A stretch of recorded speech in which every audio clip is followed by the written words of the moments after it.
blank where the view is nothing less than phenomenal. For how I express and project from my abdominal. The only view better, both my daddy and my mama know. No living parents, my sons give me balance. My wife is my serenity, this mic is my identity. The world is foul enough, that's why I write without obscenities. Provoking danger with broken language and spoken anguish. Begging to get hurt, why would you ask to go through changes? Yes, Lord, life's a chessboard, master the angles.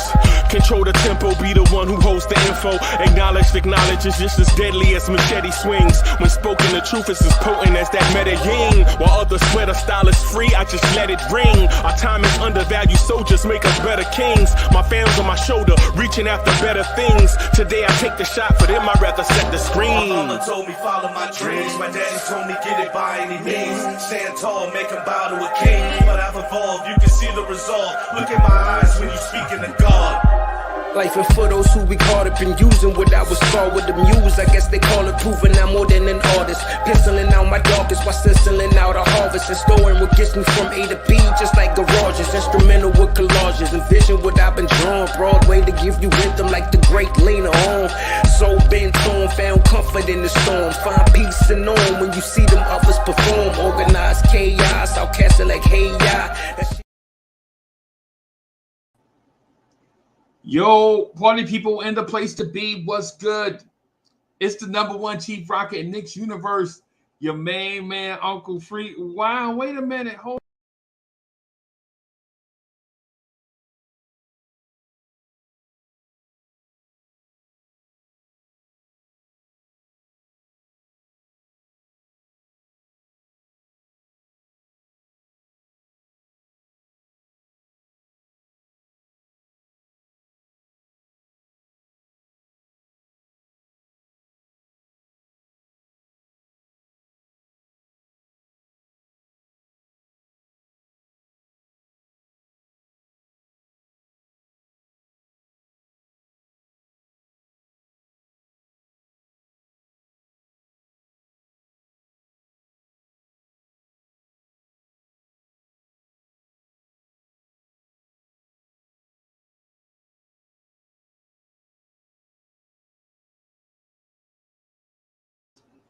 Yo, that was crazy.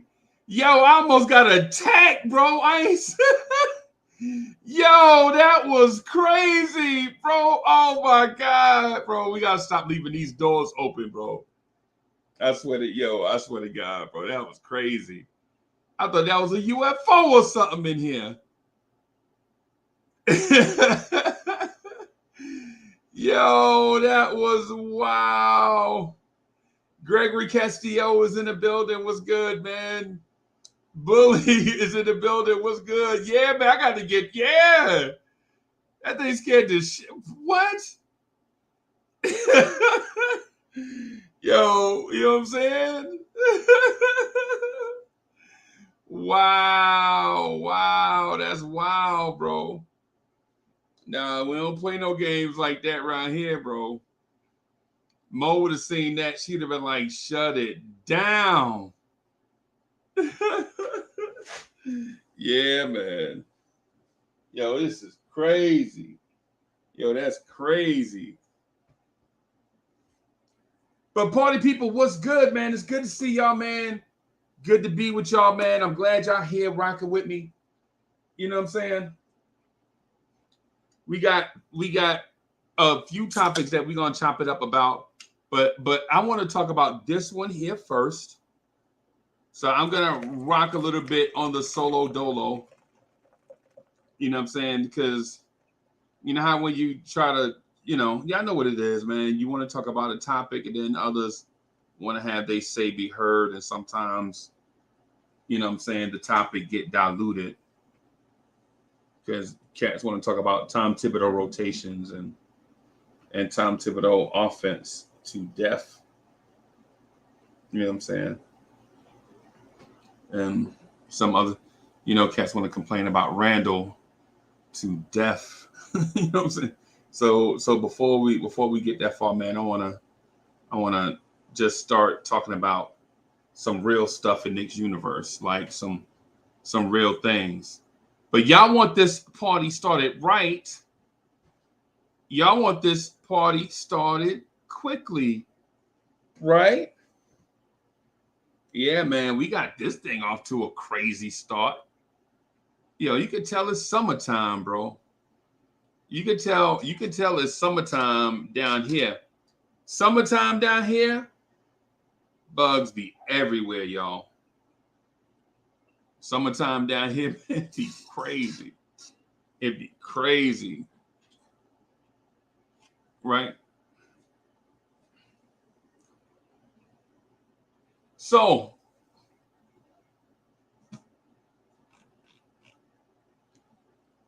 the New York Knicks is in the house. Daniel Barry is in the house. Mega NYK is in the house. Big Dilf is in the house. DSJ is in the house. Castillo is in the house. Bully is in the house. And Fudshizza is in the house. Okay. Charlie Kush is in the house. MBIC is in the house. That big ass alien UFO bug was in the house. Top Notch T is in the house. The Smoking Knicks is in the house. The Smoking Knicks comes in and says, man, drop the link. Yeah, I'm going to do that, but I'm going to do my topic first. I'm going to do my topic first, and then I'll drop the link later on. Because I gotta do real content, man. I can't do the everybody talking about just random shit, whatever the hell come to their mind type stuff. You know what I'm saying? We gotta do a topic first. We gotta do some topics, give people some real content, and then we'll get into to dropping the link later. Because no matter what your content is, cats will hit the link and they'll come in and they'll just be talking about what's on Domino's pizza menu. And you like, come on, bro. We talking about one thing and cats come right in the door talking about, yo, the new J's dropping next month. Right.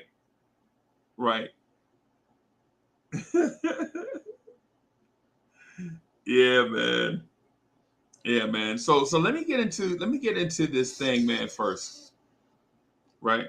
And I'll drop the link later, but I definitely gotta do, you know what I'm saying, a topic. Let people are letting everybody know that, listen, the conversations are good, you know what I'm saying? But cats don't be wanting to hear like the same stuff over and over. Like, if you hate Randall, so what? Everybody know. After you said it like 40 times, you don't have to tell people that no more. They already know. Like if you hate Tom Thibodeau and you've been saying it since January, you know what I'm saying? In June, we don't need to hear it again. You know what I'm saying? Like if you hate RJ Barrett, if you hate RJ Barrett with everything on God to you, if you hate RJ Barrett and you done said it 85 times, you don't have to say it no more, bro. We already know. But if you got something new and interesting to bring to the conversation, then yeah, come on. I've been reading your comments, and trust me, I'm gonna get to the title, right? The title is, when did the NBA team start envying the Knicks, right? I'm gonna get to that, right? But like when y'all click the link, remember, you bring in something. Right? You're not asking for nothing. Like, you know what I'm saying? Like, when you click the link, remember, you bringing something to the table. You know what I'm saying? It ain't about asking me what I think. You can ask me what I think from the chat. You know what I'm saying? All these people that's in the chat, they expect a dope show. They expect dope content all the time, 24/7, nonstop, back to back, no breaks. They want more fire. And if it's a day where you ain't got more fire, we ain't mad. So if you in the chat, man, and you thought about clicking the link, just bring something to the table. Be dope. Don't be whack. Like, don't come up here asking 1,000 questions. You know what I'm saying? bring something. That thing I would like for you to bring is that A game. Bring that A game. And if you ain't got A game or whatever, ain't nobody mad.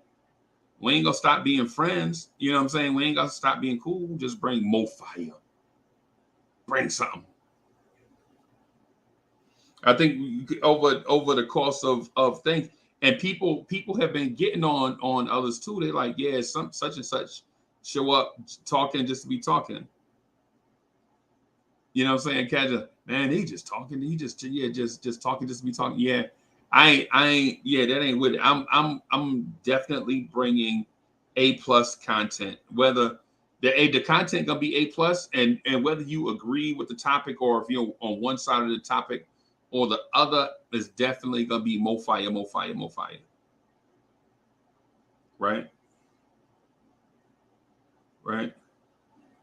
DSJ says, how many fans hit the dislike? Hit the dislike this time. I bet you it's 2 already. I ain't even got into the content yet, and I'm gonna say it's 2 because I think it's a couple of people out there that really love me a lot. Yep. So one of them did it already. Yeah, one of them did it already. Like, yeah, man, I'm just stopping through to hit the dislike button. You know how much I love Uncle Freezy.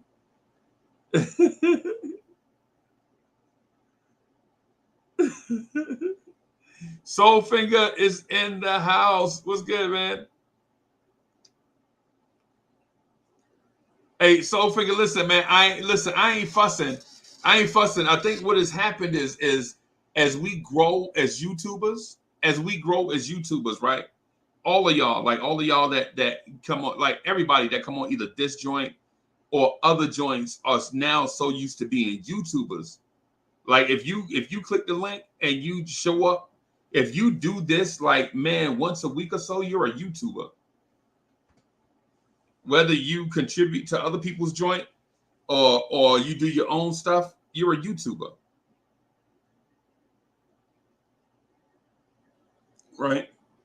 And I think sometimes we have gotten in our learning curve, we forget that the thing about being a YouTuber is part personality, but it's also part content. Right? So if you ain't saying nothing, what are you really doing? You know what I'm saying? You ain't got to say everything, just something. Just bring something. Just bring something. Something. Shout out to all my people. And listen, and listen, and if you find that to be offensive, don't find that to be offensive. Just find it to be like part of the learning thing. Everybody is learning something, even me. I'm still learning. I'm still learning stuff. So yeah, it's just, it's part of this growing thing, right? So here's my thing. Here's the thing I want to ask y'all. When did NBA teams start envying the Knicks? Right? When did NBA teams start envying the Knicks? Yo, CWC is in the house. Okay.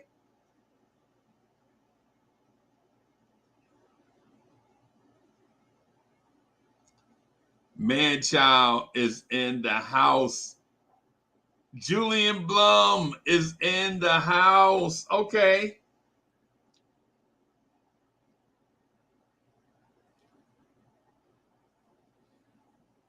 Yeah, man. King Ribby is in the house. Okay, I see y'all. King Embert is in the house. Okay.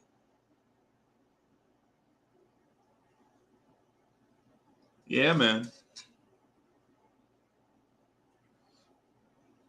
Yeah, man. So when did NBA teams start envying the Knicks? Right? Yo, Edward Walker is in the house. Ashley Inc. is in the house. What's good?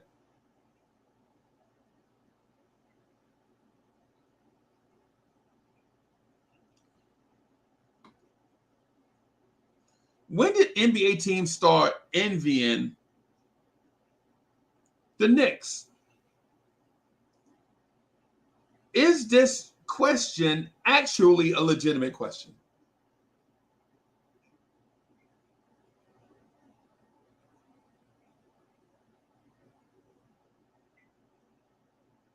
Is this a legitimate question?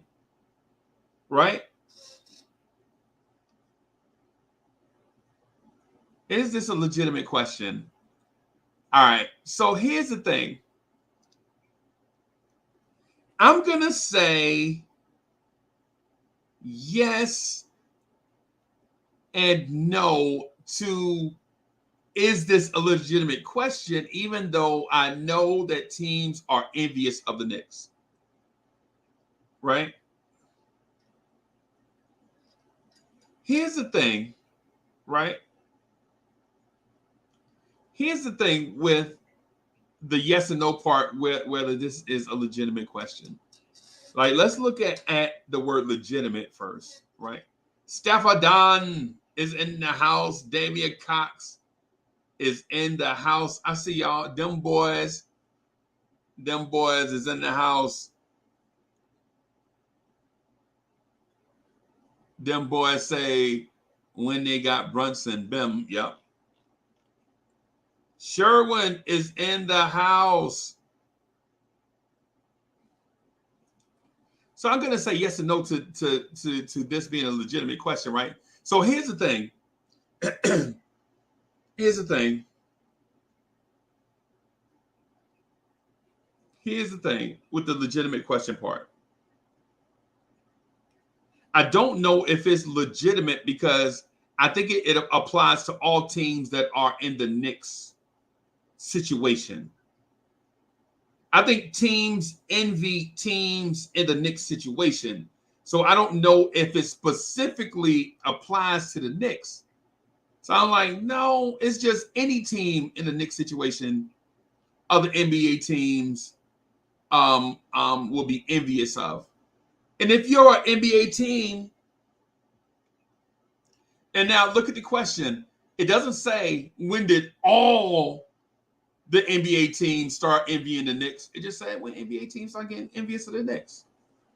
So it's not all NBA teams. Like the Denver Nuggets ain't sitting out here like, you know, I wish we were the Knicks. Nah. But I'll give you an example. If you're Atlanta, if you're the Atlanta Hawks, I think you might be envious of the Knicks situation, right? The situation the Knicks are in,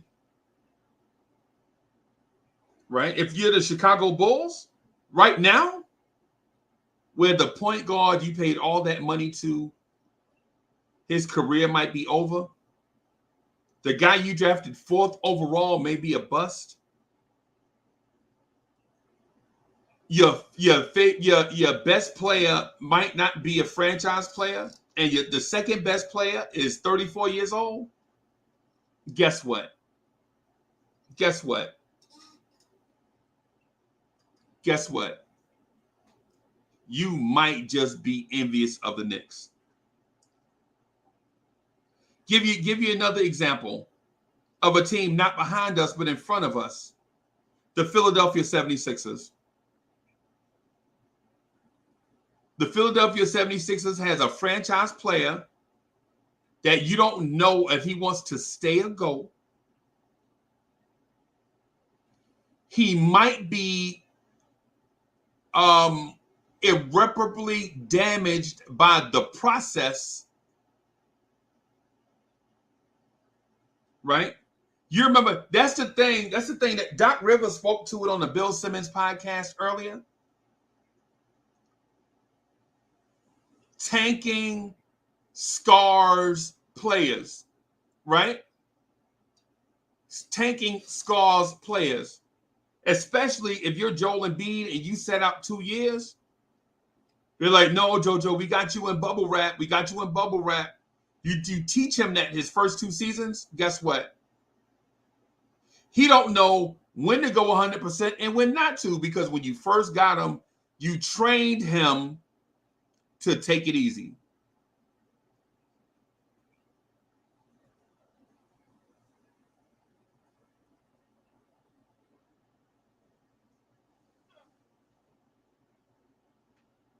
right? Think about this. If you're Philadelphia, are you envious of the Knicks? I would say yes.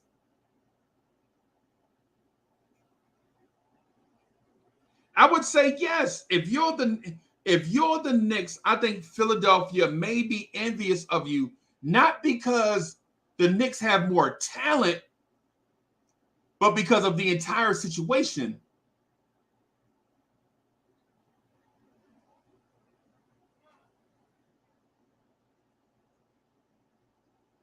If you have Joel Embiid, one of the process players, remember, trust the process. Now Joel Embiid doesn't know when to play 100% and when not to. You had him in bubble wrap for 2 years. Now every time you turn around, he's hurt. But since he plays at an MVP level, you got to keep him. You feel me? You got to keep him. Almighty Finesse is in the house. What's good, Almighty? What's good?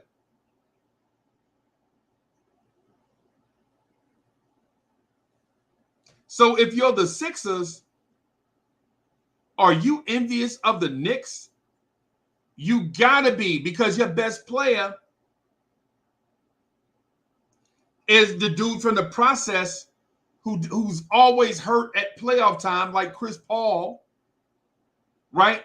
And then the other dude you had during the process, Ben Simmons, you kept him out all season. You kept him out of games. And then now he's fragile. And now you mad because he won't play. But you trained him to be that way.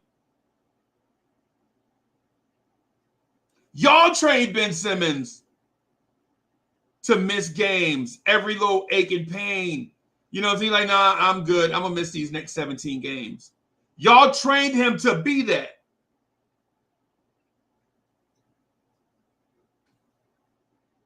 Right?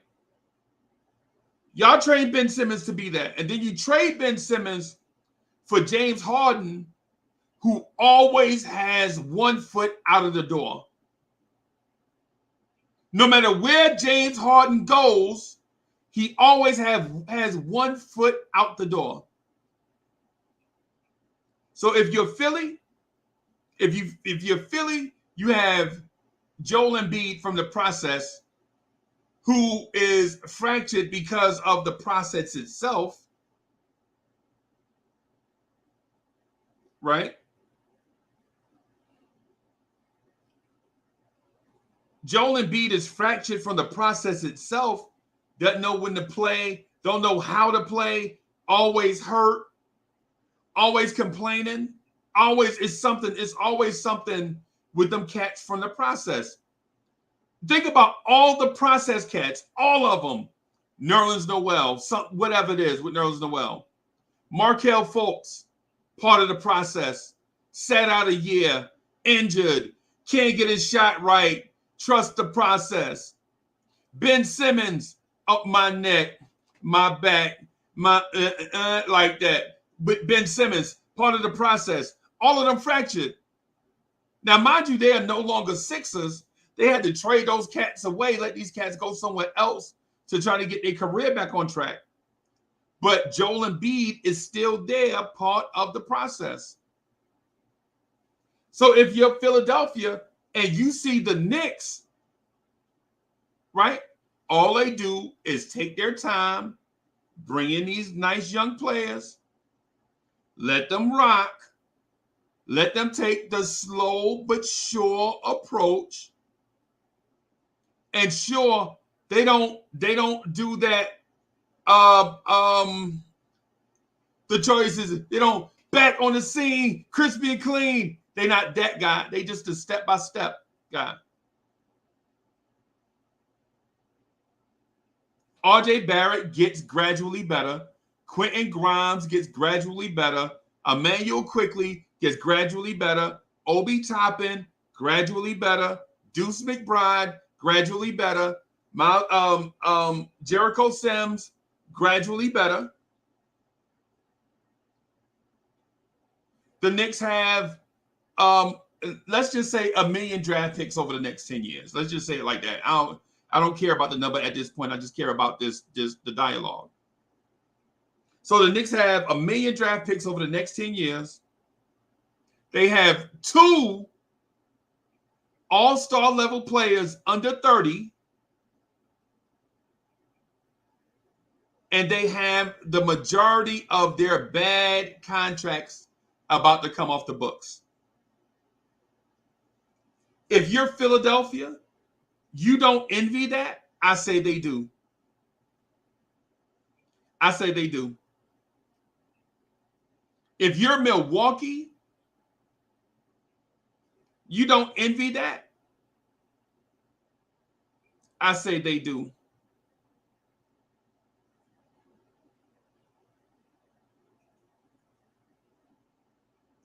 I say they do. If you're the Milwaukee Bucks and you have a Giannis, who Giannis in my mind is still the best player in the NBA, right?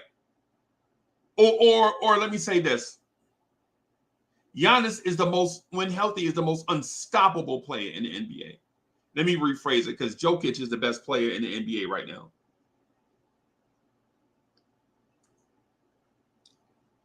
Giannis is the most unstoppable force in the NBA right now.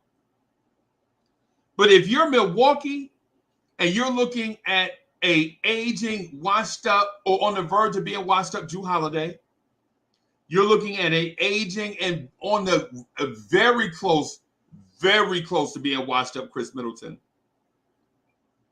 You have a Brook Lopez, and then what do you have after that? So basically, you have Giannis and spare parts.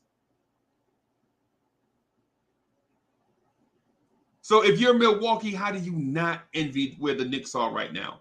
How do you not envy the Knicks?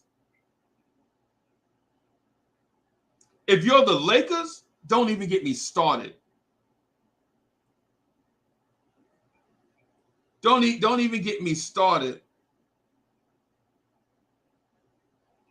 If you're the Lakers, don't even get me. Don't let what.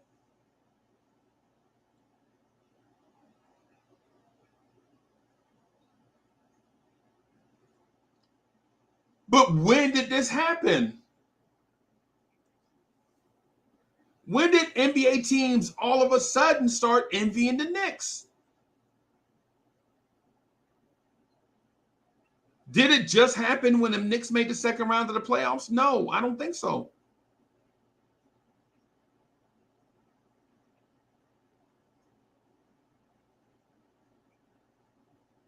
Did this happen when the Knicks added Jalen Brunson? Maybe.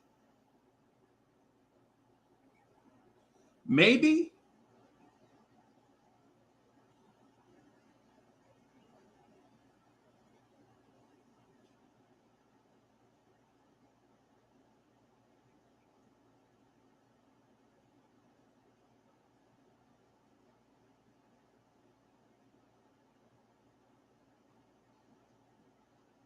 Maybe.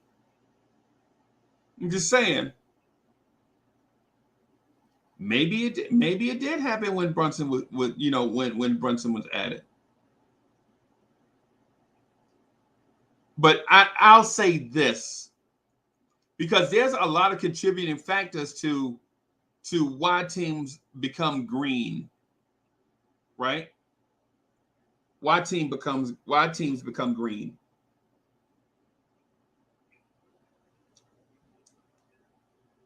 Teams become green when you outperform them with what is perceived to be less.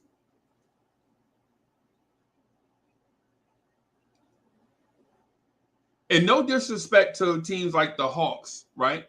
Shout out to my man Damon, man. Dude does real dope content, right? But if you are the Atlanta Hawks and you have Trae Young,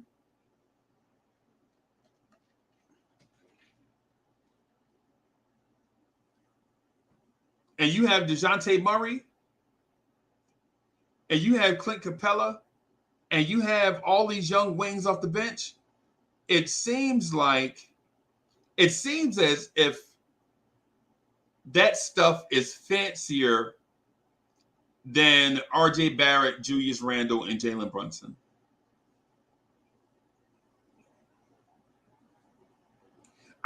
Listen, if you're the Toronto Raptors and it appears that you have a better roster than the Knicks, but the Knicks outperform you, yes, if I'm a Raptors fan, I would be envious.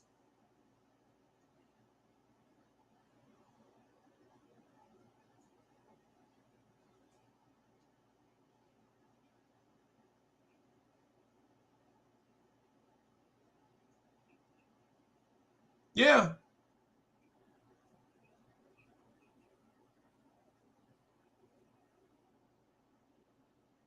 If you're the Toronto Raptors and you have Pascal Siakam, OG Anunoby, Fred VanVleet, Gary Trent Jr., it appears that your roster, your starting five, is better than the Knicks.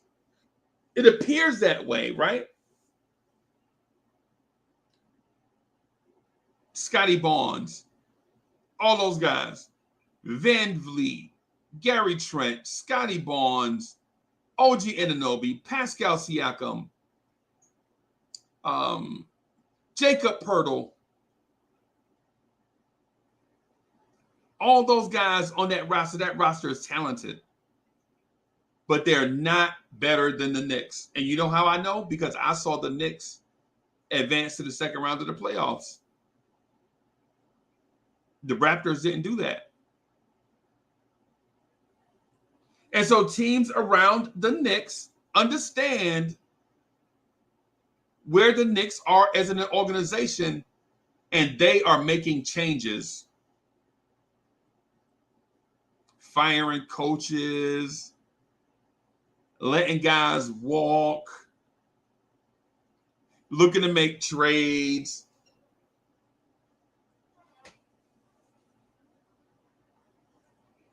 And the Knicks are out here putting perceived ham sandwiches on the floor and thriving with it. Ham sandwiches never tasted so good. You're Philly, you got Joel Embiid, James Harden, Tyrese Maxey, Tobias Harris, all this talent. And you got to the same place the Knicks got with Brunson, Grimes, Randall, and RJ.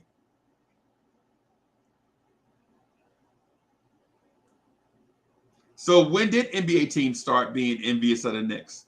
I don't know, but it appears to be that right now. Every time I look at my phone, I'm checking to see how things are going in Florida with my baby boy. Right? I just want to check my phone to see if he texted me or something. And I see the Knicks in every scenario under the sun. And what that means to me is that NBA teams consider the Knicks to be a threat. All may not agree. But I do know what y'all agree with. I know that everybody in this chat likes 2 or 3 players and will defend them to the end of the earth. I know that for sure.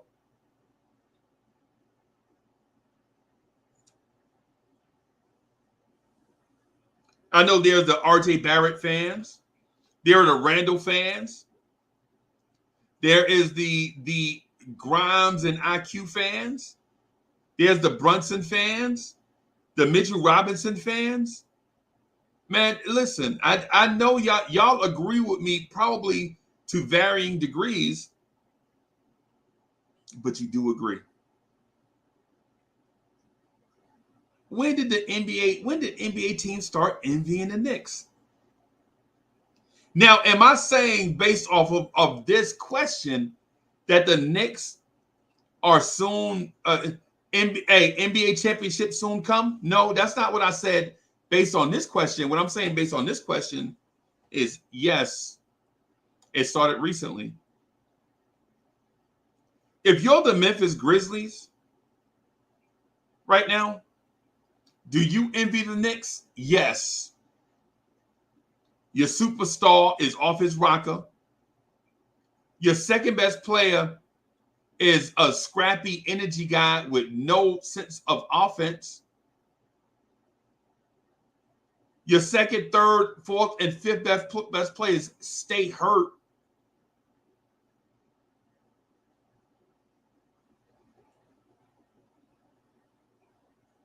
Now, while Ja Morant is more talented than anybody on our roster,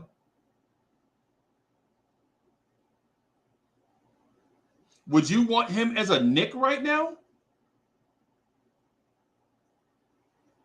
Ja Morant is exceptionally talented. But do you want him to be a Knick right now? Think about where the Knicks are and think about where the Knicks will be if we added Ja Morant. And I'm not even talking about trading for him. I'm talking about getting him for free. If you could get Ja Morant for free right now, would you bring all that toxicity around this team?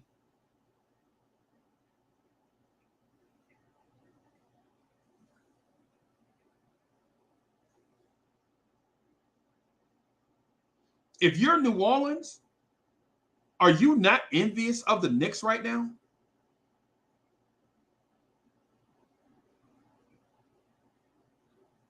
If you're New Orleans,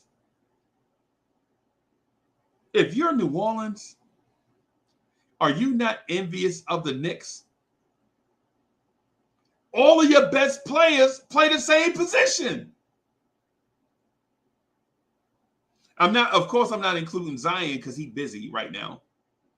Right? I'm talking about the other position. The other positions. The Brandon Ingrams, the Herb Jones, the Trey Murphys, the Najee Marshalls. All these dudes play the same position. NBA small forward, NBA wing player.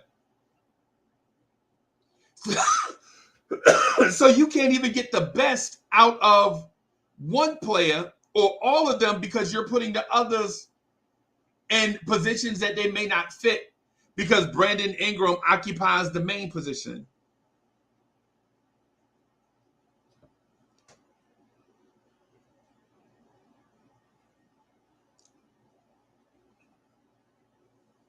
And then there's Zion.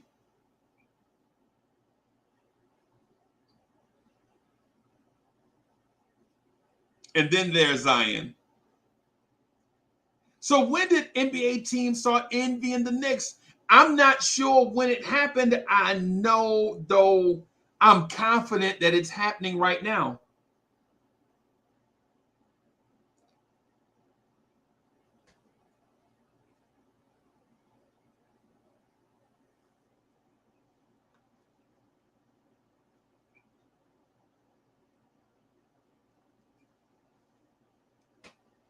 If you're Portland, are you envious of where the Knicks are right now? Because in theory, in Portland, you have Dame.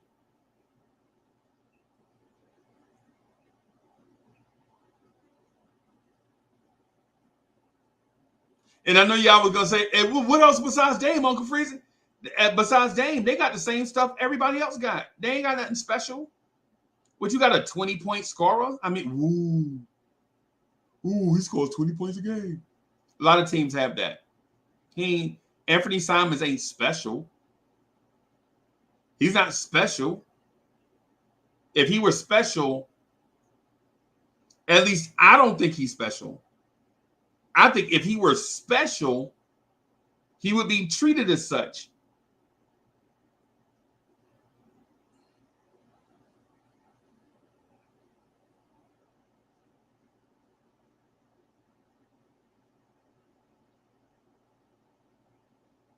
So in my opinion, NBA teams NBA teams are envying the Knicks right now. Because if the Knicks don't do anything except upgrade around the fringes, they're still a second round team.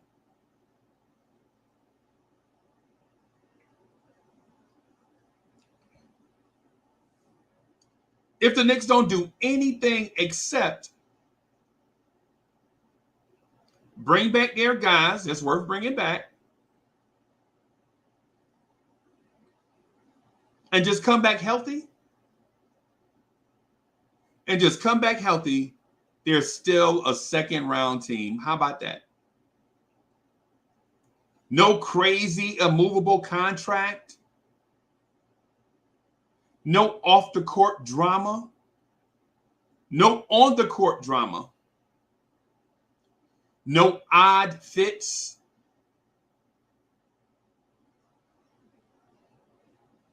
If the Knicks just run it back, they're a second round team. Is that satisfactory to Knicks fans that want to win a championship? No. No, but it's status quo.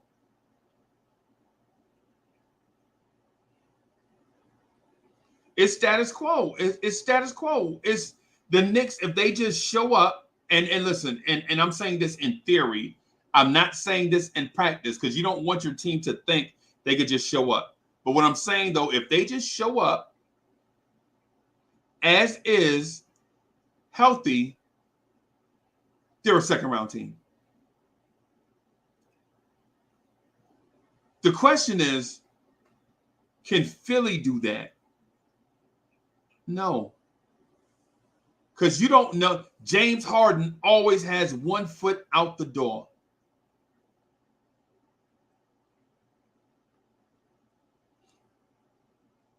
Yeah, man, if y'all coming in, man, hit the like button. Help out your boys. Hit the like button.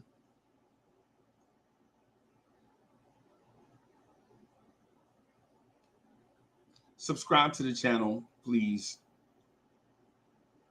Please consider subscribing.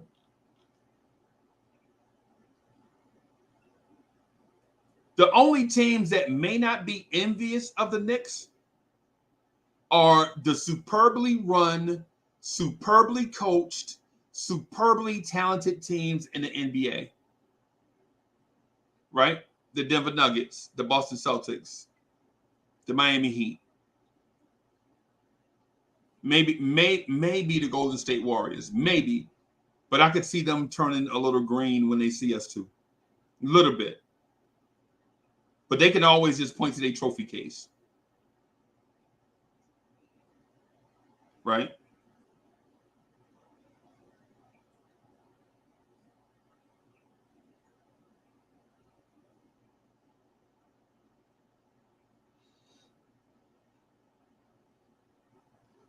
This is an amazing feeling, right? If you're a Knicks fan, this is an amazing feeling. Teams envious of the Knicks. Why would they be? Because the Knicks are in a great situation. They have two all-star level players under 30, right? They have a good young core that's developing slowly but surely. But they are developing slowly but surely, right? Ain't no microwave. You ain't microwave nothing, and then something go wrong. Next thing you know, you got cats waving guns on social media. You didn't microwave the process. Now, next thing you know, one of our best young assets' entire sex life is on the internet. You didn't fast forward any of this stuff.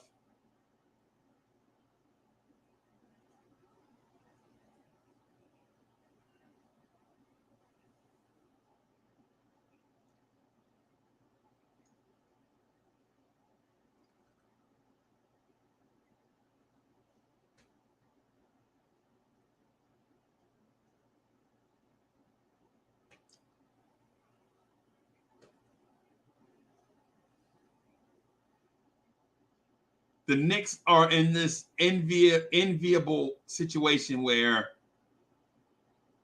2 all-star level players, a young core that's on the come up. All these tradable assets, all these draft picks. And other teams have microwaved super talents waving guns on social media. Or a team might have a great up and coming star, but have 5 other dudes that could be just as good as him if they ever got a chance to play his position. Or you have a team like DC that has a lot of talent, but is a dysfunctional organization. The dysfunction is so bad that the players can't even be successful on the floor. Because nobody doubts that Bradley Beal is a good player. Nobody doubts that Porzingis is a good player. Nobody doubts that Kyle Kuzma is a good player. But the environment they're in is bad.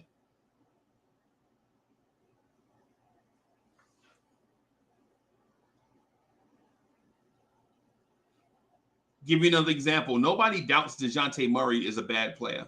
Is a good player. Nobody doubts Trae Young is a good player. The environment they're in, though, may be a bad environment. Maybe. Right?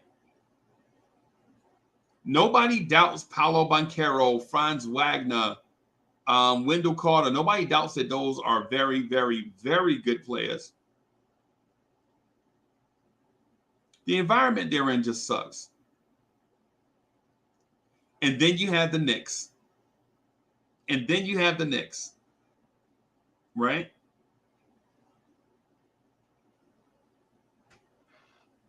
And then you have the Knicks. The environment appears, at least on the outside looking in, appears to be a good environment. You have a good roster for the first time in a long time, a very good roster. Is it top heavy? No. Is it bottom heavy? No. Right? It's an upper middle tier team roster wise that could use more talent, but it is what it is. Organic growth may be the wave for this team if we're patient. If we're patient.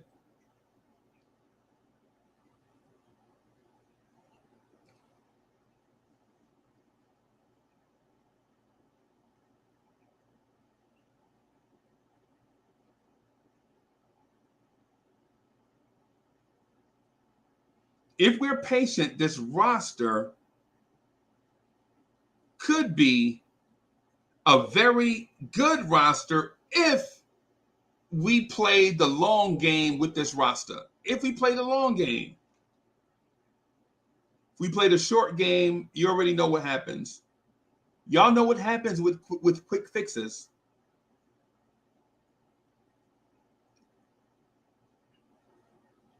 Right? Even I'm guilty of it. Y'all know I love Donovan Mitchell. Y'all know I love Donovan Mitchell. I can't help it. Whatever. It is what it is. And even me, I fight on a daily basis, fight the impulse to turn this into the Donovan Mitchell at Night podcast.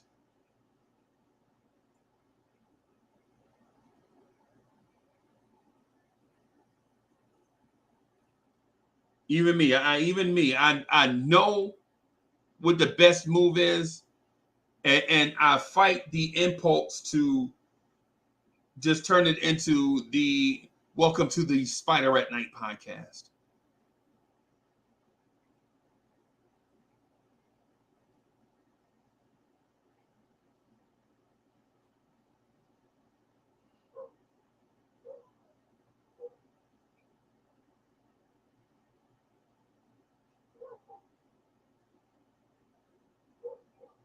The Spider at Night podcast. Y'all know.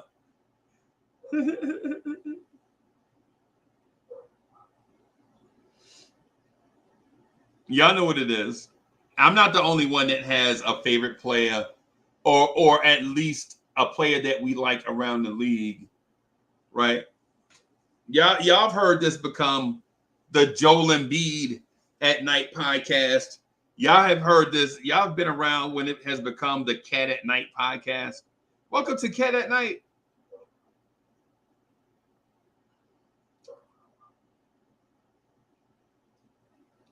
But even I know, understanding the long game, that maybe Spider is not the right piece based on what you may have to do, the deconstruction needed to renovate. Based on the deconstruction needed to renovate, is it worth it?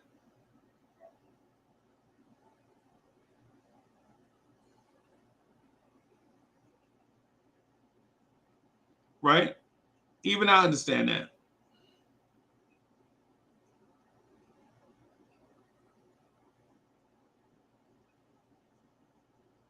When did NBA teams start envying the Knicks? I'm going to say right at the time when they signed Jalen Brunson and were pursuing Spider at the same time. Right in that window.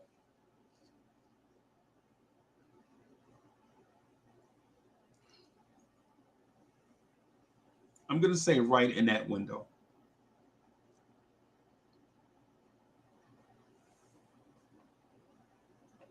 And the reason why I say right in that window is the Knicks, if you look at all the things that occurred, look at all the things that occurred.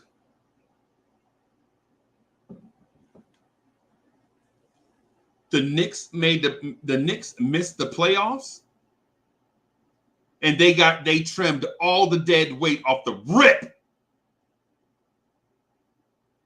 The Knicks missed a player.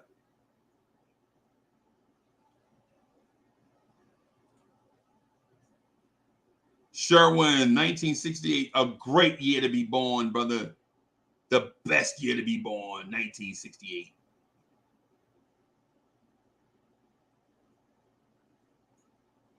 But what I'm going to say is this. Right when the Knicks missed the playoffs last summer or last spring,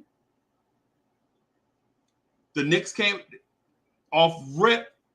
The Knicks, this is not going to work.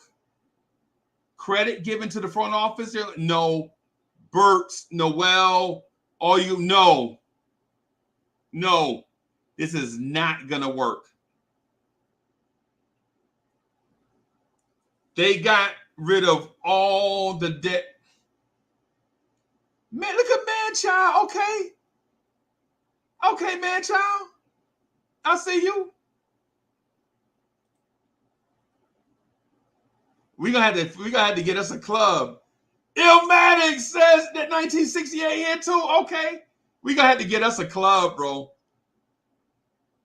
We got to get us a club.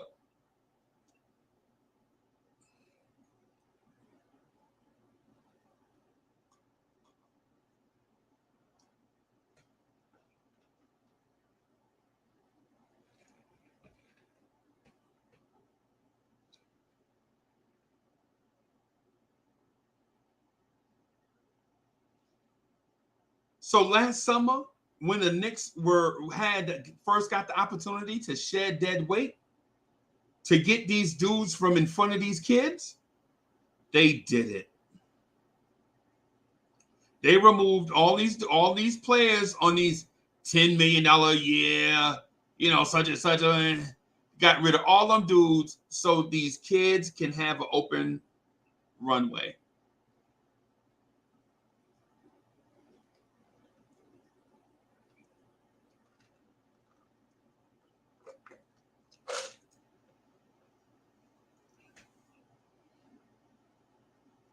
And I'm giving credit to this. I'm giving ultimate credit to the front office. Because Tom Thibodeau played Alec Burks at point guard last year instead of playing quickly. Tom Thibodeau played Evan Fournier last year in front of Grimes. Right?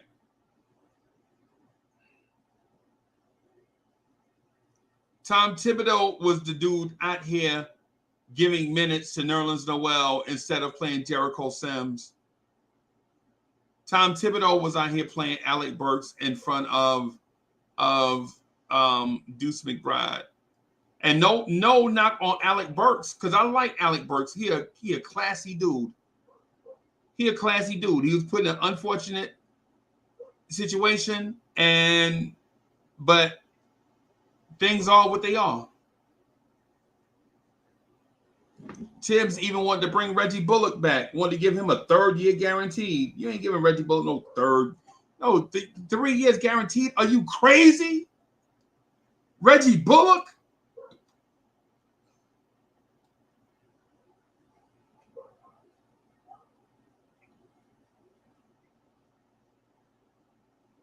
Are we crazy? Is this what we doing now?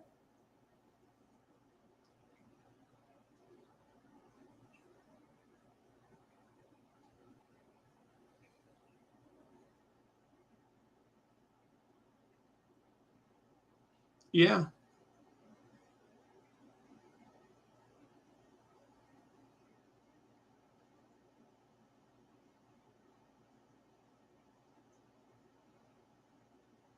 Yeah.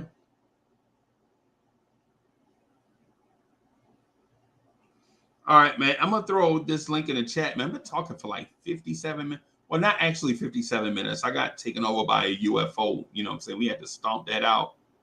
No pun intended. But I've been talking for like 50 minutes. So I'm going to go ahead and throw the link in the chat. And all I'm asking, listen. I'm going to throw this link in the chat. If you whack, I'm going to boot you. I ain't even giving you no warning.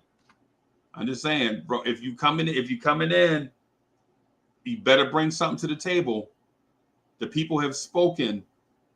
So if you want to come in and hang out and add stuff to the topic, let's do it.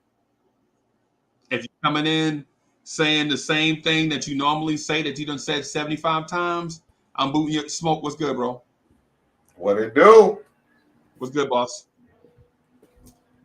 Same stuff, different toilet. You know how it is, man. How you doing, man? Yeah, we don't want the same stuff or a different toilet. We want some new stuff. Well, so I just literally touched base again. I got back to the the base. What was the premise? What was you on? I didn't see. I had to go. I had something to do. I just got back. So we were talking about, when did NBA teams start envying the Knicks? So I think from the knowledge and the stories that I've heard, I don't know if they can be validated or not, is after the Knicks got Patrick Ewing, they said the draft pick, the what they call it, the letter, that it's a specific term for it I can't think of right now, but they talked about this letter getting handed off and we getting Patrick Ewing when we shouldn't have got Pat. You know what I mean? And I feel like the envy started there. So what year Pat got drafted? 85. So since 1985, we've been like one of the most hated franchises. Yeah. I ain't talking about hated though. Well, envy leads to hate. So it's a culminative effect. Yeah, because the question you asked when we started being envied, and I think your ass, this shit is so whack. You talking about a frozen man? But you asked me when, so I'm telling you from the point of when. I'm just answering the question. The question is, when did NBA teams start envying the Knicks? So you think in 1985? Yeah, once we got Patrick Ewing, man. Once we got Pat. And you know what I mean? Pat was a solid, Pat didn't have the best team around him to win a championship. If Pat had a better players, we probably would have won a championship, and then Pat could be Hakeem. But you feel what I'm saying? No. And like, so where you coming from? Let me listen to you. Where you coming from? What's your? No, I'm not going to repeat myself, bro. I have been talking for an hour. I ain't going to repeat a whole hour full of stuff. No, I don't want you to repeat. I just want you to think where it started. Like, can you give me a quick summary? No, I'm not about to give you a quick summary. I ain't about to do that. I ain't about to do that. That's black, bro. I think You know, I feel how you coming, right? You don't want to repeat yourself because you've explained it already. I'll go back and watch tomorrow when I'm at work. Yeah. Ultimately, is when the question is asked, when did NBA teams start envying the Knicks? Through all those years, teams hadn't been envying the Knicks. Like in 2004, when it was Marbury and them, you think teams was envying the Knicks? Well, in 85, when we got Pat, you think the teams that had Larry Bird and Magic Johnson and Michael Jordan was envying the Knicks? No. So you thinking from a state where, like, oh, because we was bad, nobody had a reason to envy us. Why would they? If you ain't doing nothing, why would people be jealous? That's all right. So I didn't even think about it like that, man. I see where you're coming from. Yeah, think about, man, when Frank Ntilikina was the point guard, why would teams be envious of the Knicks and Frank is the point guard? Yo, Freezy going hard. I didn't know that. No. Listen, we got the It's all good, bro. Keep going. No. What I'm saying is YouTubers like ourselves, bro. Yeah. You know what I'm saying? YouTubers like ourselves that put out content, cats that be on like once a week, more than once a week, dudes that come on.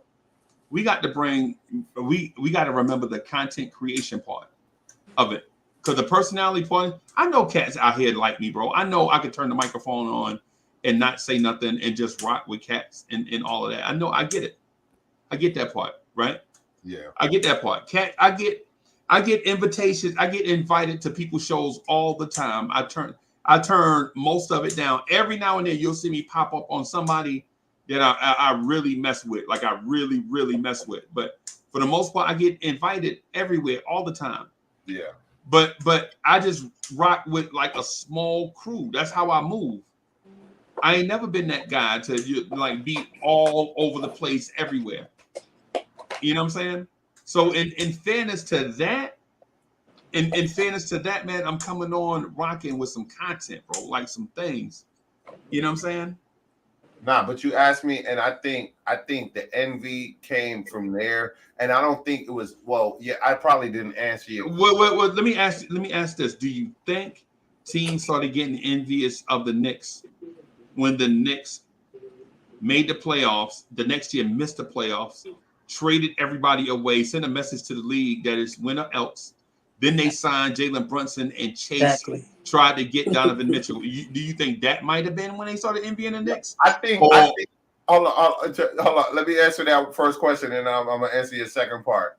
I do think when we turned down the Jalen Brunson deal by re-signing RJ Barrett, and then Jalen Brunson exceeded expectation, envy did trickle in somewhere down the line. We never turned down a Jalen Brunson deal.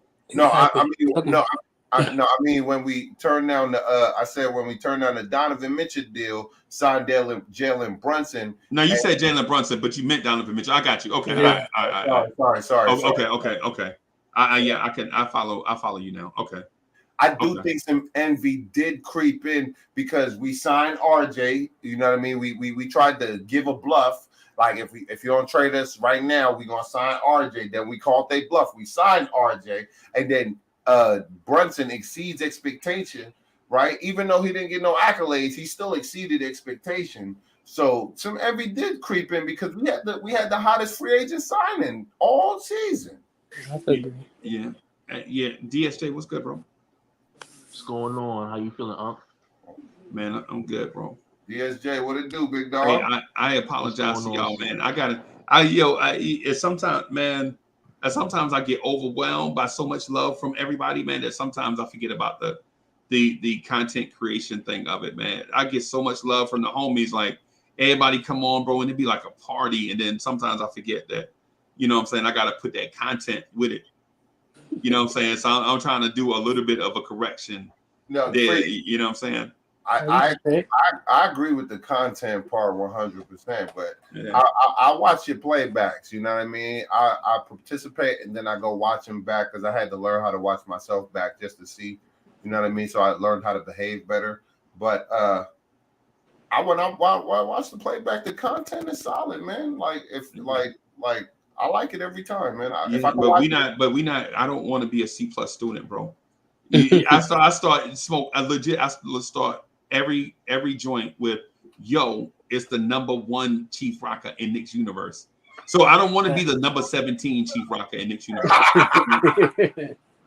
DSA, you feel me? Like I'm not opening up the mics to be like, yo, it's the number 17 Chief Rocker. You know what I'm saying? Uncle Freezy, next week I'll be number 16. You just wait and see. Nah.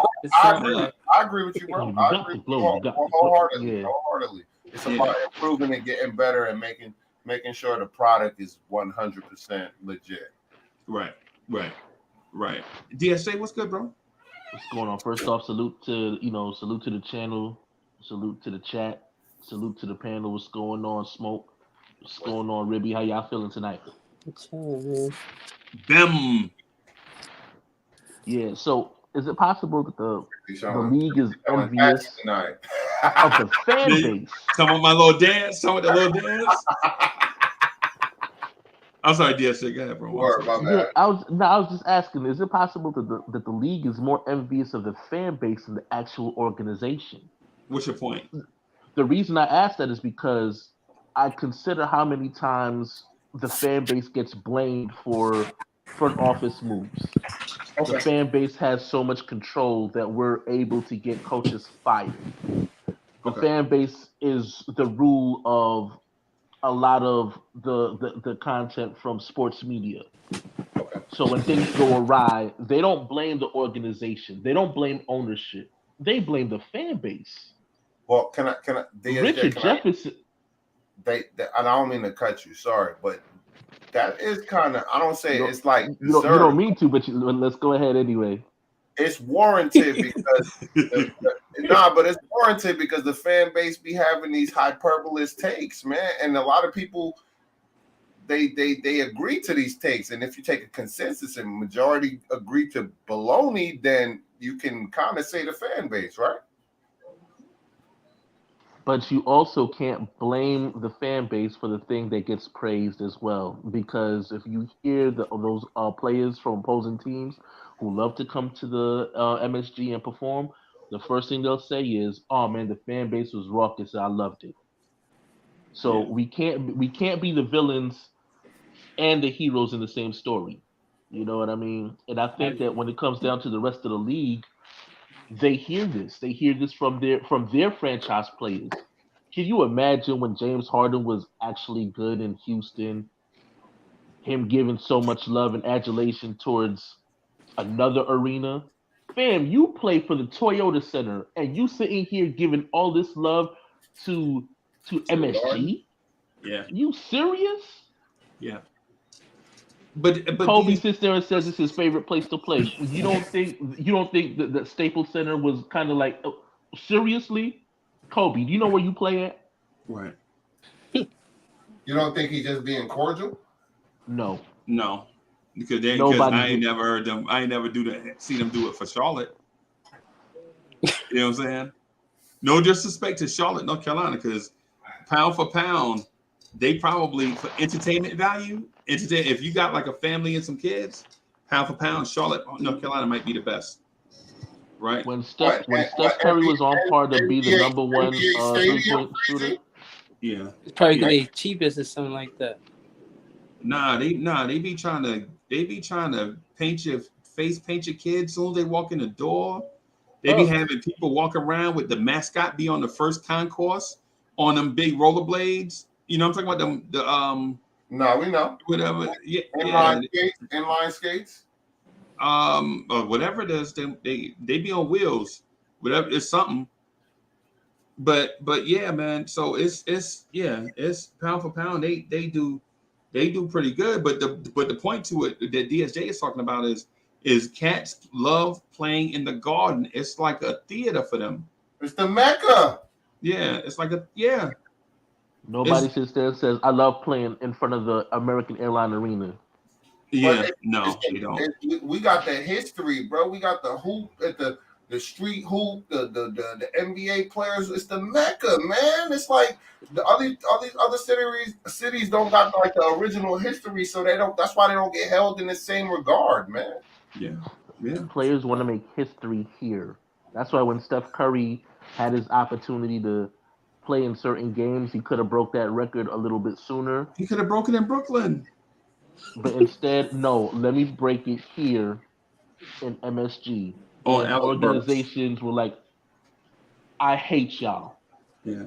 And it increases your value when you do it in New York in the brightest stage, in the brightest lights, man. Come on. We magnify everything, good and bad. Yeah. Yeah. Yeah. And that's good and bad. Go ahead, DSA. My bad. So upon hearing this, upon you saying this yourself, SK, you don't think these other organizations are looking at this with that green eye monster kind of creeping in right now? You don't think that organizations that are winning, a Golden State, you know what I'm saying, currently, I don't know how Denver feel because, you know, Denver just freshly won a championship. Milwaukee, you don't think those teams are looking at us kind of with that bit of envy? That's why, you know, they had to start trying to changing the rules a little bit for these small markets to, you know, be able to hold on to some of these franchise level players. Yeah. Yeah. While the, you know, again, when the rule was supposed to be in favor of the Knicks at the year that they were supposed to get the number one draft pick, when everything was lined up for that, they decided instead of waiting the 2 years, they said, no, we're going to change the rule immediately, effective immediately. Oh, right. Right after we had the worst record in the NBA and they gave us the third pick in the draft. That was another reason I knew the league envied the Knicks, not the teams, like the league specifically, NBA and NBA PA Players Association or office or whatever we would like to call them. I knew when we had the worst team and they gave it to a team with like 30 wins, the first pick in the draft, oh, they envied the Knicks. That's wild. And also consider this too, right? What other franchises have world famous fans? Not world famous. Not world. No. This you is said world famous. Let me tell you this, right? Los Angeles. We can sit here and crack jokes all day about Screaming A. Smith. Screaming A. Smith is a sports personality, and he is recognized around the world. Why? Because ESPN is a worldwide sports entertainment faction. Because of this, he's able to go on other shows and help their ratings. He's able to talk about other aspects of sports as if he was actually an expert and get that kind of adulation and respect. And the team that he roots for are the New York Knicks. Are you telling me you don't see that there's some level of envy towards from other organizations? We don't have that kind of support from Kevin James. If Kevin James was like a Miami Heat fan, who do we have? We Miami has a Rick Ross and a DJ Khaled. We the best. And a Diddy, yeah. And, yo, DSJ,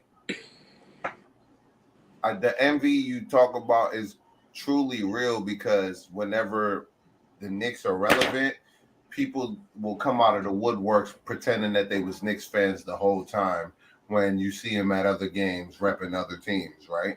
So it's legit that people envy us because as soon as we doing well, people gonna jump on the bandwagon. You know what I mean? As a matter of fact, isn't there a segment whenever there's a Knicks game in MSG that they go to a quote-unquote celebrity row? Celebrities go to every basketball game. Celebrities go to the Lakers game. Right. Jack Nicholson is a staple when it comes down to the Lakers Denzel. Games. Denzel is But how often do you hear them even talk about those guys? Nah, but coming to the Garden and being courtside is completely different than going to LA, bro. We are literally the media capital of the world. Look how many people that's not in media, and we don't even got journalist degrees, and we feel like we media just because we got good personalities and we can talk, and we are part of the media now. And now you start to see exactly what I'm saying, because not only are these guys celebrities, these are celebrity fans. Yeah. So DSJ, just to that DSJ, to that point though, bro, that's always existed. That's always been a part of it, right? What I asked you guys is, when did the NBA start envying the Knicks? And the context of it is, when did the NBA start envying the Knicks of their current situation? Right? Because the Garden is going to be in Manhattan. The Garden is going to be the Mecca. The Knicks are going to play on MSG or wherever, wherever, right? You know what I'm saying? All those things are not changing, whether the Knicks win 71 games or 17 games. Freezy, right? What I'm talking about though is well, go ahead, Smoke. Please, okay, go ahead. I'm gonna keep it. No, I'm answering your question because I got a new answer. This is my third answer. I think the NBA started envying the Knicks when Brooklyn got Kevin Durant and Kyrie. We got Julius Randle, and we exceeded expectations, and they did not. Okay. I don't know. Yeah and no. To be honest.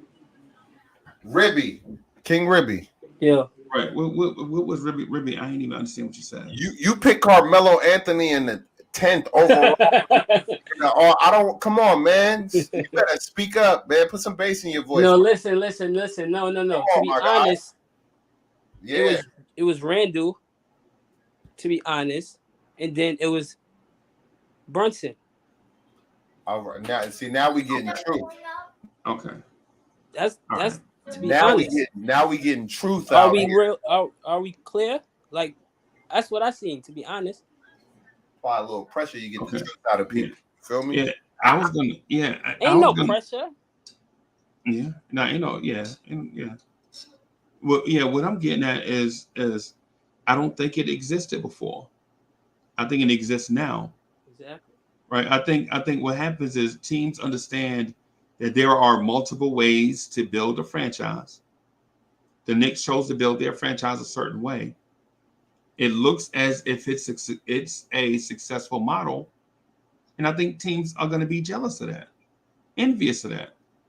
Like, you don't have to put together a big three anymore. You don't have to get rid of all of your salaries in order to put a big three together and then get ring chasers in order to be competitive. You don't have to do it that way no more. The Knicks proved that you can build your own way and have it be sustainable. Because even right now, in this moment where we exist right now, this stitch in time that we are occupying, a lot of us feel as if the Knicks are going to be at least second round competitive for the next few years.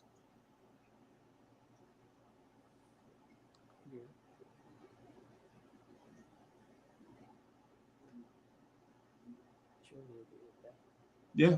At least. Yeah. At least. Yeah. That makes sense, right? It makes sense, right? That teams felt like, in order to win a championship, you have to build it like the Golden State Warriors. And listen, even if you don't believe what I'm saying, think about how many fans you've heard around the league before Miami lost was saying, maybe we should do the Miami Heat model. Or maybe we should do the Denver Nuggets model. Or, maybe we need to trade for more stars. You need to have a big three. And the Knicks are doing it their way. It looks like it's going to be successful. Though they're taking the slow approach, it looks like it may work. I mean, in theory, think about how many teams have y'all heard this summer talking about putting together a big three? That model might be outdated, right? Yeah, ain't no big threes. People talking about getting back to team basketball. Right. Especially with the new CBA. Yeah. with the way Denver just won, I heard somebody say that was the new model. So we don't know if it is or if it isn't, but some teams will consider it, though. I do know that. Yeah. And listen, if you're changing course, if you're considering, then what other team would be a model for that than the Knicks, who have the ultimate flexibility? Young players, best player, even Soulfinger. Hold on, y'all. Our best player is a player with no accolades, according to the consensus, and this would be the problem that people be talking about. It's like instead of giving the credit to the person that deserves the credit, we want to usurp people. You feel me? And we don't respect the pecking order. That's a part of the problem when people give us, like, when they blame us for being like naive fans, when we're not. We're very knowledgeable, but we just don't respect the pecking order. Right. Let me bring my guy in real quick. Go ahead.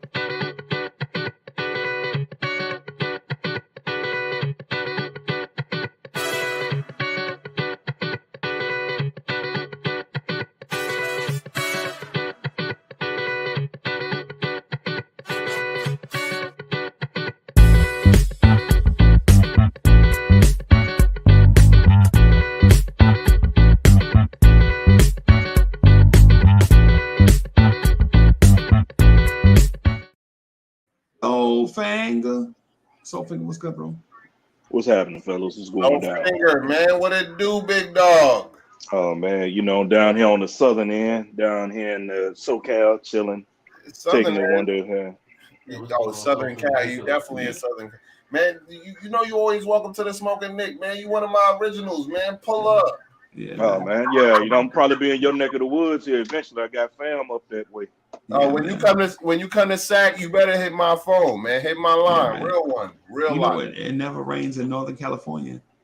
They tell me it rained here all the time, and overcasty, but it's not like Seattle or nothing. We get a lot of sun, so I'm always in a good mood.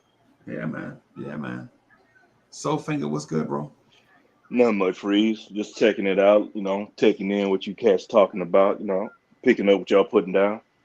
Yeah, man. You know, I'll just say this here. I really think that the league really envied and start. I'm gonna say the first time we went to the playoffs, you know, we the jokes started dying down. It still had the jokes or whatever and everything, but they weren't as, you know, as prevalent as they were in the past. Because you got to look at, they made it to the playoffs with the squad they had. I mean, we had a point guard who couldn't shoot and, you know, all the other stuff we had. Yeah. But it was, and then but really when we made the moves this season, this off season, that's when we put the NBA on notice. Because, you know, you had a lot of cats sitting up there. Yeah, a lot of cats didn't want to give us our props. You know, we had some of our own fan base didn't believe or whatever, but then they went out there and showed. You know, we got Brunson, who really exceeded. Look, we got him for a steal. The way he performed, we got him for a steal.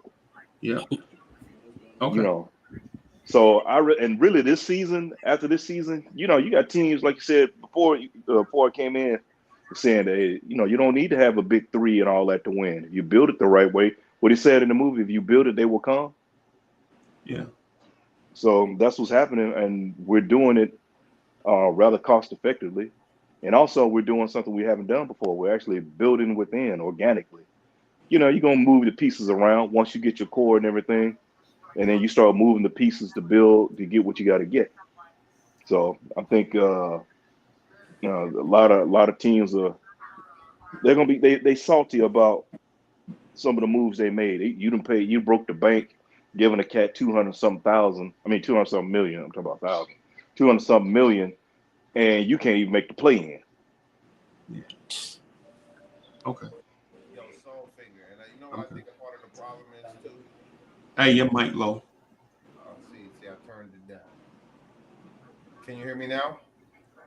Yeah, your mic's still low. Your mic don't sound nice. Is that better? Yeah, that's better. Yeah. Sorry about that. I think a part of the problem is people don't want to give credit accordingly, right? Like there's a pie chart and people deserve credit. You know what I mean? Like Thibodeau deserves credit for his first season, you know, improving Randall as a player. You know what I mean? He might have took a minor step back in his second year as in Thibodeau's tenure, but in the third year when he got more help, you see the leap he took, right? He moved forward. So people always want to focus on the negative, but everybody deserves credit in the success that we've had. So we really need to be focusing on how we can and benefit these players that we have. You know what I mean? The envy comes from the fact that they didn't think a player like Julius Randle would be an all NBA type player. And then they didn't think a player like Jalen Brunson would even. Well, they didn't think a player like, they didn't think that JB, not to cut you off, that JB could run a team. So now we got two quote unquote all NBA players, one on record, one that we project that should be. That truly has the skill and he's the phenotype, right? So, like, why are we hating on one of our players that's proven and then trying to usurp him with the other dude when we should be trying to build around him? Like, this is my type of thinking, but I'm trying to stick to what Freezy wants to talk about. Sorry. Yeah. As opposed to talking about the same thing every day over and over and over again, like some type of syndrome or something. Like you can't just get over certain things. You know what I'm saying? You know, in the content creation space, bro, you got to be that, man. You just can't Xerox what you said yesterday and put it out today like it's new. You know what I'm saying? You're right. I can't help myself sometimes. No, I'm not saying you. Copy and paste always works. Yeah, copy and paste. It's called reruns, syndication. I definitely like to harbor on old things. I'm petty. I'm definitely petty. I would never pretend that I'm not. I'm petty as hell, for sure. Hey, Paris Duggar, thank you for the generous contribution. Paris Duggar says, Julius doesn't play hard every play. That's why, SK. Right.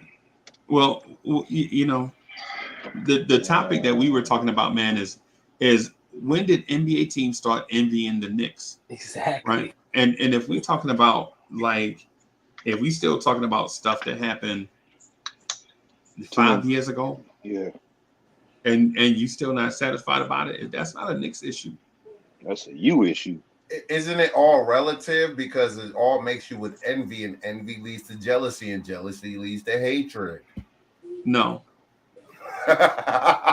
No, Jalen Brunson wasn't here then. Exactly. And Quentin Grimes wasn't here then. You know, so we have to address these things. Like, what are we talking about right now in this moment? This moment matters. You know what I'm saying? Like when you're in a new relationship with new people, and you're talking about old baggage from old people, you do a disservice to the new people in that new relationship that you're in. I agree with that. This content creation space. This content creation space, man. You know what I'm saying? We should be talking about what is appealing to the chat, basically. No, or what makes them think, what drives them to clicking on stuff like the like button or whatever it is.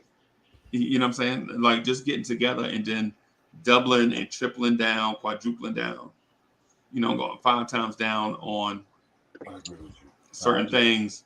You know what I'm saying? Yeah. At some point, if I already heard it, I don't want to hear it no more. You said that previously, and I'm definitely not trying to stick on that. You 100% correct when you say like we should definitely be appealing to what the people in the chat, not their opinions, but what get the people what they want. Yeah, you got to get what they want for sure. Yeah, and so what I'm saying is ultimately is for instance, instead of us being frustrated with what Tom Thibodeau did in Chicago, I think we should probably be looking at, what can Quentin Grimes be in the next year? True that. Will he improve? Get more confident? Because all he needs is a little more confidence, slow down on the jump shot, and he got it. You know, he's always open when he's taking jump shot. He just be missing. So that can be improved upon. Will he graduate from a ham and cheese to a Reuben? Hey, man, we'll see. We'll see. Sandwich to panini. Yeah, we'll see. I was thinking more like a panini, like bruh said, like a panini sandwich with a little diced baby tomatoes or something, lettuce.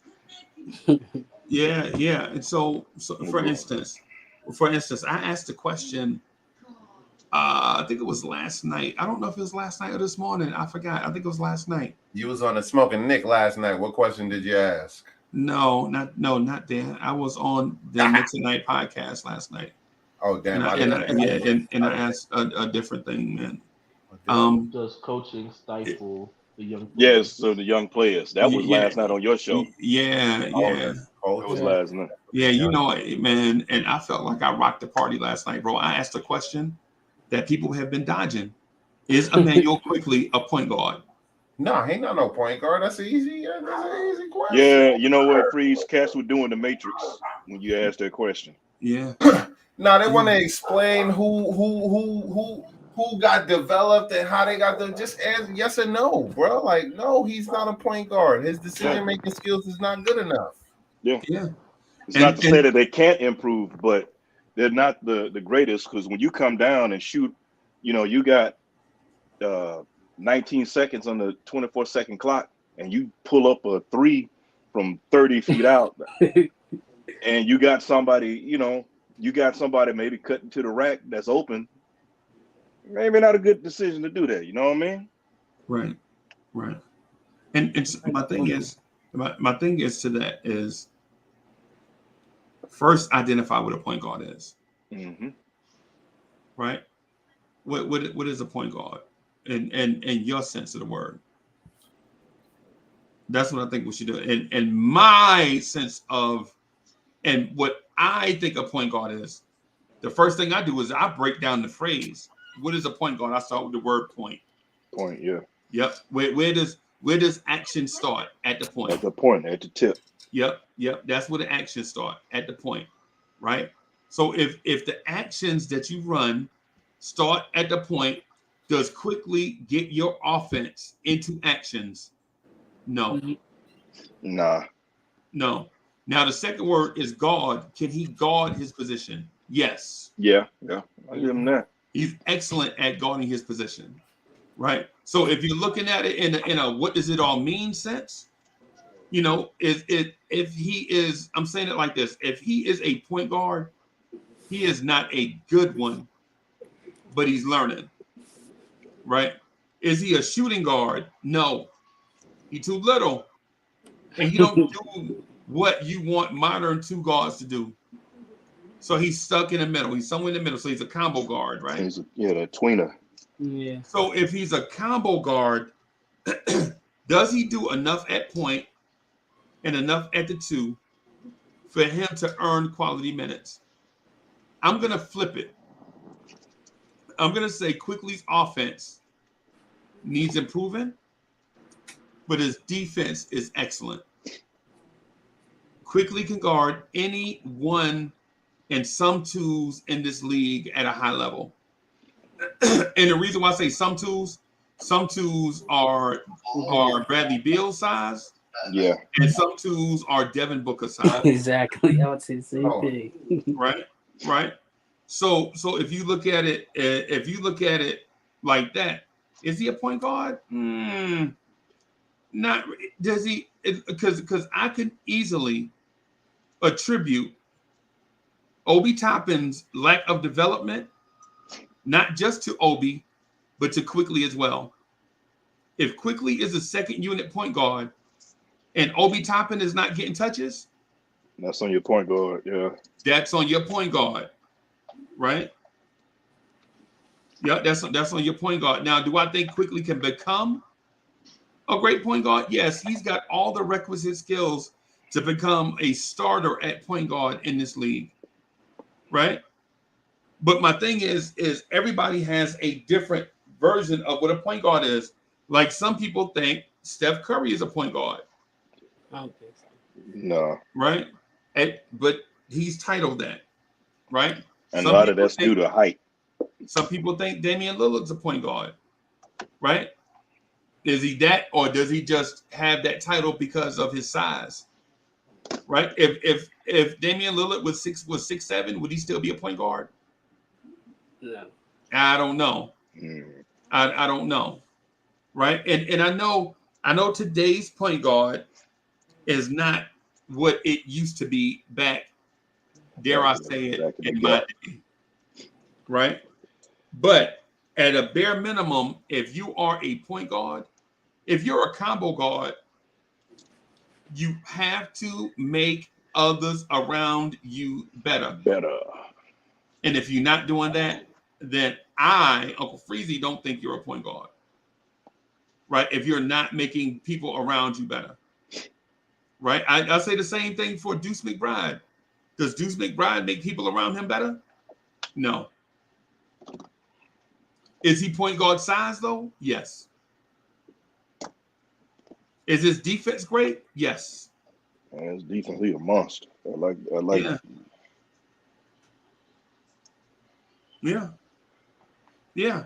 And I like IQ. I would love if Emmanuel Quickly would turn into a point guard. I would love it. Right? But there are certain things that Quickly can't and won't do. He's not a risky passer. He's not gonna break down the elements of a pick and roll offense. You know what I'm saying? He's not gonna pass people open. He plays better off of another dynamic guard. Right? Does that make him a point guard? No. You know what that makes him? A Joe Dumars type. Yeah. I look at him as a weapon. He's a good weapon to have. You know, it's like, hey, you got that piece. You know, you're gonna bust your rounds, and he's somebody who can bust some rounds. You know, I've always, and I like IQ. I do too. I love him. I do. I love him. But yeah, he is questionable, and you know, I take a lot of it with youth. He's still young. He's learning, but I never looked at him as a point guard. I always thought of him as a combo guard or scoring guard. You know. Right. And mind you, I on multiple occasions had this argument or / debate with Hardwell and BK Steph. They were saying that he's a combo guard, and that's it. And my thing is, right now, I think his future is at point, but right now he's a combo guard. I don't want to ever say that he's not going to be a point guard. Because I had the argument with Hardwell. Me and Hardwell argued for like 2 hours, back to back. That man had veins in his neck. You know what I'm saying? And that's my dude. That's my brother, and I love him. And he played point guard at a high level, and he can recognize point guards, right? And so when he say Quickly wasn't a point guard, I'm like, okay, you wrong though. You know what I'm saying?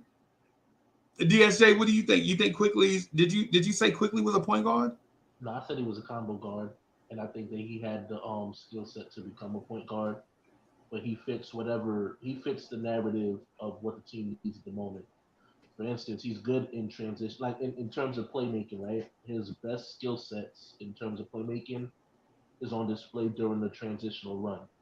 But in a half-court setting, he's not as prolific in terms of getting everybody else involved. So he's able to read the floor in transition. But I mean, so can Josh Hart. You know what I mean? So it's not giving him like credit for being able to make the right reads all the time, but it's like that's when his skill set is at its highest in terms of playmaking. In the half-court setting, he's looking for his shot. Right. Now that could be where that might be what Tibbs is requiring of him. Right. You know, but at the same time, again, I lean on things like Summer League as almost like the resume or the example to make it make sense. When he was playing in Summer League, he was the leader on the floor, and he was getting guys in position. Okay. Right? And he was playing alongside like Miles McBride. There were times when Miles McBride and him shared the floor at the same time. Right. And it almost felt like, I remember the time when Monte Ellis and Steph Curry was Golden State Warriors together. And on one game, Monte Ellis might have been playing point and Steph Curry was off ball. And then the following game, instead of keeping it to where there's a consistent basis of Monte Ellis your running point or Steph Curry your running point, it was always a switch off following one game to the next. And I think that with that in mind, Emmanuel quickly never got the opportunity to say consistently, okay, if this is the position I'm going to play, then this is the position I'm going to play. It was always one game you're going to play point, and the next game, oh, we're going to have you play off ball, and we're going to try to see if we can get some point guard run from Miles McBride or Rokas Yakabitis when he got his opportunity as well. Or Luka Vildoza. Yeah, so I think that's kind of where, again, he does what the team is asking him to do, and that might be to a benefit and that might be to a deficit, because now it's like, well, there's no consistency, so I don't know what you guys want of me at this moment. Right. Right. So with that said, so you're saying that a clear defined role is more valuable than minutes? Is that what you're saying? If you're trying to define the role, then yeah, I think the minutes need to take a back seat, because yeah, I see. That's what I mentioned. I said a clear defined role over minutes. Yeah, because if you're trying to define a player to be a certain thing, then yeah, you have to define that role first. Okay. Or else you're going to be labeled a combo guard. Okay. And for my money, there's nothing wrong with being labeled a combo guard, by the way. In my mind, it's like being called a wing player. To me, it's the same. It's like being called a big. Right. Yeah. In my mind, you know what I'm saying? That just means you do multiple stuff by definition, right, as opposed to being, as opposed to just being called just this one specific thing. No, I absolutely agree with that. Because again, I think where it gets confusing for players like that, especially when they're young and they're trying to define a role, is when there's a couple seconds left on the clock and you need that shot. Are you looking to make the right play, or are you looking to try to take that shot to win the game? You know what I mean? And it could be those decisions based off of the way that they're playing you, that you won't be able to make that right read, or you're afraid to take that shot because I'm supposed to be a point guard now. Oh, wait a minute. No, I'm supposed to be a shooting guard. What do I do? And then you're looking around, and then, oh, the clock just ran out. Yeah. Okay. I have another question for y'all. Right? Man, I had a question for Soulfinger Dip. Okay, I'll save it. I'll save it. Oh, Gucci Man is in the building. Gucci, what's up, Geechee? Geechee Man, that's right. Geechee Man, what's good? You heard me? Geechee. Right off that water. You heard me? Right off that water. 5 right minutes off the from water. the beach, man. Oh, no more Family Guy, Ron Cleveland. What's going on, man? Shout out Uncle Ron. What's going on? Ron Cleveland, man. What's up, Ron? You better like, share, and subscribe to the Smoking Nick, man. We miss you. You ain't been there before. That's why we miss you. Yeah. Hey, I'm gonna have to come check you out, man. I'm gonna have to come check you out. You know, it's real raw. I'm sorry, Freezy. I'm plugging it, man. I apologize, man. Yeah, you know man. how I do, man. And no doubt. My apologies, man. I'm gonna have to come check you out, Smoking no Nick. self-control. You know I'm clean cut, so you know what I mean. I know how to handle grandma's furniture, even though we ain't always at her house. You feel what I'm saying? I hear you, real man. Talk. Salute to you, though, Ron, for real. Hey, salute to y'all, man. Hey, it's a good time to be a Knicks fan. You heard me? Yeah, man. I got a question for Soulfinger, since Soulfinger popped back. Soulfinger, you still there? I guess Soulfinger. Yes, sir. I'm right here. So here's my question. I've been wanting to ask you this, and y'all please jump in if y'all got something to add to it, man. Please jump in if y'all feel like y'all got something, right? Soulfinger, do you believe? And this is just me asking, because my belief is that maybe the Knicks added too much young talent at once, where they couldn't necessarily focus on developing one or two young players at a time to propel them to all-star type status.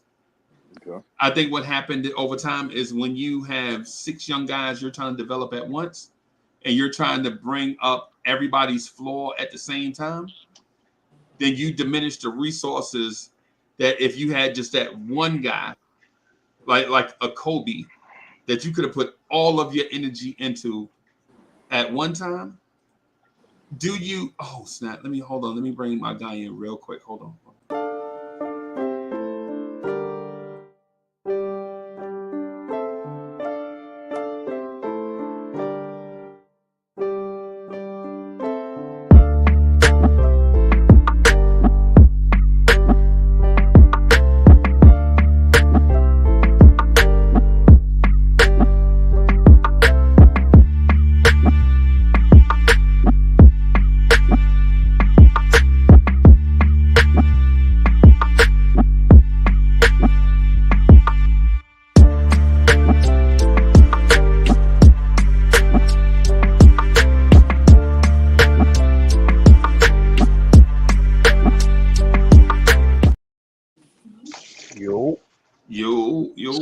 Salute everyone. Salute BSJ. What salute Smoking Neck. What up, Ribby? What up, Ron? What up, Freezy? What up, Soulfinger? What up to the What's chat? good? What's up, I'm chilling. DRE? I'm chilling, brothers. What's going on with you, man? So, you heard my question, man? No. Well, let me make sure. I think I did. So basically, what I said is, I think the Knicks brought in too many young players at one time, and I want somebody to talk me off the ledge. I want to be wrong about this, but I think they brought in too many young players at one time, and by developing all of them at one time, like slowly raising their floors, that if we just focus all that energy into one or two players, I think we may have, had a better player by now. Like I think we might have had like a all-star level Grimes or an all-star level RJ by now, as opposed to the coaching staff, development staff focusing on 6 or 7 young players and your star and potential star than you did when you tried to develop all these guys at once. I think Sims, Obi, and maybe Miles McBride maybe suffer from not being the focal point of development and just being a piece of development. Am I wrong on that? Do you disagree with that, or am I out on the island? I agree with you to an extent, and what I mean by that is, I'm looking at it. Let's start off with we'll just start off with what we got with RJ. RJ's been he was pretty much, he was almost like a solo act as far as the young guys goes. You know what I'm saying? So he had opportunity. You could have been working with him, but it really didn't pan out. But then you started getting more, and I see where you're going with this, by bringing in more young guys. But you got the organization has to have a plan. So I feel like it was kind of like you throwing spaghetti on the wall to see what's going to kind of stick to a degree with some of the young cats we got. And it's easier to focus on that one, but considering that we're a rebuilding team, and if you're going to rebuild, well, then you need to make those moves, i.e. as in developing your young players or working with the young players. We went away from that a few times when we had all the last season when you had all the vets in there and you buried your youngsters. Right. So that's on the organization. So that's a variable, right? So that's a variable right there. Because like I said, I mean, we can even go further than, well, I'm not going to talk about that's a previous regime. We're talking about this regime. I'm not going to bring up the previous regime.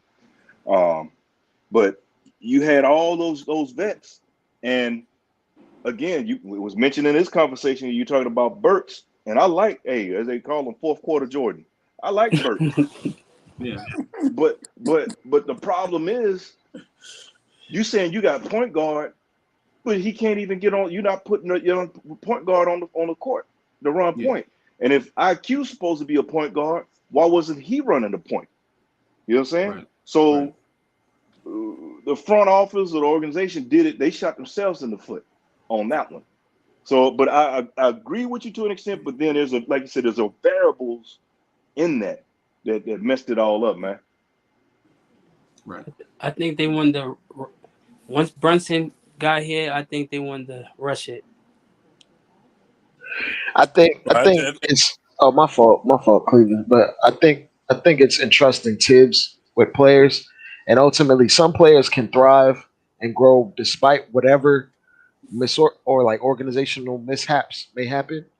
But that takes a special kind of player. Most players need to be nurtured to get to where they need to go in terms of hitting their ceiling.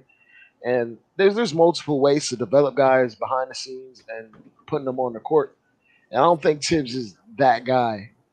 If you're trying to like entrust a particular young player to do multiple things, Tibbs doesn't have the patience for that. He's not going to live there and let you just make mistake after mistake, even if it's for the greater growth, in my opinion. Yeah, Dre, I think really I'm with all you guys, man. There's a lot to unpack. Frieza, that's a great question. Got to give you kudos on that. Very great question. But the thing is I think when they made that decision, when we got all them young players, you had to do it because you was rebuilding. I mean, the Knicks. Let's look at where we were before we got Tibbs. We were in the trash can. We was a laughing stock of the league. Right. Period. Point blank. We didn't have nothing good to talk about. And so the fact that you rebuilding, you got to go with your young players. But the problem is, and I agree with the last comment before Drake, once Brunson came in, that sped up the timeline and seeing what happened this year. I think had the Knicks just made the playoffs and got knocked out in round one, we wouldn't be talking about going out and getting these guys we talking about. They would have still been trying to let this thing cook and be smart. But the fact that we was that close to getting to the Eastern Conference Finals, it's a no-brainer what you got to do. And that means normally when that happens, some young people is going to fall on the guillotine. Wait a minute. So let's not assume that then. Let's ask. I ain't assuming. I think it's already written. I don't think it's assumed. Wait, but either way, whether Ron, whether it's written or not, explain what it is that you're talking about. Okay, what I'm explaining, the fact that the Knicks right now is snooping around, doing that, snooping around Philadelphia, hoping that Embiid asks for a way out. The fact that they're holding on, they're still talking about Donovan Mitchell. That stuff ain't going away, and that stuff ain't just idle talk. Where there's smoke, there's fire. You know what I mean? So that's what I'm saying. It's obvious. I mean, a blind man can see it. Stevie Wonder can see it. When the Knicks made that second round, it was that close. The Knicks didn't make it to the second round of the playoffs because we didn't have a few of these young guys to show up. They're going to make some moves, and they got too many picks that they're sitting on. It's just a written. It's just a matter of time. We don't know who's going to be gone, but if I'm a betting man, I know the only person that I can guarantee you can buy a jersey of is Brunson. He's not going anywhere. Them other guys on here, I'm not buying nobody else's jersey. So it is what it is, and especially when your coach, the coach that knocked you out, Spoelstra, the way he talked about Brunson, he even admitted it. They threw everything at him and couldn't stop him. So I'm gonna tell you what that had to do with? I think you lost me because I asked Soulfinger a question, and we talk about Eric Spoelstra. Huh? I said I asked Soulfinger a question. That morph, that kind of morph. But it's just back to the whole thing of why the Knicks, how the Knicks is moving right now. But it's definitely Frieza. I can see with having too many young guys was a problem too. That's what I was asking Soulfinger, right? I'm not saying that the young players are bad players. That's not what I'm saying. Oh no, they're not. What I'm saying is having this many young players a service to the young players that you brought in, because it's like, how you go grocery shopping and then 2 weeks later you look in and you're like, oh man, these onions don't went bad. Buyer's remorse. And now you regret. You like, man, I bought them onions, I didn't even need them, right? Or whatever it is. Whatever it is. Like, you accumulate all this stuff and you use so much stuff that sometimes other things go neglected. Yeah. And I'm asking, is that the reason why Obi Toppin has not broken out yet? Oh Lord, Freezer, you read my mind, man. Oh my goodness, It's because Obi's a bum and he's not physical enough. That's the reason. Me and Soulfinger had that very conversation not even 2 days ago, and we talked about it. When you draft a guy that high, I don't care if it's Obi Toppin, I don't care who it is. And you, no. To be honest with you, bro. Hey, hold on. Hey, you got stuff going on in the background. To be honest with you, but the thing I was saying, though, Freezy, niggas work out more, and I could probably think less. You feel me? When you draft a player, a player that high, and I don't care, if it's Obi Toppin or whoever it is, and you starting the foundation of bear in mind, this was their very first pick as a front office exec. Leon Rose, very first pick. There's no way in the world that guy is supposed to be coming off your bench. I don't care who you had before him. If you go that route, you telling us as a fan base and to the organization for which you work, being for Mr. Dolan, that this is a guy that I'm looking at as a piece that's going to be here through this time that I've drafted him. He's going to be here with me. This is my guy.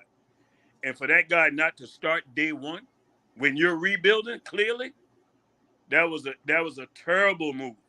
You know what I mean? We all know what Julius Randle became. But when you got Obi, you were supposed to do everything in your power, even if it meant throwing picks and players to move Julius Randle. And I love the way Julius Randle played. Love him. And I tell anybody that. I love what Julius Randle brings to this team. But it was apparent once Julius Randle took off, Obi, you're in trouble. It was There's a wrap no way for you're Obi. going to start in front of Julius. Yeah, and anybody would be wrap. a fool to put him in front of Julius the way Julius been playing after that pick was made. That's facts. It's more organizational malpractice deciding to take Obi, even if Randall was playing at his best. If you're gonna waste a pick that high, then you have to either invest in that player or move on from him. And they decided to just string it out for 3 years, knowing, especially after they extended Randall, they should have just traded him.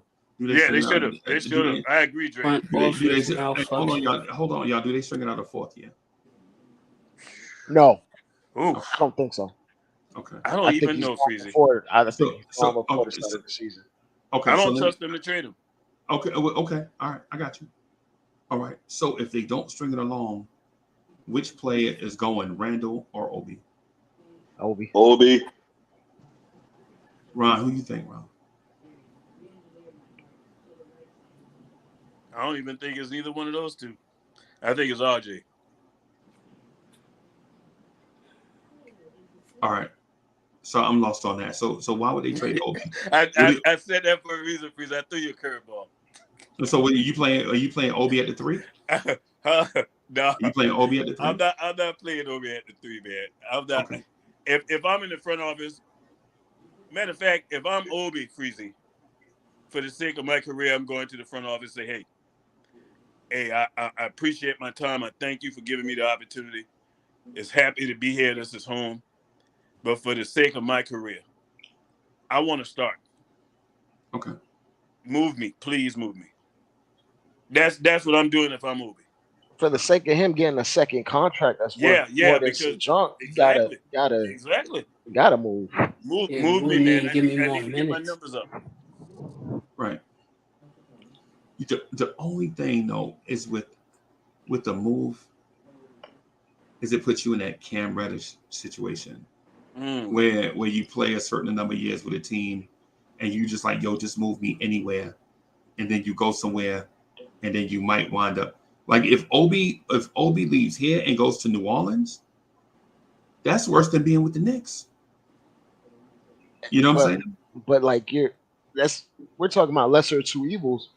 He's not going to get any more opportunity here, regardless. You might as well take that chance because his stock ain't never going to get it any lower, in my opinion. All right, so here's the question to that. That you mean in terms of just moving Just moving anywhere or moving period? If he went to a worse situation, I don't know if he could go to a worse situation, Freezy. I'm being dead serious. Besides backing up Giannis, where would he go to that's a worse situation? I just named it, New Orleans. How? Because Is Zion, he is he gonna Zion is going to miss gonna the betterment of a half a season. Brandon Ingram misses damn near 30, 40 games a year. He's right? going to get playing time, regardless Yeah, if he he'll went get to a playing team. time down I there. tell you what, Y'all see that's what things get off the rails. Y'all think y'all assuming that that's not guaranteed, It's right? not. And You know the ideal spot for him, then Freezy? hold on, Ron, hold on. Go Let me ahead. finish. Let me finish.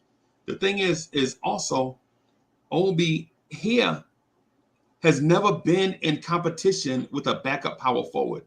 Obi in New York is the backup power forward. Obi in New Orleans is in competition with cats like Najee Marshall, Trey Murphy, Herb Jones. Yeah, he in competition with those scrap minutes. You're not gonna trade Obi there and you're just gonna take over.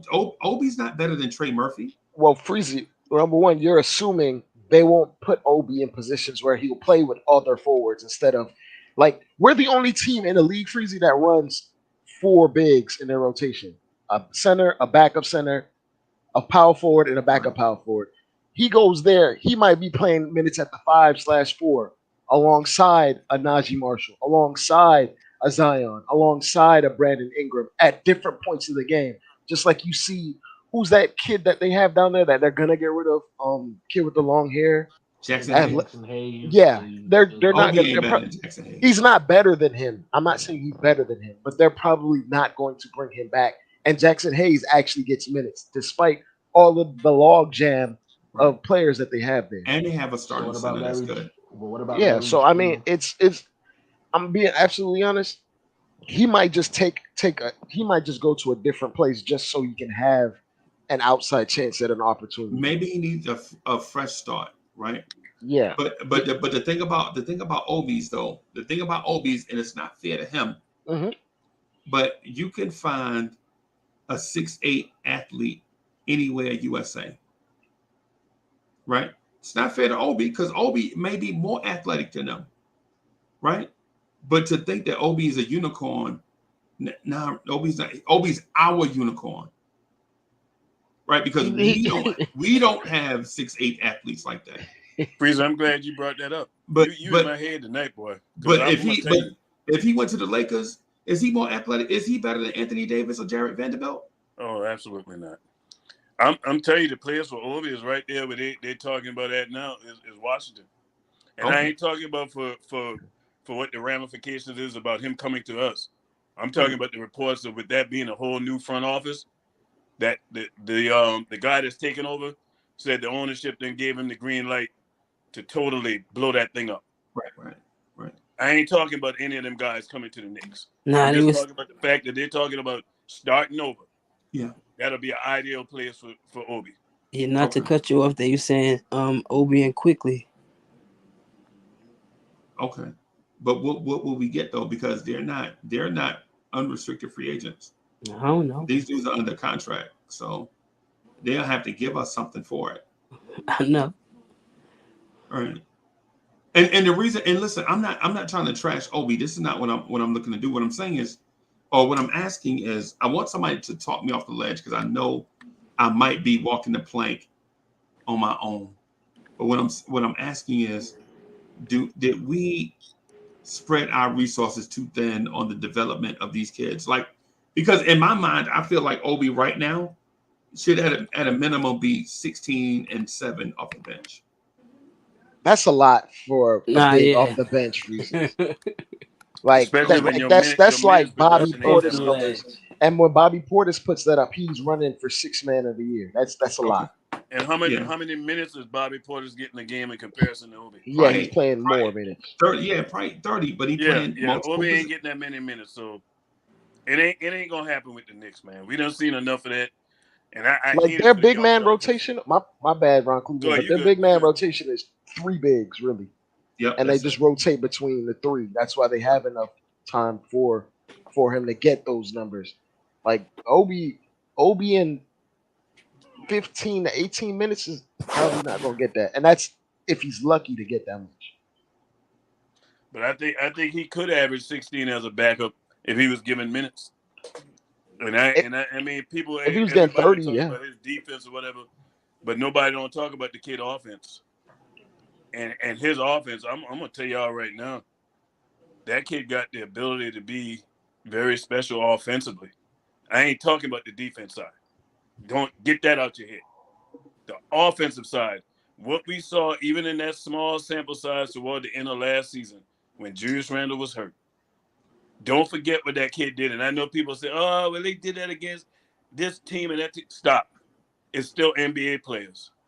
And guys still playing for contracts. And guys still playing to be on teams the following season.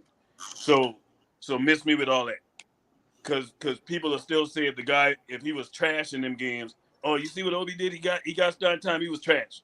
You gotta be fair. And what we saw what that kid was doing offensively, I can't sit here and say, oh, he's a bum. He ain't gonna be able to do if he got those kind of minutes that Bobby Porter's getting out there. We gotta be fair. I'll say this: like his offensive talent is very apparent, but he's also one of those guys that needs a routine and a rhythm. And he need like for him to ever reach whatever supposed offensive ceiling, he's not going to be able to do it as a microwave 6-man scorer. He's a big. He needs 100%. to play 25, 30 minutes in order to reach whatever ceiling he is. Like he's not going to be the jitterbug like IQ is.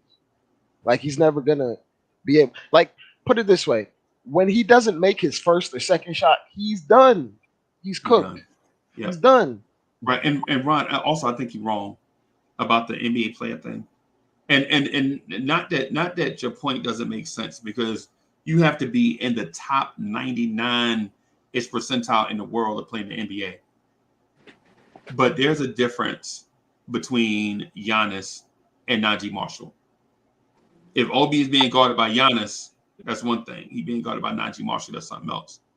You know what I'm saying? So I get what you're saying. I get what you're saying. I'm just disagreeing because I do believe that there are varying degrees to talent levels, right? Like for instance, like for instance, when Obi went off against Indiana, I think it was Indiana, and he was being guarded by Aaron Nesmith and Zeke Jackson.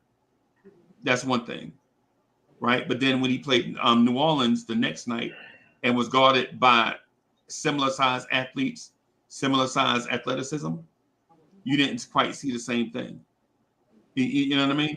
And I'm not diminishing Obi's talent. I'm not diminishing that. What I'm saying is ultimately, everybody in the NBA can play. But man, that top 30 in the NBA versus the top 400, there's a severe talent. I'm glad you said that, Freezy, because a lot of people, and I've heard it even being on your show, man. People downgrade players because, Obi was playing against a bunch of undrafted players. Right, hey, right. Look what the undrafted players got the Miami Heat too. Yeah. These players still got skills. To your point, if they're in the NBA, them guys got skills, man. But at the Them same guys time, got skills. I always say like those role players did get utilized to their maximum capability. That's how they got as far as they did. They got given a chance. And guess who was responsible for what that happened? By the way, greetings, fellas. Salute, Wiz. Salute. Good to see you, man. What's happening there, Double Dog? What's happening, Double Dog? You are. Oh boy. Our heads in the house. But about Freeze's question, the answer is yes and no.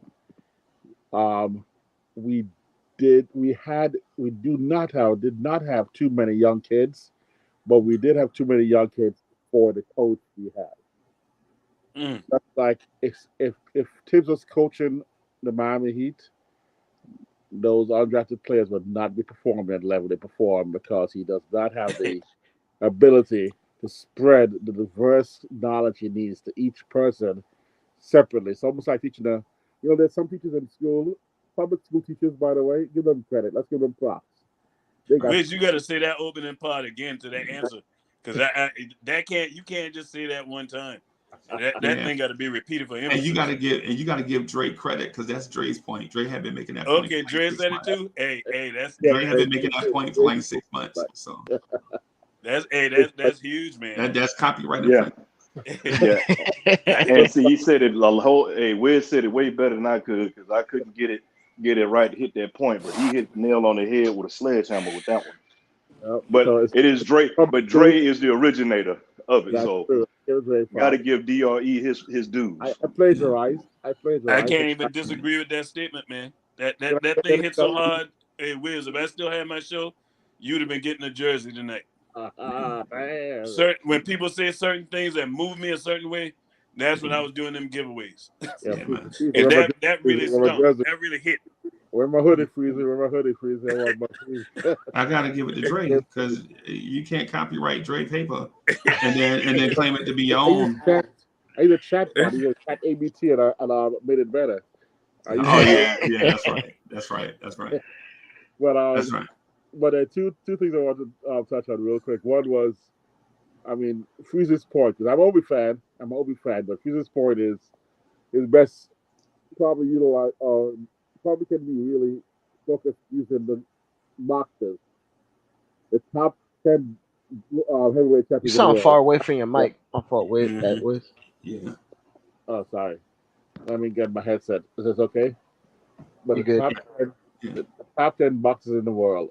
Actually, when Tyson was around, the top 5 boxers were superior to the remaining competitive boxers in the world. But he had boxer ranked number 100, could probably beat all of us with their eyes closed, right? But the top 10, the top 5 were elite, so elite that if Obi played number 100, he probably fared well. But if he started fighting top 10, he wouldn't survive. So there is some truth to the fact that playing the backup or third string guy sometimes definitely affects the fact that you can perform. You're superior. Almost like Grimes in the summer league. He looks amazing. So does my Deuce in G League. Deuce in G League looks like a superstar. But on the NBA court, people tell me he can't shoot. Or he's too slow. He doesn't have a first step. But in the G League, he looks like he can blow by everybody and hit every outside shot.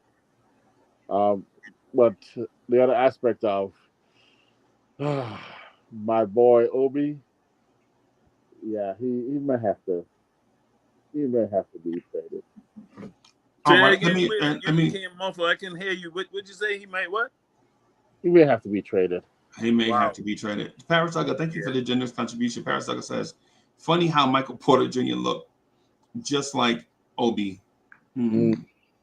I'll say this: Michael Porter Jr. got like 14 boards in that game.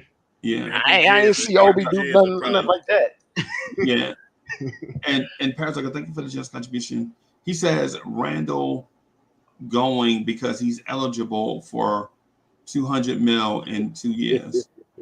Ain't nobody paying him that. Sorry, we ain't paying him that, and the league ain't paying him that. Matter of fact, hold on. I'll scale that back. If never know Leon. I'll scale that back. If he continues to put up 25 points per game and his efficiency goes up, then the way the league is setting up, like Jason Tatum is going to get $300 million. So him getting 200 is not out of the question. You got to remember, like if you look at Dame Lillard's extension and Jokic's extension, towards the end of the years, they're making 60 a year. 60, yeah. Yeah, because I think Dame's escalate year after year. Yeah. So like, peace. I think DJ's leaving. Yeah, but but Dame will be 36 when those years kick in. But I mean, 36 years old. Jokic's gonna be like 31 when his kick in. So but I'm specifically talking to Dames though. Got you. Pay Jokic while he you know what I'm saying, while he balling. Yeah, we're not gonna dispute that. No, I ain't gonna sit up here and have no debate whether it's Jokic worth the money. I'm not going to have that conversation. Yeah, That ain't but no He debate. worth more than whatever a max is. yeah, You got to pay that guy. but the Dame Lillard money, as we sit here and look at the Chris Paul money, Ooh. Chris Paul at 38, and then you're talking about Dame Lillard 61 at age 36. There's a reason why. There's a reason why the Suns decided to opt out of that contract and decide, yo, we're gonna waive you, bro. We're not paying you $38 million, Chris. Sorry. No. You know it's crazy. It's like I didn't even think they could do that no more. No, Like, no, they can't. It was it just stipulations in his contract. It was stipulations in his particular contract because he's an older player. They didn't know if he was still going to be playing at a high level, so they were like, okay, we'll guarantee you $15 million on the last year, but everything else after that, that other 23, we can't guarantee you that. So if we cut you, it is what it is. And we You come take to your some kind 15. of agreement on the amount you walk with. Yeah, you get 15. You get part of it, Yeah. but you're not playing at this level, so we can't have you here, bro. Eating up So our cap. basically, what the NBA doing now is protecting franchises from these terrible contracts when these guys get too old. Yeah, but you gotta Almost make like sure a you football right. contract. You gotta have it in Basically writing. saying your contract ain't guaranteed. Because the Miami didn't do that at all. Now they stuck with Lowry deal. Yeah. Until next year. There's no opt outs for that one. Yeah. But I tell you what, Lowry showed up. All right, for sure. All right. That other guy ain't showed up, and I'm wondering about him because I started getting shades of Tim Donaghy. Hey, but before y'all get down too far on the Miami Heat depth chart, let me get back to. I just want to get back to the question that I asked Soulfinger, because Soulfinger started down the thing, and then I think we kind of moved away a little bit. So Soulfinger with all the young guys, is it possible that we may have done the development plan incorrectly, or is it the developers are doing it incorrectly? You know what, Freezer? I'm gonna say both. Again? And no matter how I rephrase it, you always split the middle. No, I'm not gonna split the middle because you gotta the proof is in the pudding pretty much. Because if you look at it, and we were talking about Obi, I know some folks saying Obi's trash or whatever else. First of all, Obi should have never been drafted. Again, when it goes to that, and because you didn't have a set place, it wasn't set to develop him. Who? Okay, well, when he came along, you had Mike Woodson and you had Kenny Payne. Right. But how involved were they anyway? But then you had, and with Obi, I mean, in a way, being a rookie, you playing behind. If you're gonna play behind him, all right, cool. He should be getting more burn. He should get some burn, right? You would think. However, it didn't happen like that. Randall came out exploding. But again, as Ron said earlier, if you're gonna make this move to draft this player as your first pick, you should be making him making sure he gets that time. That's what the young players. We didn't have a bona fide training. I mean, the training cadre, wasn't there.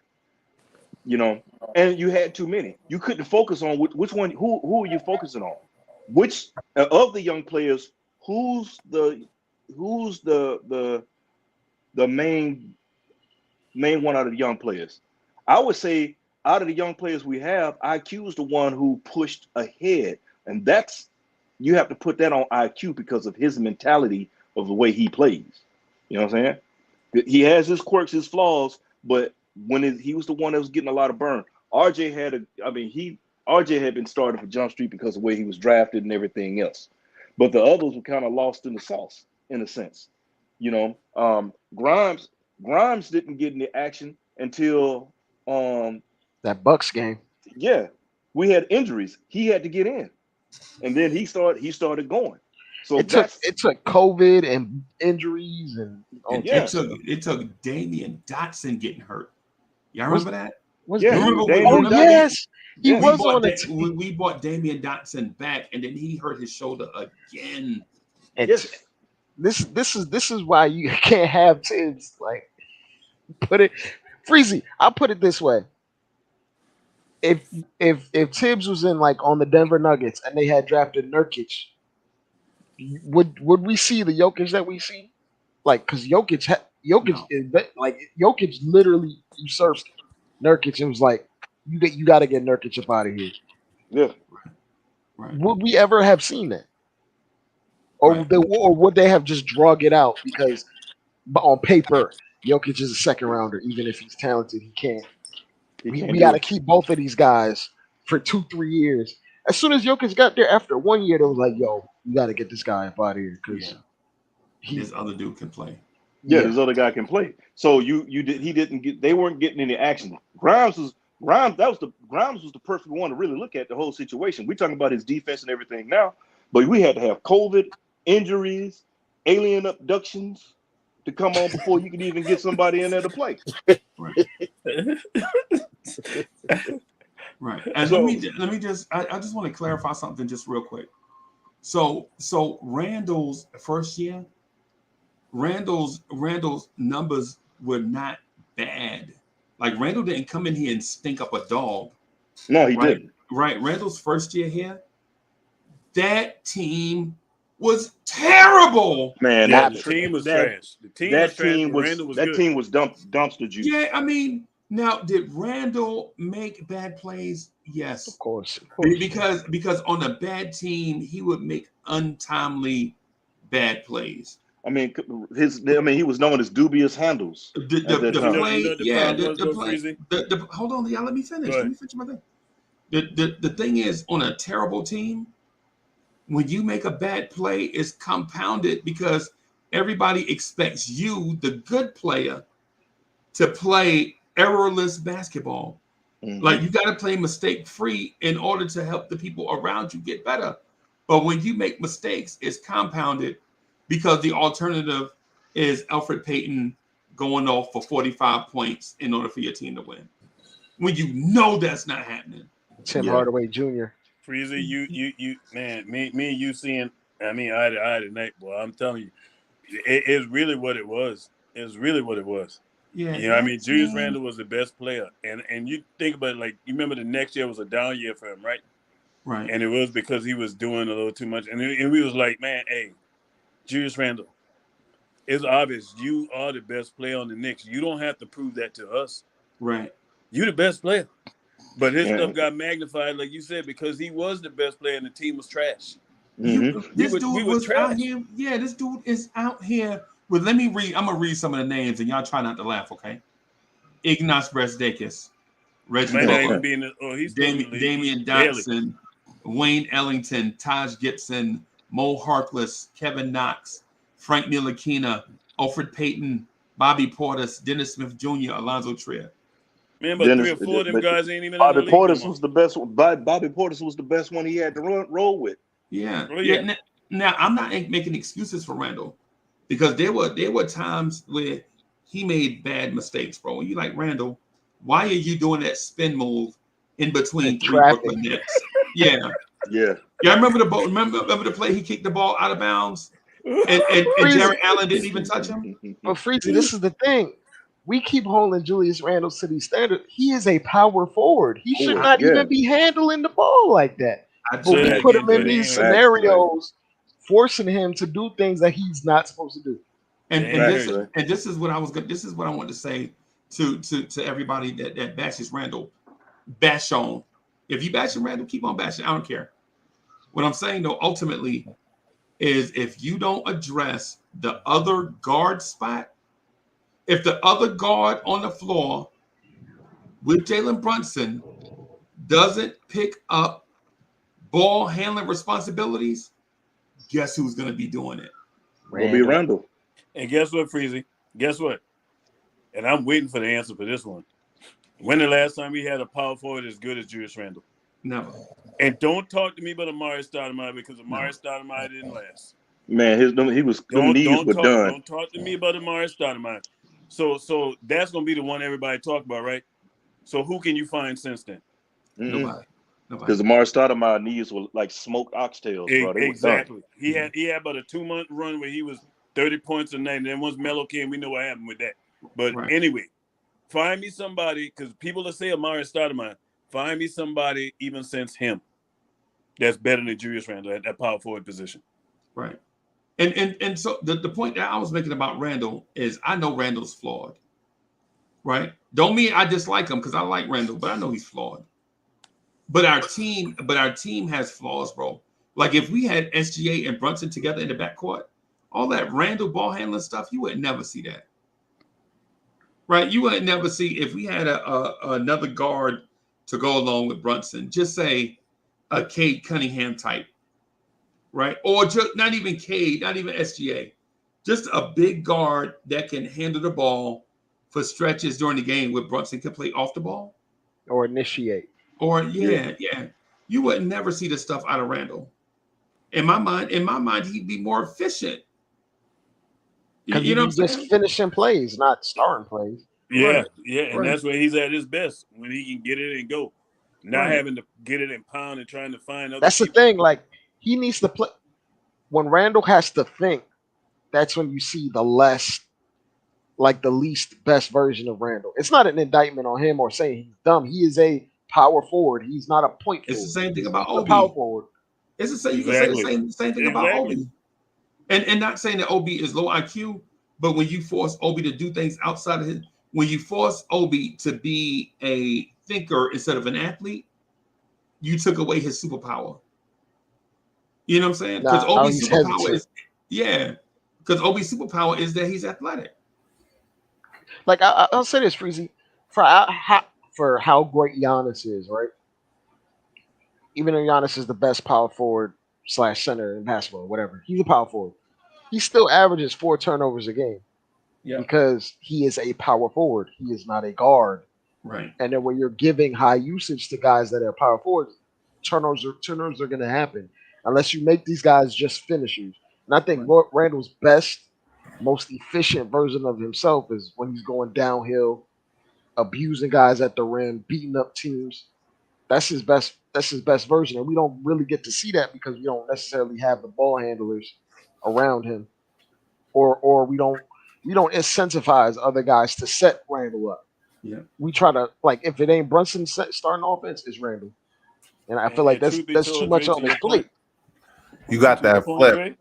The only time Randall starting offense is Brunson, Dre. I'm saying if it's not Randall, it's Brunson. It's vice versa. But the thing is when Randall get the ball, him and Brunson both is when it's a bailout needed. ISO. Yeah, I think the bailout is only when Brunson gets the ball because he dribbles into these corners and spots where he can't really do nothing or that's not his area. I think we project a lot, right? Because when you look at what it is, who is our best player for real? Brunson. Based on his skill set. I'll say like the highest level of competition. Hold on. Is that you say skill set? Is that based on tangible numbers? Based on 31 points. I don't want to talk skill set and hypotheticals. I want to talk tangibles. You can touch and feel and see. I want to talk tangibles. Tangibly, you can touch it, right? Yeah, tangible touching and feel. You can flip the pages right now and look at what Brunson averaged in that series against. So we still talking hypotheticals. Who was awarded? That's numbers. Who was awarded with the accolades and?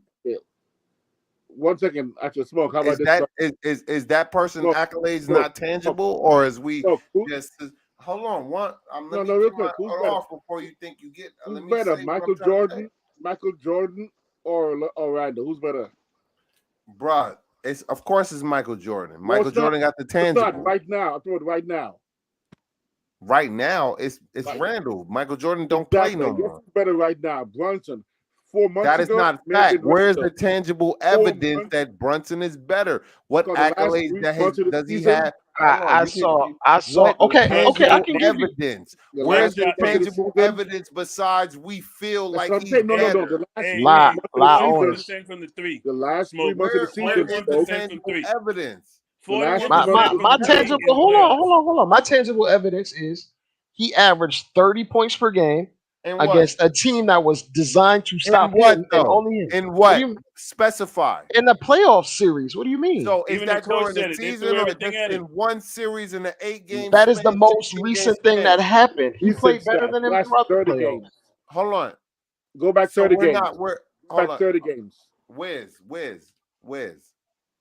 But you use current numbers, not old numbers. The last 30 Current games. numbers. The season is current. No. The last 30 games. Y'all want to focus on one fraction of the season, which is the playoffs, and then just completely dismiss the Michael other area. Jordan's Smoke, I'll give you this, better. Smoke. Tangibly, Jordan's right? career. If Smoke, we I'm talk gonna give about you this, it, Smoke. our Smoke, best you know what player I'm is gonna give you for Julius this? Randle. Y'all Let me want to give talk you about this. one Let me give you fraction this, of the Smoke. season, and Was. all of a sudden, Was. Brunson Smoke, I'm is gonna the give leader you of the this. team. That's In the cap, regular bro. season, It's in the cap. regular Was. season, No. Cap. Randall, in the regular season, The first 50 games. Randall's numbers were better. I give you that. The first 50 But once the games. playoffs started, and we all know what happened, Why? injuries and all that. No, Hold Ron, on. Why? Ron. Yo, Ron Cleveland, First why? 50 games, Ron.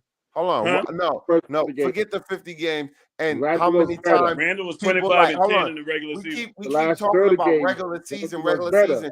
Wasn't Regular dudes season. like RJ? Hold on, Wiz. Wasn't dudes like RJ and Brunson hurt in the regular season? So if Randall didn't do what he do, we would have barely got the position we got. Y'all need to start being appreciative But for Smoke. dudes. Smoke. I'm not done with Hey, you. I'm Smoke, not you, done hey, with you, right? So Smoke, hold hey, on, Ron. ain't nobody No, said that they it's ain't your turn. appreciative of Randall. What? Ain't nobody said they ain't appreciative of Randall. You Nah, take that's it how as a y'all whole. talk. No, But they're not. you going, be yeah, talking. you assuming. Saying Brunson is Assuming. better than Randall is not saying Randall is a bum. I can hear it permeating Okay, off people. okay. How you can hear it permeate? Did you hear what I said when I first started talking I'm about not. Randall? I didn't specify who I heard it permeating off Who's of. I better? said I could hear it permeating. Who's better compared to who sucks? We didn't say who sucks. We said who's better. Who's better? Michael Jordan or LeBron? You don't say Michael's the GOAT, so LeBron sucks. We're not Look, saying you that. changing the We're saying- goalpost, man. No, what You you're don't need saying to is change that the LeBron- goalpost to seem relevant in the just said conversation. Brunson is Stick better to what we're right trying now. to say, man.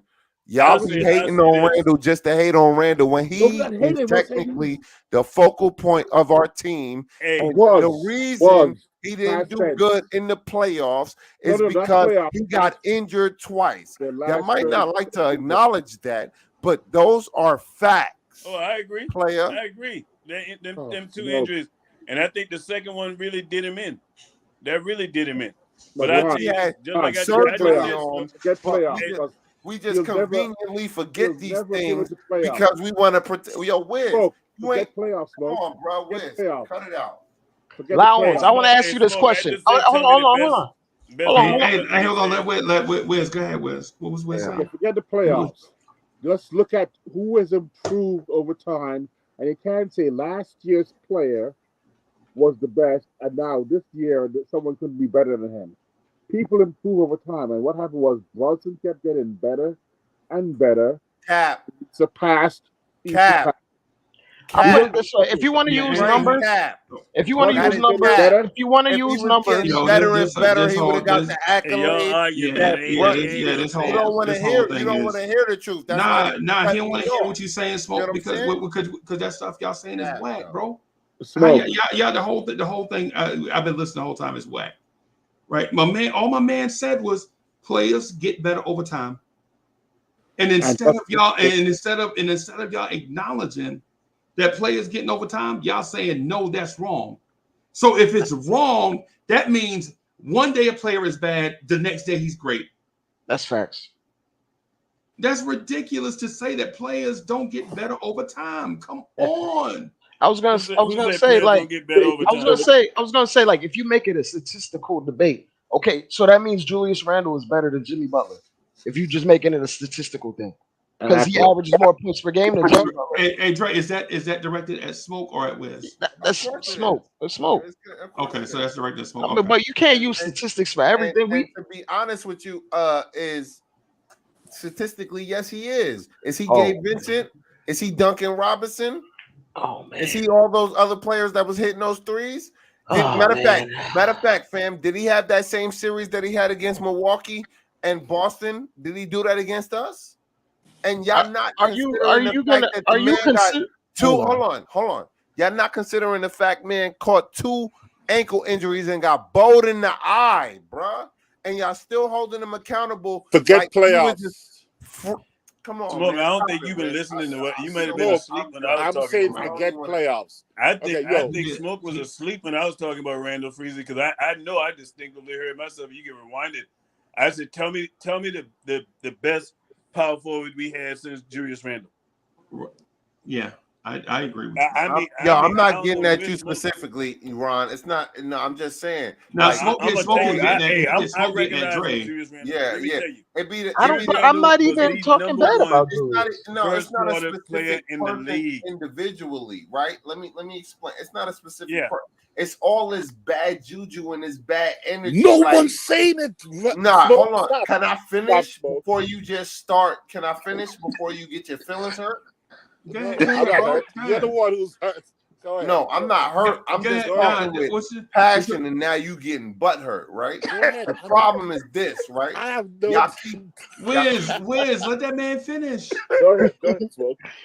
Go ahead. and let Go me ahead, turn my Dick. camera on so you can see me and feel me, right? Yeah. So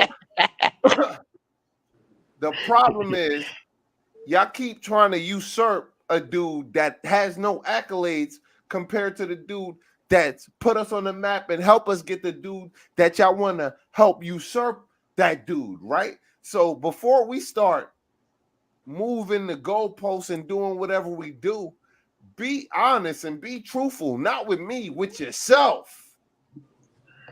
Not me. You ain't got to be honest with me because I see shit. Excuse me, I'm sorry.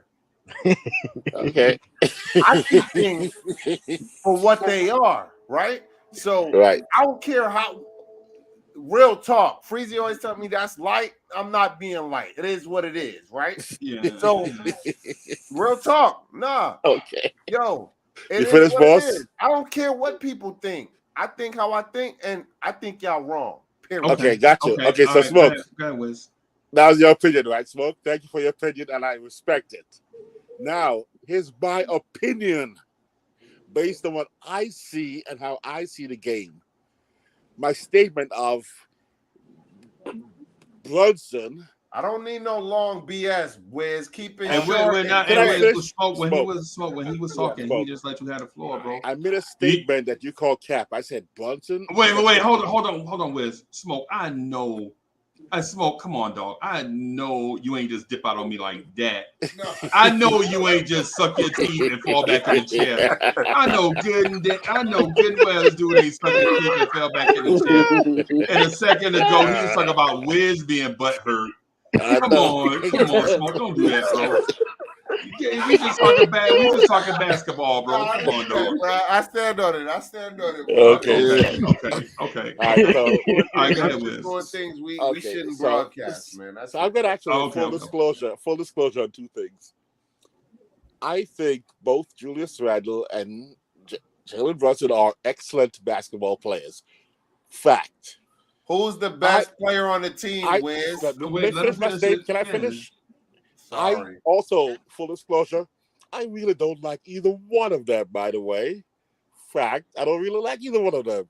Fact. That's the true. same. I like either. I don't dislike them. I just don't love them. Either one, I don't love them the same. Exact same amount of like or dislike, whatever it is. So that's fact. Right? So I'm just going on this, trying to be completely objective by looking at the facts of what I'm saying. Statement: people improve over time as they continue to work and improve their craft. More often than not, right? And I observed Jalen Brunson improving game after game this past season. Right, I saw him improving every game. I saw Randall also improving every game.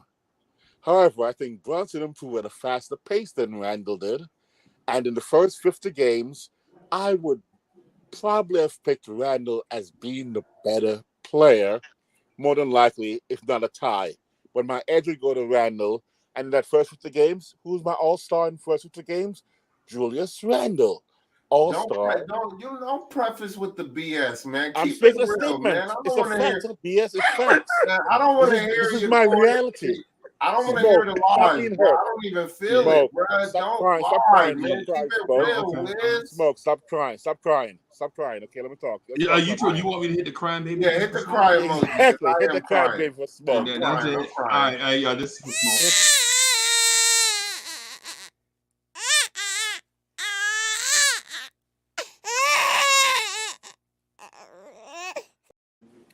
But Okay, so hey, Wiz, he that's is Wiz, he is okay. Wiz, he is right though. He right though. You are walking the dog, bro. We about to take a nap. What's your point? No, because okay. So my fact is this: first 50 games, Randall edged Brunson probably a slightly better. However, How many games in the season, Wiz? I'm looking right now today and right now as players. No, you should improve, know how many people games in improve. the season because it's always been the same amount, bro. Yeah, But You know how Smoke, many you're games in the talking about season? It's always been the history. same amount. Yo, Ron Cleveland, why you laughing, bro? It's an easy setup, Because bro. He walked himself Smoke. down. That How many is games in an the Smoke. easy season? one. If a dude Can was I finish? better in the Give me first 30 50 more games, I'm seconds, sorry, Smoke. Freezy, Smoke, he stop walked crying. himself yeah. into this 30 more smoke, right? seconds. But 30 He more yeah, walked the seconds, but company Smoke. that in man, smoke. all that If a man Smoke. wanted to dude do was was better in finish the his first point 50 though. games, Smoke. All that man, 30 hey, more Smoke, seconds. all that man wanted to do is finish his point though. but he When, can't 30 finish more his when you, seconds, point all because I'm he gonna say. talking Smoke, yes, smoke, he cat. can. Yes, he smoke, can. Poor cat. Yes, he smoke. can. 30 more seconds, Hey, please. hey, I got a quick question, real quick. No, real 30 And seconds, 30 seconds. Wiz just Just give me 30 Wiz said seconds. he Yeah. needs some time to wrap up. 30 seconds. That's all I want. 30 seconds. Clock it. Start the timer right now. That it It I'm took takes me 30 saying, seconds. just state your okay, point, man. so if I look at 5 years ago, I would say Carmelo was better than Randall. However, today, Randall is better. So I'm looking at today's Brunson compared to 3 months ago Randall. Brunson today is better than Randall was at the Cat. 3 months ago point. That's what I'm saying. Okay, Right I'll now, give you that's I'll my give you opinion. these That's numbers. the Cat. point. I'll give you All these right, That's so I'm numbers. done. hey, hold on, Dre. Hey, Soulfinger just wanted to jump in just real quick. Yeah. Yeah. All right. Just real quick. I had a Soulfinger. question because before we went down. Wait. Before you got a question, you got to ask a question to them too. Yeah. Or you No, are just you going to overall, say just something for as them? it's just overall Because if you ask a question, that means we got to go in a different direction. No. I'm just the thing is we were going a whole different direction, the whole conversation, but then we like ran over the cliff and went down Yes, the Grand Canyon. right. So We tend to do I that was a lot. asking what was the original before we went down of who's King I don't Kong. even remember. Right. Yeah. I'm just asking because I That's what know I'm you. saying. Topics I on remember. here get accosted, bro. We have a Yeah. topic and a cat just talk about whatever they feel like talking about. They be like, "Yo, my toes been itching all week." We don't talk about that. We were just talking about how we should have been utilizing Julius Randle and like And Obi, it spun off from the the Obi fact that situation. it spun off from the fact that we were talking about like not having a secondary ball handler on the Right. court, Right. which Right. is why Right. Julius Randle has to assume like more playmaking duties, Right. Yeah. which is to the detriment of his game, in my opinion.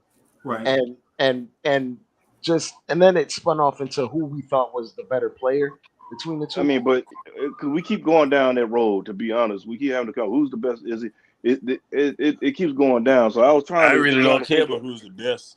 Because I Yeah, was because about to just drop numbers from like PlayStation, from regular season and postseason playoffs put together for both of them. Yeah, I yeah, just want them to perform. I don't care about who's the Yeah. best. yeah. Tom Because Yeah. my Thibodeau thing is the is best And player. because but we just talked about earlier that we shouldn't be pitting our own players against one another, right? no, we shouldn't. Yeah, Right. absolutely Right. But yet we're doing that Right. the way we do where it's going down. Look, they both got flaws. I like I said, I like both. I was on record. I was like, I don't know about Bronson because of his size or whatever else. Okay, out wrong, strike it. He did what he did. Right. Randall didn't have his first season wasn't the great. It wasn't bad, but you Right. got to look at what he played around, and he had to play more. And then too, he caught heat because of his contract. And then you had people like Stephen A. talking about he was the title. This was your prized possession, Julius Randle, Max. blah That was blah blah. Max. No, Max, all of it. They made it a issue out of him. So the man had to come out here and play even harder. So from Jump Street, he wasn't wanted because a lot of folk thought that KD was coming until he said what he said. And he went over across the way and came up shorter than a midget on his knees. Okay, we got that. But my thing is this: we shouldn't be looking at who did what and who shot done. You should be looking forward because we keep getting stuck in the mud on what's going on with the whole Julius and everything else. You know, the thing is which one of the young players get moved? Because one of the young players gonna get moved. Thank you, Soulfinger. Thank you. We keep talking about the same thing. You know, I mean, it's the same show all the time. Be honest with you, Freeze. It's like day in, day out. And a lot of times I come in because it's come on to the same conversation. I was like, man, it's like a scratch record. It's like you go to a scratch record over and over and over. Yeah. I mean, come on, man. Can we just talk about? Can we go in a whole nother direction? We already been down the same road. I mean, if you like to eat ham and cheese all the time, well, so be it. Yeah. But how about you, instead of putting the mayonnaise on, put some mustard on the joker or something? Come on, man. Come on. It just could have just been like an agree to disagree scenario, but they got sidetracked way further. It could have been how we make this team better. Yeah, man. all it could have been get over it. Yeah, it's that should be what it is. You know what I'm saying? The teams do it. Yeah, this is about the front office, what they're gonna do to make us better. They need to be looking at articles out there talking about who's the best Knick. They putting articles out there talking about who's linked to coming to the Knicks. Let's talk about who's gonna be up out of here. Possibly. You know, because we should be looking at the moves. Other moves have been made, not player wise, but looking in the front office. You know, what's his lips is gone. Perry is gone. You got one cat in there. So Rosas, you know, is that a good move? How you feel about that? Because really, I ain't gonna lie, I'm a little shook because what did he do when he was with the Timberwolves? Nothing. Exactly. He made his best move was on the 1st of February. That was what his best move was. And then the other thing, and then you got to look at it like this, man. Look at it like this here. What players we know we need to improve? What is out there that would make us improve as a team?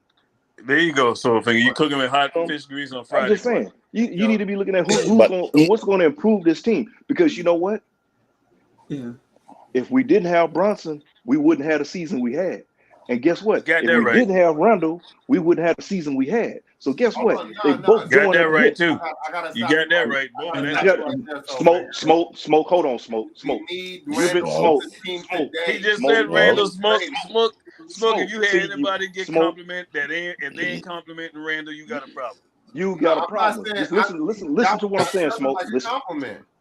Listen to what I'm saying, Smoke. Listen to what I'm saying. Randall's in the equation, man. Without Randall and Brunson, the dynamic duo, the best duo in the league this year, the Knicks don't make the playoffs. You're not convincing me. I know that already. Hey, Ron. Exactly. I'm just telling you. That's.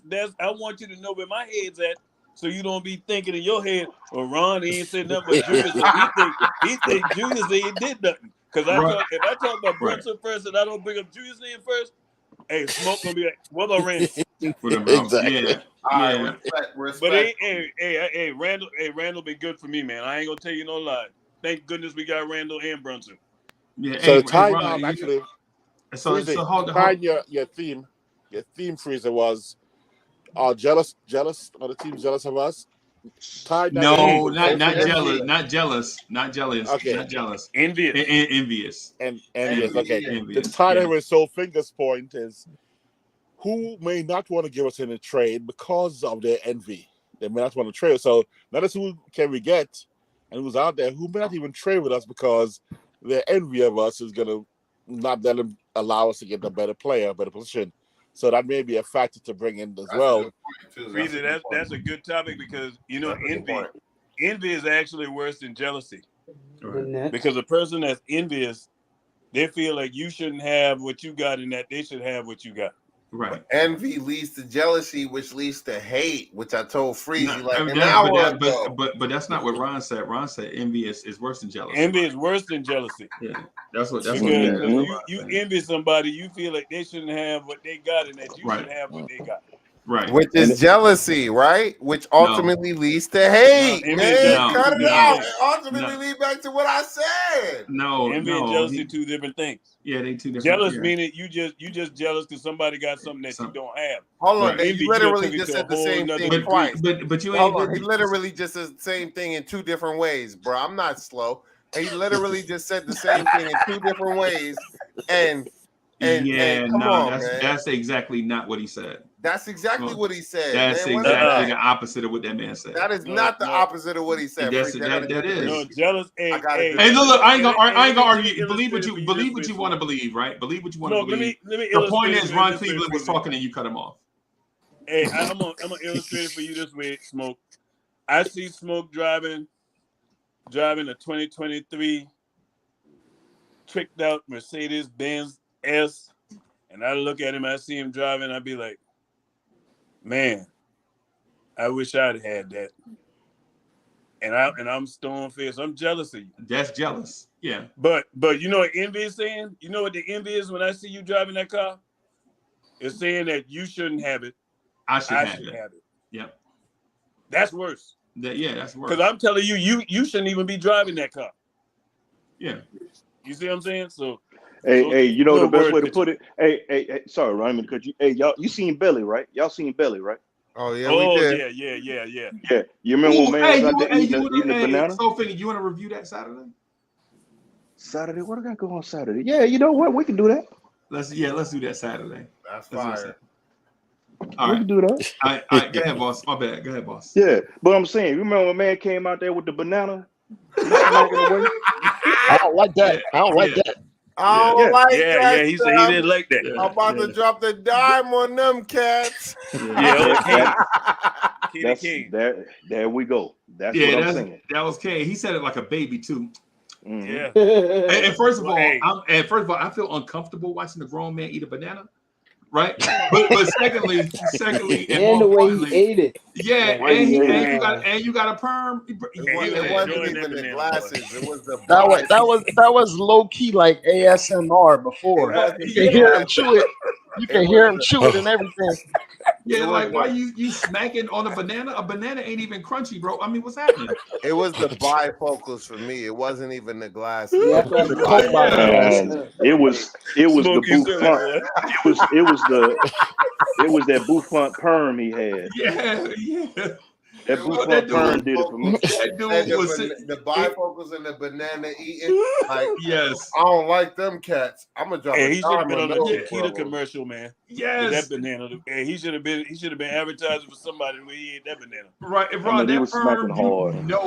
You know he was sitting under the dryer with that perm, bro. You know what I'm saying? Yeah, banana line all over his lips. With them spritz. He got them spritz in the hair.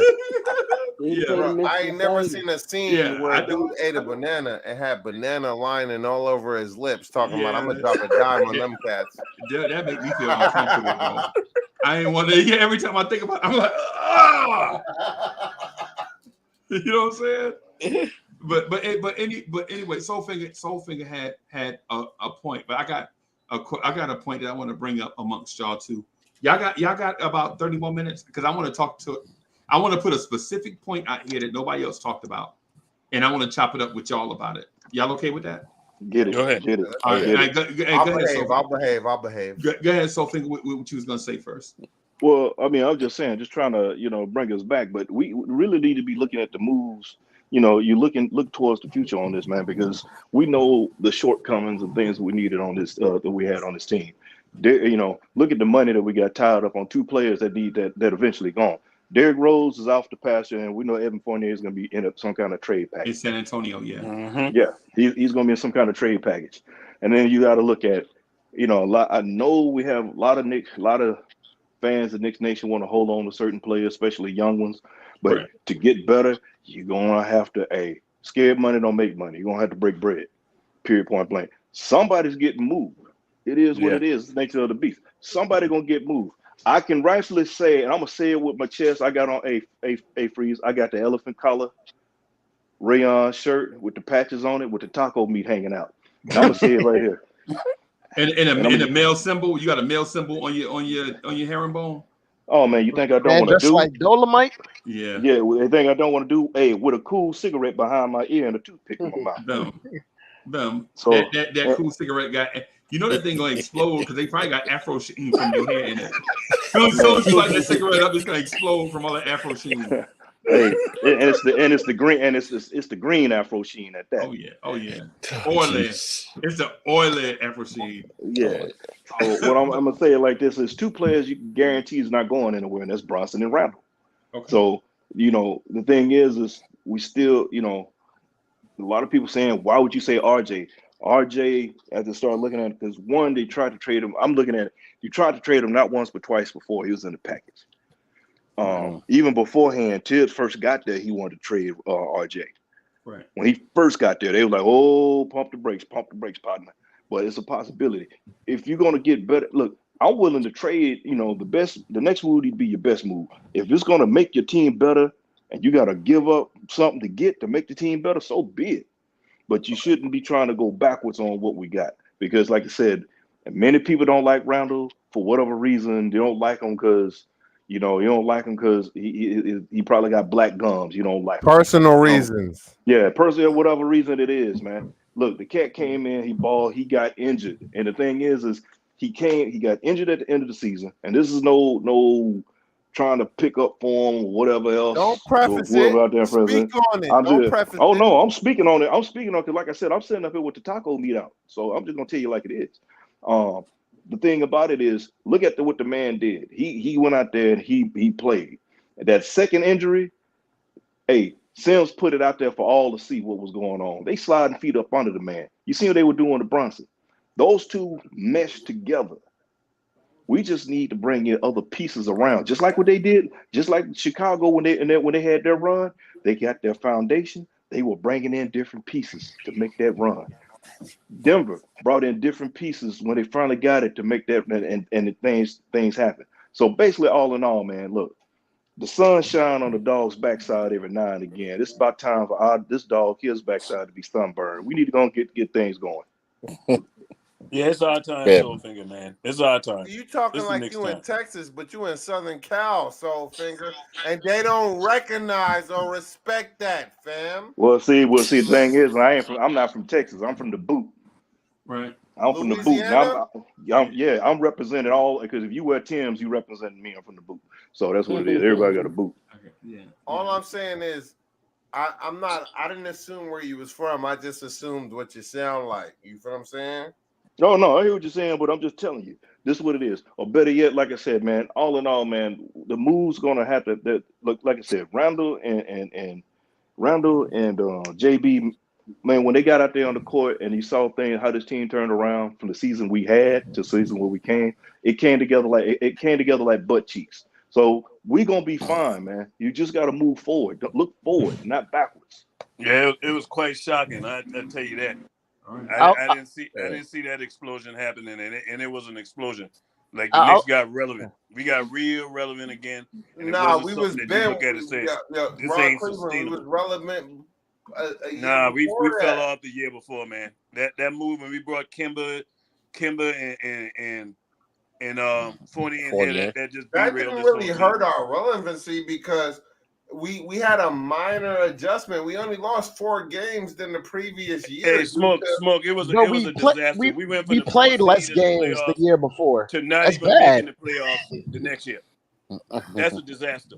We only played 62 games the year before, and we still it was bad. It was 70. It was 71 games. Not even making the playoffs. That's still bad. When have you ever seen a team make the 4th seed and the very next year don't make the playoffs? We only lost 4 games than the previous year, though. But the previous year we played 11 less games. But we still not playing. We had a 14-game swing. That's bad. But either way. Soulfinger's point is absolutely right, and I'll take it one step further. It's not an indictment on Randall or anyone here. No. But when you have to make a move, you can look at the Toronto Raptors when they had to trade DeRozan, and he led that organization in every single statistic. Sometimes you need to move off of your star to get an even higher caliber star. Yeah, and this might be the move. This might be the move 2 years down the line, a year down the line. But like anybody can go if it gets you closer to a title. in my you get opinion. sacrificed. Look at Anybody what can Golden go. State did. Yeah, anybody can Look get it. at what Golden State did with Barnes. He got sacrificed. You know, it happens. They did it with Monte Ellis. Yeah, it happens, man. It happens. Freezy, I don't know that question, boy. I don't know that question you got. Yeah, man, I done got the steam sucked out of me now. I don't know if I want to do it right now because you know what I'm saying? Well, I got something to say to you, Freezy, and to Knicks Nation. I tell y'all this, because you was talking about something that made me reason why I jumped on when you started talking about IQ, right? Right. I'm gonna tell you this. I don't want to see IQ as no starting point guard next year. I can't speak for no other Knicks fan, but I need me a starting level backup. I need me a backup player that can be starter level if need be in that second unit, because I want Quickly to do what Quickly do best and what Quickly actually loves doing. And ain't nobody on this Knicks fandom can dispute this fact. Quickly loves to shoot. Right. He loves to score. So I'm gonna allow him to do what he do best. I'm gonna allow him to shoot, because for everything you were saying, Freezy, about what is a point guard, and not afraid to make the tough passes, and not only that, or can you just to pass the ball? Can you make the pass? Get the ball in can other you guys' record? Do you have vision? Yeah. See, because the thing about Dan Marino is not the fact that he could throw a football into your pocket on the run. It's the fact that he can see the pass, can see where to throw the football. See, the thing about him and Elway is Elway didn't have good quarterback vision, but Elway's arm was so strong that he could force that football wherever he wanted that football to be at. Right? Yeah. Don't pinpoint it, Freezy. Just get to it. I know. It's the brain. I know what I'm doing. I'm good. I'm the number one chief rocker, bro. I know how to do this. I know how to rock the mic. What I'm saying is this. When it comes to IQ playing point guard, for one, IQ doesn't. Wiz, you got something going on, Wiz. Okay. What I'm saying is IQ doesn't have the court vision to see players that are open on the floor, and while doing this, he does not manipulate or force the defense to get into positions that benefits him, and he is not an equal level-handed passer where if they force it, think about all the times where they force Quickly right, and you never saw Quickly throw a pass left with his left hand. And when you think about that, you're like, yo, I ain't never saw it. You know what? Me either. Because he can't do it. You know what I'm saying? If you got to stop what you're doing and pass the ball with two hands, now the defense has had time to adjust. Just those milliseconds. More often than that, that's a turnover. Liability. Right. So what I'm getting at is the Knicks don't have that guy on their roster because Brunson doesn't do it either. But Brunson is efficient at so many other things that the things that he don't do well, we give him a pass for it because he's such a great player, right? But IQ, we can't give a pass to him because he's not that Brunson level player, right? I don't know if he will ever be that, right? But my thing with Quickly and this, ultimately, bro, if you got Obi wide open, I saw it maybe about 30 times this past season. Obi is in the corner, spotted up for three, Quickly turns the corner. Obi evacuates the corner because the man didn't tag. He zoned up in between. So Obi cuts backdoor, runs baseline for the lob, and Quickly don't even throw it. Don't even look to throw it, boy. Don't even throw it. Freezing. Right. I'm pitching it right now. And this is simple as Quickly. If he don't tag, throw it to the corner. If he's zoned up, Obi's cutting baseline. And if he's if he is out in the corner on Obi, throw the lob to your roll man. Right? But what do you see Quickly do more often than not, Freezing? Shoot it. And if he ain't shooting it, he gonna shoot it, but he gonna dribble the air out the ball. Yep. Or dribble it back around. He's gonna back up and try to start all over. But now instead of 19 seconds left on the shot clock. Now it's 12 seconds left on the shot clock. Yep. His best attribute is his shooting ability. And so to maximize that out of him, I'm going to go find me a doggone start. I'm going to tell you, when Chris Paul came available, and I know people say he old or whatnot, but one can gather right now that Miami Heat team, for what Kyle Lowry did for them in them playoffs, even against us, and we saw it firsthand. Kyle Lowry and that backup unit running, you cannot put that backup unit is so essential that when you got a point guard that can run that second unit, it's gonna make life easy. Think about it. Mm-hmm. Think about it. Brunson got pulled and Julius Randle got pulled in that game, and them guys ain't sat 2 minutes before the lead was gone. Why? Because we didn't have a point guard that could run that offense in the backup role. We didn't have one. And Ron, the point that I was making too about quickly is if Obi, listen, if you throw that lob to Obi and Obi misses, even if Obi misses the ball, maybe you throw it too high and it just go out of bounds. You know what message that sends to Obi? If I make the right play, I'll be rewarded. Mm-hmm. Right? If I make the right basketball play, I'll be rewarded. Now you got an athlete that's doing less thinking and being more athletic. Right? Play to his strengths. Now he playing to his strengths. And the same thing with Mitch. Mitch knows if he's not getting tagged by the outside man, he need to be ready to jump. Yeah, he need to be ready to jump and go get it. Go get it, big fella. Mm-hmm. You know what I'm saying? Because Quickly's pass is the same regardless. You throw that ball to the outside corner of the backboard, right? That's all you do. You just throw the ball to the outside corner of the backboard. Now, whether it's Obi getting that lob or Mitch going to get that lob, it's the same type of pass. You know what I'm saying? I think we left a lot of stuff there. Freezy, what you talking about? I saw it all season 2, man. Yeah, sometimes I'm actually yelling at the TV like my granddaddy used to yell at the TV when it was news on TV. I'm looking at Quickly, watch it quickly, and I just shake my head. I'm like, oh, he missed Obi. Right. Yeah. It's some of this stuff. It's such. If you played high school level basketball, you understand what I'm talking about. Like if you ain't ever played high school basketball, right, then you might not understand what I'm saying. And I'm not trying to be funny to people or whatever. But if you played high school level basketball and you played point in high school and you turned that corner and that man comes up from the rim to cut you off, you know that somebody should be occupying that space in the front of the rim that man evacuated. That's simple basketball, bro. If that man comes up to play, that's science.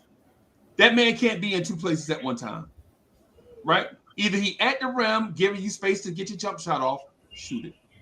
If he comes up, then somebody is behind him.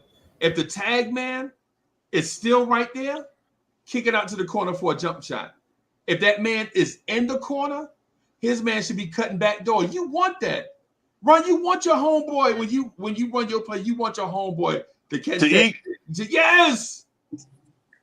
And see, and Freezy, that right there. That word we just said. Right. That's the definition of a point guard, wanting to see others succeed. Right.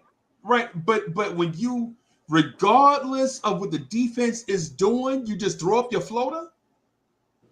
That lets me know right now you're not really a point guard. You just Freezy. What if I told you that's part of being risk averse, and part of our plan strategically is to throw up the ball at the rim as much as possible just to get offensive rebounds. Yeah, I know.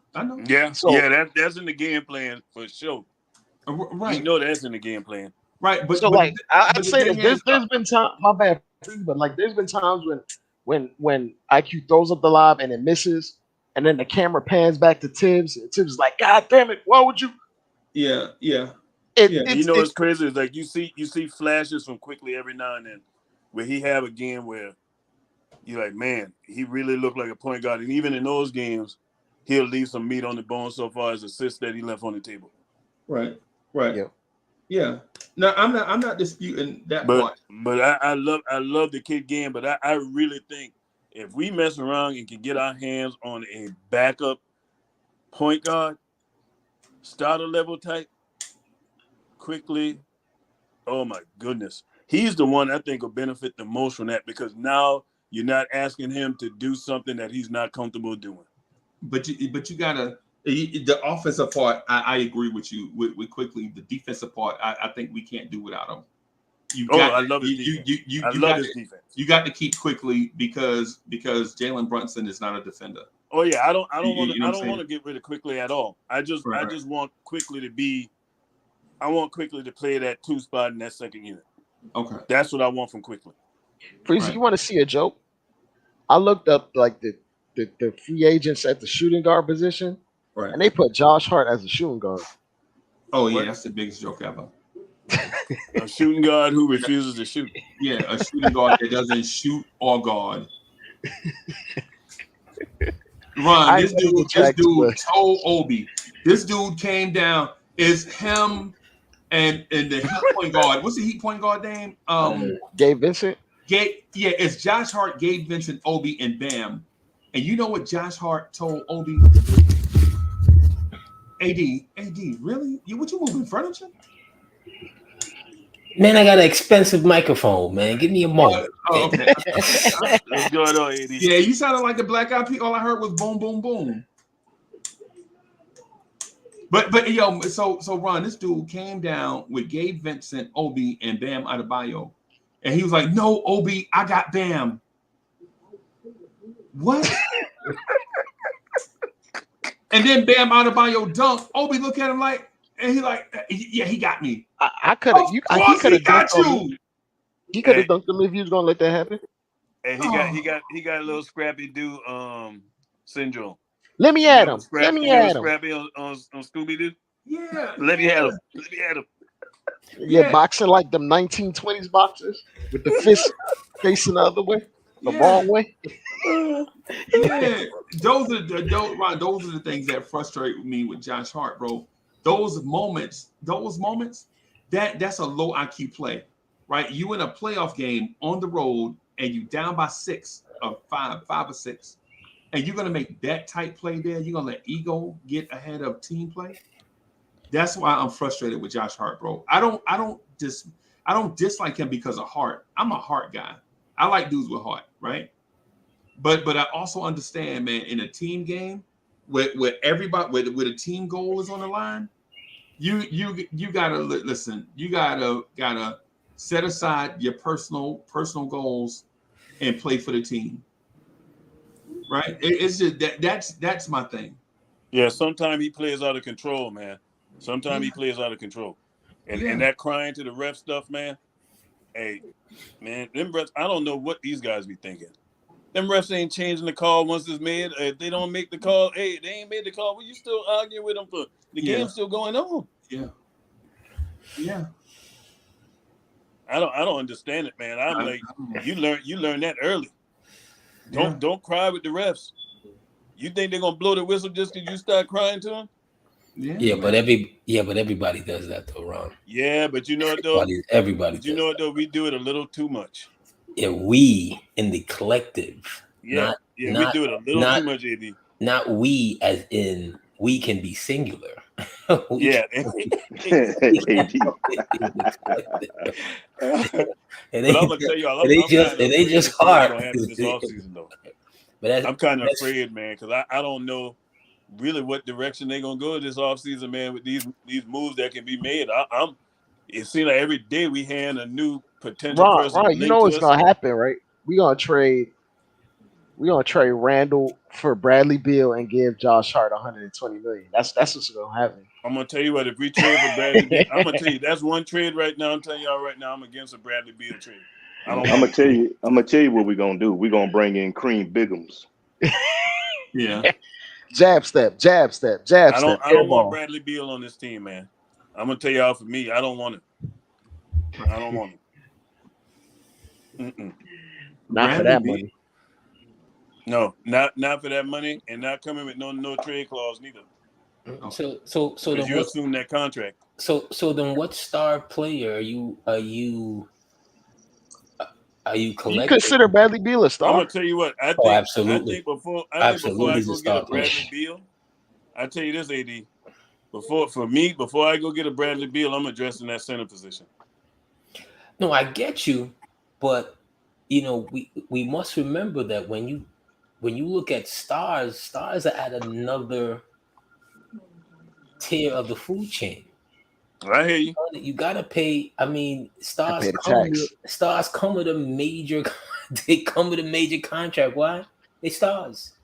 So you're not going to trade. So you're not going to trade for a starter, because every time you trade for a star, you can always go back and say, "Well, I wouldn't have." I'm not a Bradley Beal fan because of what he's subjected himself to. Okay. To purgatory. I'll tell you this though, Eddie. Only way I would consider him if they sending me something else in the package. I'll put it this way. I'd consider that, Julius. Who do you think is part of it? Absolutely. Who do you think is a better player, Zach LaVine or Bradley Beal? I like Zach. Are we gonna do this again, Dre? I like Zach. Even with the knee injuries, I like Zach. I'll take. The Beal be missing time too, but I like Zach better. Right. And I think he'll fit better. And being the fact that he didn't play for Tibbs too, that got to count for something too. Right. I think Tibbs will get frustrated with Bradley Beal. Bradley's only missed, if you take a look at his career, especially the last 5 years, it's only been the last 3 or 3+ that he's missed significant games, and that's COVID years. You said the last 3 years he's been missing games? You could chalk that 3+, I think. You could chalk that up to COVID. That's what COVID years. Before that, you gotta factor in age, because he's a full 2 years older than Zach. Yeah, but okay. He's a full 2 years older than Zach, but his game complements Brunson's way more than Zach does. Way more than Zach does. That's he on and off. He on ball, off ball. I think Zach is on ball, off ball. I'll put it this way: but he's not as good as Beal. Zach is a better high volume 3-point shooter, which is what you want around Brunson. You want a guy to be able to be a threat, a consistent high level threat. 20, better finish at the rim. 23 to 25 feet away from the rim. Yeah, and he takes like 3 more threes per game than Bradley Beal at a higher clip. He shoots at a higher clip. And don't forget, Dre, he's a better finisher at the rim too than Bradley Beal. Yeah, but Zach doesn't play above the rim like that anymore. Zach is even they're above the rim. I mean, even when he's doing the layups and stuff at the basket, he's a better finisher. Yeah, but Bradley has no holes in his offensive game. I mean, if you're talking about finishing, because Zach could dunk over him, a layup and a dunk works. The same 2 points, no? Who defense you think is better? They're both not good. They're both not great defenders. They're both average at best. They're average at best. We talking about an offense. Like, who's gonna bring the better tune offensively? Which contract looks better? Does Beal have one of them escalating contracts? Beal has an incredibly escalating. I think at the end he's like at $57 million. Oh no. Yeah, his contract like a rocket ship. I think the difference between their contracts kind of makes it like they're the same value in my mind. Like, similar players, they're similar, but I'll take LaVine. As LSB is here. But I heard I'm going center production, man. I heard Zach LaVine, my phone beat. It was like a bad signal. Hey, Dre. Hey, we talking about we want to trade y'all Leon Rose for AK. Y'all gonna do that? You said trade who? Leon Rose for AK. Nah, we good on that. Yeah, we definitely good on that. We're good on that. We super good on that. You know what I'm saying? No, I can't because I seen the title of the stream. Yeah. When did NBA teams start envying the Knicks? When have y'all started doing anything to be envy of? When we beat the Chicago Bulls? In the regular season game? Yeah. Wow. Oh my god. Oh my god. Yeah, when y'all hold your horses, Knickerbocker, all right? Yeah, when y'all spent $100 million on a point guard that ain't played since 1972. Sometimes we need to go to. Sometimes we need to go to therapy for delusion, and envy is a strong when word. y'all drafted Patrick I know y'all Williams got the number Breakfast Club and DJ Envy is y'all DJ of y'all town, but nobody envy. Nah, envy ain't our DJ, bro. DJ Envious. Envy ain't our DJ, bro. We ain't Envy ain't our DJ, bro. We don't mess with Envy like that, bro. You're not claiming your light skin, brother. Right. No. Yeah, you claim your light skinned brother. No, man. Claim your brother. No, man. The Bulls started getting envious of us when y'all gave Vucevic all that money and traded with all y'all draft picks and y'all were playing Nick, though. I'm saying, well, besides the Nate Robinson winning the dunk contest, what trophy have y'all brought to New York? That's a good question. That's a good question because as soon as you asked, the first thing that came to my mind was Beyonce. Is that basketball? I mean, you said trophy. Hey, what trophy did we bring to New York? I mean, Beyonce came to mind right off rip. That was a quick comeback. But if we just keeping it on the court, right? When did the Chicago Bulls get jealous of the Knicks? As soon as y'all took Patrick Williams over Obi. Patrick Williams ain't did nothing. Y'all got a dude named what Obi done? Y'all got a dude named Ayo. He did nothing. Only Obi that I know is Obi-Wan Kenobi, but the Obi Toppins done nothing. Nothing. Okay. Only Obi you know is Obi-Wan Kenobi. Can we make this a real debate over fake debates? 100%. Can we make this a real debate? Because the thing is from another fan base when you kick in the door and say, you know what I'm saying, hey, fan base, y'all rocking by yourself, minding your own business. What have y'all done? The immediate thing I'm gonna say is I tried to get on the Chicago Bulls YouTube thing, but I couldn't find it. Right. So I had to come out here and do my own New York Knicks thing. I can send you some couple links. It's some out there. I can send you some links, but it just see the. I don't eat sausage. But no, you're right though. You're right though. It's not a mainstream. Chicago. No, Freezy is right because y'all support y'all team no matter what. We don't support. We don't support mediocrity in Chicago. Yeah, right. I win or we support. Y'all I know. That's false. That's false, SB. That's false, SB, because y'all at the top of the league in attendance every year. Not no more. Every year. Yeah, all I'm saying is this. It would have been truly all love if because it kicking in the door and coming in. I'm like, oh, that's my man. I mean, keep it going. Come on. The champs already salute. We back rivals now. It's rebuild team time. Y'all the rivals. Rivals. Yeah, y'all the ops. Y'all the Eastern Conference. You guys not good enough to be rivals. Rivals, where y'all back up at? Rivals, where y'all back up at? Y'all better call Barney Fife or something. You talk about rivalry. That rivalry when Mike left Miami and went to the Wizards. Yeah. Well, we are rivals, Freezy. I mean, we ain't rivals no more. We can check the head-to-head Knicks versus Bulls. We've been spanking y'all for years. I mean, I can't wait to the old school Knicks episode. I'm pulling up. We're gonna talk about how Jordan used to spank y'all all the time on the old school Knicks episode. I love to pull up on that one. Right. Let's talk about the past. Y'all should have an old school Bulls, bro, because y'all ain't done nothing since Mike left. No, we had MVP. We had MVP. Yeah. Oh, yeah, I did have an MVP. Y'all definitely had to go. How many? Okay, since Patrick Ewing left, have y'all ever been once? I mean, have you ever been first in our conference since Patrick Ewing left? Probably not. No. The Bulls have since Michael Jordan left, though. We have. Have you won over 50 plus? When last time since Melo? Last time I won 50 plus games, right? Or Brunson, right? No. But I will say this. Okay. I will say this, y'all. One-time MVP love y'all so much that he gonna retire a Knick. That's how much he love y'all. He coming home. Who's that? Eddie Curry? Who's that? Eddie Curry? Eddie Curry. Tell him to get Eddie Curry. Yeah, Eddie Curry. Rose coming home. Derrick Rose loved y'all so much that when he could have took a buyout to go play for y'all, he was like, "Nah, I'm good." No, Tibbs said he wanted to keep her. Don't do that. You know what Tibbs did. Yeah, man. He said, I need your vet leadership to teach these young guys how to run offense. Yeah. All I'm saying Derrick Rose, I would love to see Derrick Rose go somewhere where he can get a title, but respect to him, he ain't no ring chaser. But you know what the best chance for him to get a ring? Is it Chicago or is it with the Knicks? You know the answer to that one. Y'all ain't no closer getting the ring than we are. Nah, man, I know. Hey, I know you delusional. Hey, our point guard is not delusional.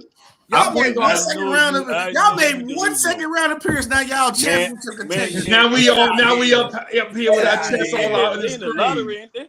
They in the Hey, lottery, you see ain't it? Soul finger, we made 1 second round, and now we all up here Appearance with our in chests in the years. screen. In years.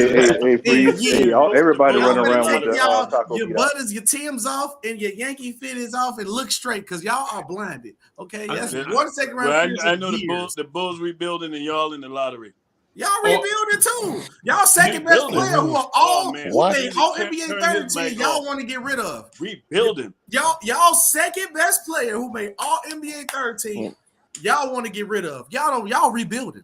Y'all don't know Now, what y'all. you know what's rebuilding? You know what's rebuilding? Surgeons is rebuilding Lonzo knee. That's what's rebuilding. How about that? Hey, look, that ain't a Bulls low blow. That's a big baller brand low blow. So they ain't really that's a BBB low blow. They rebuilding Lonzo knee. You know what I'm saying? He's a $6 million man. And I feel for Lonzo, man. Yeah, he seemed like he gonna go down the history of the Brandon Roy route, man, and Danny Granger. That load he was carrying was too much, bro. You know what I'm Too saying? much, He carrying that big load in I feel Chicago. for that kid, man. I hope Jalen Brunson survived long enough carrying that Nick load too, man. Yeah, whoa. Yeah, hey, you guys try to shop. You guys try to shop. Yeah, I mean, we hitting it like we hitting in the kneecap now. Let's do it then. We go hit the. Whoa! I mean, SB. I didn't mention the Tim Floyd years out of respect for you. You know. Yeah. Tim Floyd. Yeah. I didn't mention when the Bill. Nate I Robinson didn't mention years, when the Jamal Crawford years, the Eddie Curry years. It's not as bad. It's not as bad as trading. It was a down year, man. It's not as bad as trading Elton Brand. Right. Because what Elton Brand do once he left? He ain't even mentioned the Fred Hoiberg years. Oh my the mayor. Yay. The mayor. Mayor Freddie. Who was the Knicks? Who was the Knicks coach before? I think it's bad. Tips. Who was the Knicks? I want y'all to say the name. I ain't got to say the name. No, you was. Who was the Knicks coach You just before didn't know it. Tips? You was. Huh? Who? Say the name. Say the name. Yeah. What about the D'Antoni years? What about the Derek Fisher years? SB, I want to know something real quick. What's your reaction gonna be when y'all give Vucevic a 4-year, $117 million deal? I want Vucevic. You drunk, man. I'm not drunk because you need. Did you not just see who just won the championship? You gonna need a big, bro. You don't need a versatile big. DeRozan can go. Time out. You compare. Hold on. You compare Vucevic to Jokic? No, I just said we need a big. He said we need a versatile big. He said you need a versatile big. Now I'll give you this, SB. You need a productive big. I will give you that. You need one that can shoot. Hey, we be prepared, ladies and gentlemen. It's finna go back to a big man era of basketball. It's coming. You know what? I ain't even thought about that. Hey, look. You can say productive, but that's like comparing my Honda Accord to a Ferrari. That's two different things. I say you can compare like a Dodge Charger. He ain't no Hellcat. No, he ain't no Hellcat. He ain't a Hellcat. He like right under that though. He's steady, man. He's steady. He's steady. He does the job. He's a steady ball player. Ron, you know who he is? You know who he is? He is, and I know AD hate to hear me say this name, but Vucevic is Jeff Rulin, bro. That's who he is. Jesus.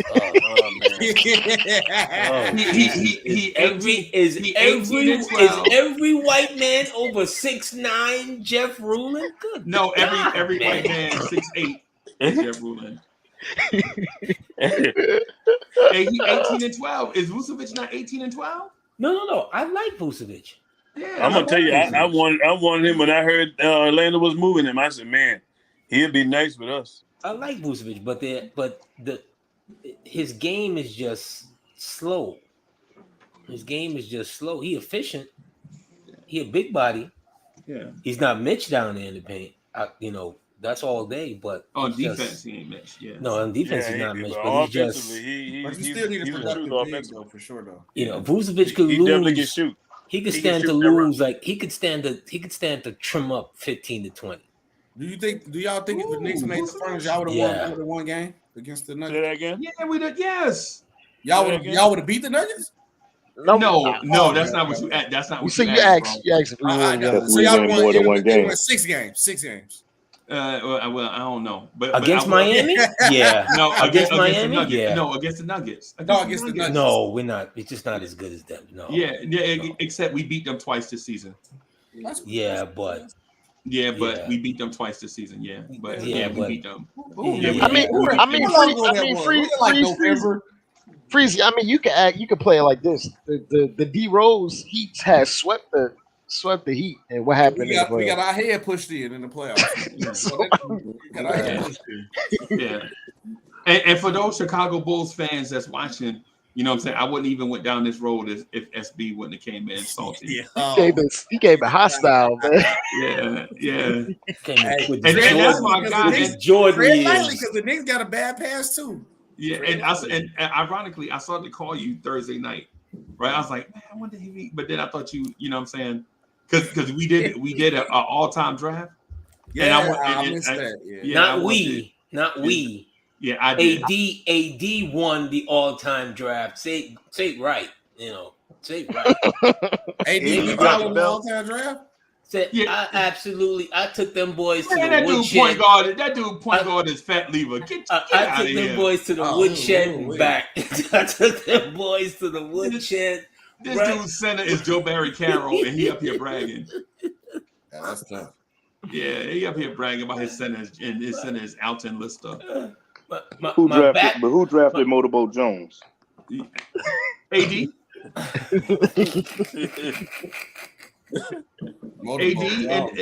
AD, no Motorboat Jones with them medium basketball pants. Anybody want to see that? Make us feel uncomfortable. Oh no, that's Dre's team. Dre got on the all. No. That is Freezy 2. That is Freezy 2. Yeah, I promise you. Every time Freezy had to pick 2 guys, so he went. All right, his shorts is shorter than his. His shorts is shorter. Dre got the Victoria's Secret team. Oh man, I got the all Vicky team, yo. I just gotta sit back and laugh. I was watching the stream and Freezy was like, "Okay, I'm gonna just pick another old school cat." I'm just like, "What's going on?" Yeah. He gave Dre's team every play on Dre's team. Dre never seen him play. Yeah, except Iverson. He did. Except for Iverson. That ain't good, Dre. That's a recipe for disaster. Yeah, he did. He did get Iverson, but did you give Dre Old and Polynese? Oh my goodness! No, that's a name I ain't heard. No, I was trying to trade up. I was trying to trade up to get him, but nobody wouldn't. Hey, also, did y'all congratulate the former Knick as a champion, DeAndre Jordan? Shout out the former Knick, DeAndre. Ain't that something? You mean the former Clipper? He wasn't Knick long enough. You mean the former? He wasn't Knick long enough to him and the former Jared Jeffries. And he was a Maverick, and he was a Dallas Maverick. And he was a Knick. That man is. He was a Knick. That man is still getting good NBA bread right now. Yeah, SB. Let me ask you this real quick. He learned that vet leadership from the New York. You know what I'm saying? To lead the Nuggets. What's a Knick? Always a Knick. I gotta ask you this: outside of Mike Jordan and Scottie Pippen, name your 5 greatest all-time Bulls. Derrick Rose. Right. Artis Gilmore. You said besides him and Scottie, Can I say Rodman too? Can I say Rodman? Yeah. Okay, Rodman. Luau. Dang. Yeah. Dang. He put in enough years. We got to put enough years work. And so the other one is Noah. Joakim Noah then. Noah, maybe. Jason Williams. If you're going center, then Horace Grant, Horace Grant, BJ. We got a lot of greats. Yeah. Eddie Curry. No, we ain't doing Eddie Curry. We ain't doing that. No Kirk Heinrich, Ben Gordon. We got a lot of greats. Coach. No Ronnie Brewer love, man. What's going on? Ronnie Brewer. No Keith Bogus. Frank Ntilikina. Right. Oh, okay. So wait a minute. So hey. Besides Bernard King, name me some Knick greats. Wait a minute. I'm just asking. So no love for the former Utah Jazz coach Jerry Sloan. Former Chicago Bulls great. I mean, who you gonna put him over? Bill Cartwright. Everybody you said. Over Derrick Rose? Except Derrick Rose. Yeah, except Derrick Rose. Tony Kukoc. Where Tony Kukoc at? Over Rodman? See, yeah, that's. I don't know if Rodman is a Bull. I think he's a Laker. Over Artis Gilmore? He's more. He more. Yeah, definitely over Artis Gilmore. How many titles did Rodman win with the Bulls? Yeah, and what about this? What about this? You didn't mention. What about Bob Love? No Bob Love? Shout out Bob Love, but I'm not putting over Artis Gilmore. Ooh, what about Orlando Woolridge? No Orlando Woolridge? Gosh, no. Not over Artis Gilmore. Gosh, no. What about Tony Kukoc? Not over Art. Not over Big Art. Can't do Breezy it. be bugging out, yo. Yeah, I'm just. What does Nate Robinson land as an all-time Knick great? The 3-time dunk champ. You said Nate Robinson? Yeah, Nate Robinson. I'm gonna tell you all jokes aside. Nate Robinson in the down years for the Knicks was a bright spot to look at. Yeah, he I gotta be 100 to give him his credit. He carried. He was about the best thing to look at. No, he wasn't. Stop it. Yes, he did. He carried y'all through a dark time. Do not snap. We was trash. That man only played. The only time he showed up was when we wore them green uniforms. Absolutely. That was it. When it was time to be Mighty Mouse, that was it. He got busy. David Lee was because they were calling him Crypto Nate. They called. You know why he loved the Knicks? That's why he got knocked out, because he wore them Knicks shorts in that boxing match. He should have. That's exactly why he got knocked out, because he wore them orange and blue shorts. Leprechaun in the hood. Yeah, that's exactly why he got knocked out, bro. He got boxed right on the jaw. That was so wrong. He put this. That's my boy, though. Shout out Nate. And how you gonna fight Jake Paul? But nobody knew he boxed like that. He was secretly boxing, though. Nobody knew that. And he found out. Yeah, he found out. He found out the hard way, because I thought Ray Roberts was going to whoop him. Yeah, you gonna learn. Yeah, you gonna learn. But besides Bernard, okay, but like, all right, who's like the all-time 3 Knick greats? You can say that's give me your Knick Mount Rushmore. Who's the 4? Patrick Ewing. Okay, Patrick Ewing, Bernard King, Walt Frazier. Walt Frazier. Shout out Walt. He be drippy all the time. Shout out Big Walt. And then who else? Maybe. Willis Reed. Okay, that's it, baby. Okay, now name me besides the 3, name me 5 Knick greats. Knick greats? Knick greats. The greats. Besides I don't want to be here all morning, bro. You know that list is long. No, go ahead. Give me 5. Such a long list, yeah. Because I can name 5 off the radar Knicks that are great. You know what I'm saying? Like I can name Bob McAdoo, league MVP. Played for the Knicks, 1975 or 1974ish to 1976. He won the MVP with the Knicks, right? No, he won the MVP the year before that. You can go Willis Reed. I like the Willis Reed. I give you the Willis Reed. I don't know about McAdoo, but I give you Earl the Pearl. Right. Because I can say names like that's off the radar, like Rod Strickland. Oh man. Right. Right. Man. Was Rod Strickland a Knick great, or was he just a great player? No, Carmelo Anthony. No, you know what happened? He was a great player that got traded from the Knicks that should have never been traded. I agree with you on that. The only thing about never been traded. So besides Carmelo Anthony, a lot of the Knicks greats was in black and white TV, though, right? It was like long. Oh, what? No, not really. That's John Stark's disrespect. Not Patrick Charles Ewing. Oakley. Okay, Patrick Ewing. It was the knob TV around that time, VCR time. Okay. Because we can legit say if the league didn't give Chicago Michael Jordan and put the battery in his back, that y'all would still be trash. You talking the GOAT? Y'all would have 60 years of straight garbage. Y'all be the Clippers. Did they give us Michael Jordan? Did we draft Michael Jordan? Yeah. If they didn't gift y'all Michael Jordan, we got gifted. I don't know if you get gifted a 3rd pick. You know what I'm saying? No. That's not what I'm saying. I'm saying the league saw Mike and needed to break up the thing, right? So they took Mike and made Mike the golden child, kind of like how they trying to do Ja Morant right now, except he keep waving guns on social media. Yeah, he trying to wave goodbye to the league. He better be glad David Stern. Yeah, Ja trying to be that member of OGC. He trying to be one of them. He's trying to be one of them clappers. And what I'm saying ultimately is this with Ja. The league want Ja to be the face so bad that they bypassing cats like Jason Tatum. You know what I'm saying? They want to put Ja on everything, and Ja out here waving. You know what I'm saying? See, like it's a parade inside the city. Yeah. I was gonna mention another Nick great that actually might have led directly to this Nuggets title. You know, Jared Jeffrey's been a scout for the Nuggets since he retired. Yeah. Wow. Oh, I know that. And the Yeah. next year, Jokic was drafted, and then he got elevated to lead director in scouting. Why he for do that that for team. the Knicks though? Because our front office is down, bro. Yeah, I can sum it up with some song lyrics. That was a petty jab. I'm sorry. That's petty. Because we was on that good cushion alcohol. No, I agree. I agree from that. We in love with the cocoa. He Freezy, was out there popping champagne next to Jokic last night. Another great Nick that was underrated as a Nick in fans' eyes, David Lee. David Lee. Yes, David Lee was tough. He was nice. David Lee was tough. I was surprised I bring up Jeremy Lin. No love for Linsanity? No. Once the Miami Heat snatched that his soul, was a one-hit wonder, man. once the Miami Heat snatched What about his soul, Stoudemire? Stoudemire was nice for the Knicks. You know, Lin Stoudemire was was only, nice. You know, that's only 11 games, right? Yeah, Stoudemire ain't last long enough, man. Stoudemire, I told you, Stoudemire came in. Stoudemire came in with them knees like smoked oxtails. Yeah.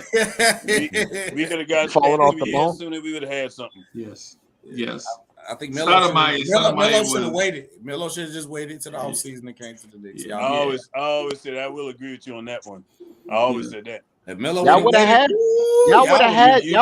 Melo if Derrick Rose decided to recruit. SB, you know what the Knicks would have been had we could have got Melo just straight up and didn't have to make that trade. You know y'all would have been? Y'all have been a problem. The Knicks would have been Golden State before Golden State. Oh, Because stop that it, game Ron! I can't. Stop it, Ron! Y'all would have been good, but Golden State What's in your cup, Ron?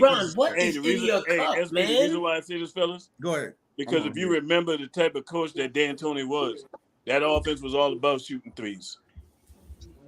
He's the one who started it. Don't get it twisted.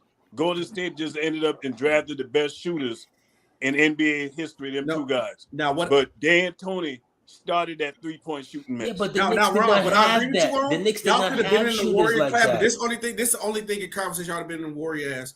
Y'all would have built the foundation with that team, and y'all would have fired D'Antoni, and y'all would have built the coach. Oh yeah, we would have messed it up. Took advantage of his offense and put a defensive scheme around y'all. Y'all would have been golden. Because Wilson Chandler, Gallinari, Melo, or who else y'all had? Stoudemire. Damaged goods. Y'all would have been damaged goods, spoiled. Yeah, Wilson Chandler. Damaged goods. Dented can goods. Felton was playing some of the best basketball in his NBA career. Y'all would have made the least of the Eastern Conference Finals a couple times. Y'all have been like Boston, maybe. Boston. Y'all have been instead of like the Boston Celtics now. Y'all have been like them. Yeah, they definitely would have been that. A deep team for sure. That could make a lot of. It definitely would have been. They was deep, and you had old Timothy Moskov. Yes, Moskov was about to be Jokic. Yes, that's what was gonna happen. Moskov was gonna somehow command his inner Jokic. Yes, that's what was gonna happen. Like a total different player than what we had when we had him. AD got me crying. Yo, I can't. What about the point guard? Who's the point guard? AD. I know Raymond Felt was about to be Chauncey Billups 2.0. Stop. Have y'all seen Raymond Felt lately? He looked like he ate another Raymond Felt looked like Raymond Felt looked like what was my man's son that passed away Don't cry, with the OJs? He looked like Teddy Levert right now. That man could not wait to retire. Oh my God! Yeah, hey. That's what happened when you got money, boy. Raymond put on 100 pounds in like 2 days. You being like 100? He put on about 175. Hey, AD, who was the two guard? AD? Oh my God, who was that two guard? Who was that two guard? Was it Shump or Wait, it wasn't Shump. No, Shump was him. That's before. No, that's before Shump. Landry Fields. Landry Fields. Aaron Aflalo? No, that's oh my God. Oh my God. That was the dark years right there. That was 2015 years. Yeah. Boy, don't talk about that Bargnani trade. That's the one that stings. God, yeah, that's the one why- that stings. And so Dre, this is the thing I wanted to talk to you about too. There was a thing that I wanted to mention. I'm going to save it for another show because we probably won't. It's probably like a 2-hour discussion. But one other thing though that I mentioned is over the years, I don't know if you guys noticed that over the years the Knicks have not had a great shooting guard, right? A consistent shooting guard for like an 8-year stretch, Was 7-year stretch. Since Allen Houston. Yeah, Allen Houston might be the last good one. No. Allen Houston was good. I said great. No. Like, now, where is the Knicks Michael Jordan? Or the Knicks Vince Carter? Or the Knicks Mitch Richmond, Reggie Miller, Kobe, Dwayne Wade? Man. Well, a lot of people don't got a Michael Jordan, though. You know what I'm saying? Nobody except maybe the Lakers with you know. That's different. You know what I'm saying? Or we could just say like an all-star 2-guard, period. Yeah, no. last But time I don't want to. guard, No, man. I don't want to do that though, because that's basic. When did the Knicks ever have a great 2-guard? Because just putting it at basics, man, it's In gonna the muddy the 70s. waters. Well, Pearl In the Malone? 70s, Freezy. Yeah, Pearl? I wasn't born. I don't think my daddy Pearl was a great point guard in Washington. What about Walt? Right, but No, he Walt was a good 2-guard in New York. Walt Frazier was a point guard too. You know why he asking you this, right? You know what he's He's doing, he's right? setting it up, AD. Oh, he's setting it up because he's about to tell you that Scoot Henderson is the next greatest thing. He's Scoot Henderson. Let me play my ghost sound again. Go ahead and say it. No, Okay, for one, Scoot Henderson is a point guard. Scoot Henderson could be whatever he Hey, wants. no, he's Scoot Henderson's a point guard. Henderson next D Rose. Scoot Henderson could be whatever he want to be. No. Ultimately, what I'm asking is, when has the Knicks ever had a great shooting guard? Never.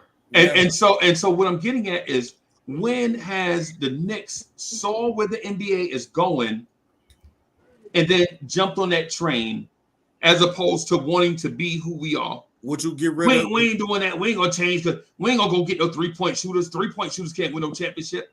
Oh, really? Would you get rid of Jalen Brunson for Scoot Henderson? No, stop it. No, I wouldn't. No, I Man, wouldn't. hey, SB, I'm hearing Knicks fans saying they'll get rid of Brunson so IQ can start. Man, I wouldn't let IQ start my car. That's crazy. I wouldn't let IQ start my car. Hey, look, it's the only thing I say is sad about y'all, but y'all found y'all guy is that Dame Lillard is actually available, but y'all don't need no more guards. I am not paying that man that much. Me with Dame Y'all need Lillard. other And SB, and the point of that is, right, you remember the era of the 6'2" point guards that can shoot the 3, deadly scorers? Yeah. We're probably at the end of that era right now, right? Getting towards the end of that, right? Yep. The Knicks didn't even get into that scoring era point guard until the end of that era. End of the era, yep. Right. And now when great shooting guards are, and I mean great, I'm not talking Available. about don't tell me about no 18 point per game, 21 point per game, low impact guy. I don't care. I don't care nothing about like Allen Houston. Allen Houston is a good player, right? And he's a great person. When we go to games, Allen Houston is a great person. Always talk to you. What's up, fellas? You know what I'm saying? But when we're talking about the annals of greatness, we're not going to put Allen Houston in the category with Mike Jordan. No. Right? What I'm saying is if you're the Knicks, when have the Knicks ever had a shooting guard that was great, almost elite? Never. Freezer, I might have to go on record and say never. The first in February. Right. Because you probably will have his jersey. But I guarantee not in my I'll tell you this, Freezer, not in my lifetime. Right. And even you know, we could go even further. When have the Knicks have had a great power forward? I mean, great elite Giannis type impact power forward. Never. Never. You already said it. They had Amari for like 20 games, 30 games. Amari. That wasn't long enough. Yeah, Bob McAdoo played center for us though. Yeah, I'm gonna He's say Patrick. but he's a power forward. No, he might be a power forward, but Spencer Haywood was the power forward playing next to him. So he might be that guy, and Spencer Haywood was a heck of a player, but he was playing power forward next to Bob McAdoo. Freezer, when the last time we had a scoring center? Patrick Ewing. Thank you. Kristaps. But Porzingis didn't want to Kristaps play. was a power Kristaps forward. was playing Hold that on, power. you said scoring center. We had old boy that was on the Bulls, man. Ooh, don't say Eddie Curry. Eddie Curry, he was 20 points per game. Yeah, Oh man, my it was- I can't even. Taj Gibson. Yeah. The only thing is Eddie Curry only played 41 games. It wasn't Yeah, Eddie Curry consecutive. stayed on the bench. Yeah, it wasn't consecutive. Right. And we found out after the fact the reason why he couldn't stay in shape is because he had a heart condition. Yeah. We found that out after the fact. Or we found out before the fact, but we didn't know to what extent until after the fact. Let me put it that way. You know what I'm saying? So yeah, man. What I'm getting at is this, bro. I think we as Knicks fans, I think we're coming up on an era where the Knicks might be in a position to quell all of that, right? Mm-hmm. Some of it external, some of it may be internal, right? Like I don't think Grimes is gonna be as good as Allen Houston, right? I just can't see that happening, right? But even if he gets in the conversation, that's a win for us. You know what I'm saying? I think that's a win for us. But ultimately, the Knicks as an organization, I think we are always late to the table. I can agree with that. Yeah, because there was a year, I'll never forget this as long as I live, bro. The Bulls drafted Michael Jordan, and everybody, once they saw Mike play in his rookie year, everybody was scrambling to the table like, yo, we need to get us a Mike Jordan. Breezy. Who the Bulls drafted again? Who the Bulls drafted? Orlando Woolridge.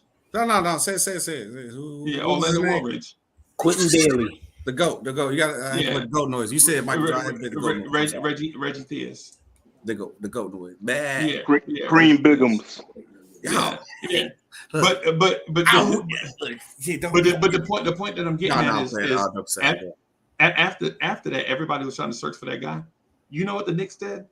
They was like, nah, we'll just grab any old athlete. We'll grab Gerald Wilkins out of Tennessee State. He'll be our Michael Jordan. But the Bulls didn't know he was going to be that good at though. It was a big man era. Jordan dominated the big man era of basketball. That's a good point. Jordan dominated the big man era of basketball. Yeah. Because they were still snatching big men like crazy. No, but the Bulls knew it after they first practiced. If you heard the story, there was some documentary out where Rod Thorne was like, yo, after the first practice, they was like, this dude might be the greatest player to ever play but who was on our team though, Freezy?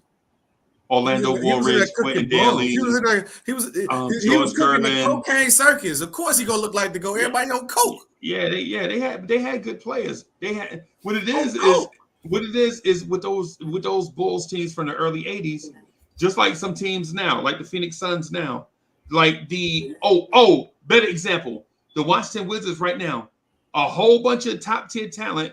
The rest of the roster is trash. That was the Bulls back then before Mike Jordan. Yeah, that's why they couldn't win. Okay, that's what you're saying. That's why they couldn't, because Orlando Woolridge was a great player. No, stop it. Woolridge was tough. I like Woolridge. Great is a strong word. He was a good player. He was a very great is. How about solid? Solid. He was a good ball player. Nice. In my opinion, Obi Toppin is a solid player. No, Obi Toppin is solid. It's not. Yes, Obi's solid. Obi's not solid. IQ is solid. IQ is solid. Obi is like he's just there. He's there. He's Obi. Right. If you're a starter in the NBA for an extended amount of time, I feel like you're a very good player. To be a starter in the NBA for a very long time. That's solid. You're solid. Yeah. Obi's not even starting on the Knicks. No, Craig Hodges was solid. He's better than that. I mean, he's better than Obi, but Craig Hodges was a knockdown shooter. He's better. He's better than Obi, but y'all remember Craig Hodges? I remember Craig Hodges in Milwaukee, bro. When they would let him off the bench behind Vinnie Johnson, when he was there with Vinnie the Microwave Johnson, before the Bad Boy Pistons era. Yeah, you know what I'm saying? Back when they had Jay Humphries, all that when Milwaukee was loaded. Terry Cummings. Yeah. Paul Pressey. Yeah. I got a question for y'all as Knicks fans, right? As a Bulls fan, it's one moment in history. I know y'all already know as me being Derrick Rose fan. I'll say if Tibbs took Derrick out, what is one moment in Knick history that you wish you could take away or change the outcome of it? Honestly, John Starks missing all them jump shots and we losing that championship. The 94 and the 94 championship. What about That's the one Charles that Smith? hurt the most. That's the one that hurt. AD, you got one? I think me and AD got the same one. It's the Elijah tapping John Starks shot. John Starks, game 6. Yep. Game 6. Yeah, because the thing, a lot of Knicks, for me and AD share this. Because if John Starks is the only Knicks player that y'all know that had a shot in the air to win a championship. So you can say whatever you want to say about game 7, but if that shot goes in game 6, there is no game 7. There ain't no game 7. That's a good point too, Frizzy. I thought y'all was gonna say either. What I thought y'all was gonna say either the Ewing layup or missing out on LeBron James because missing out on LeBron James twice.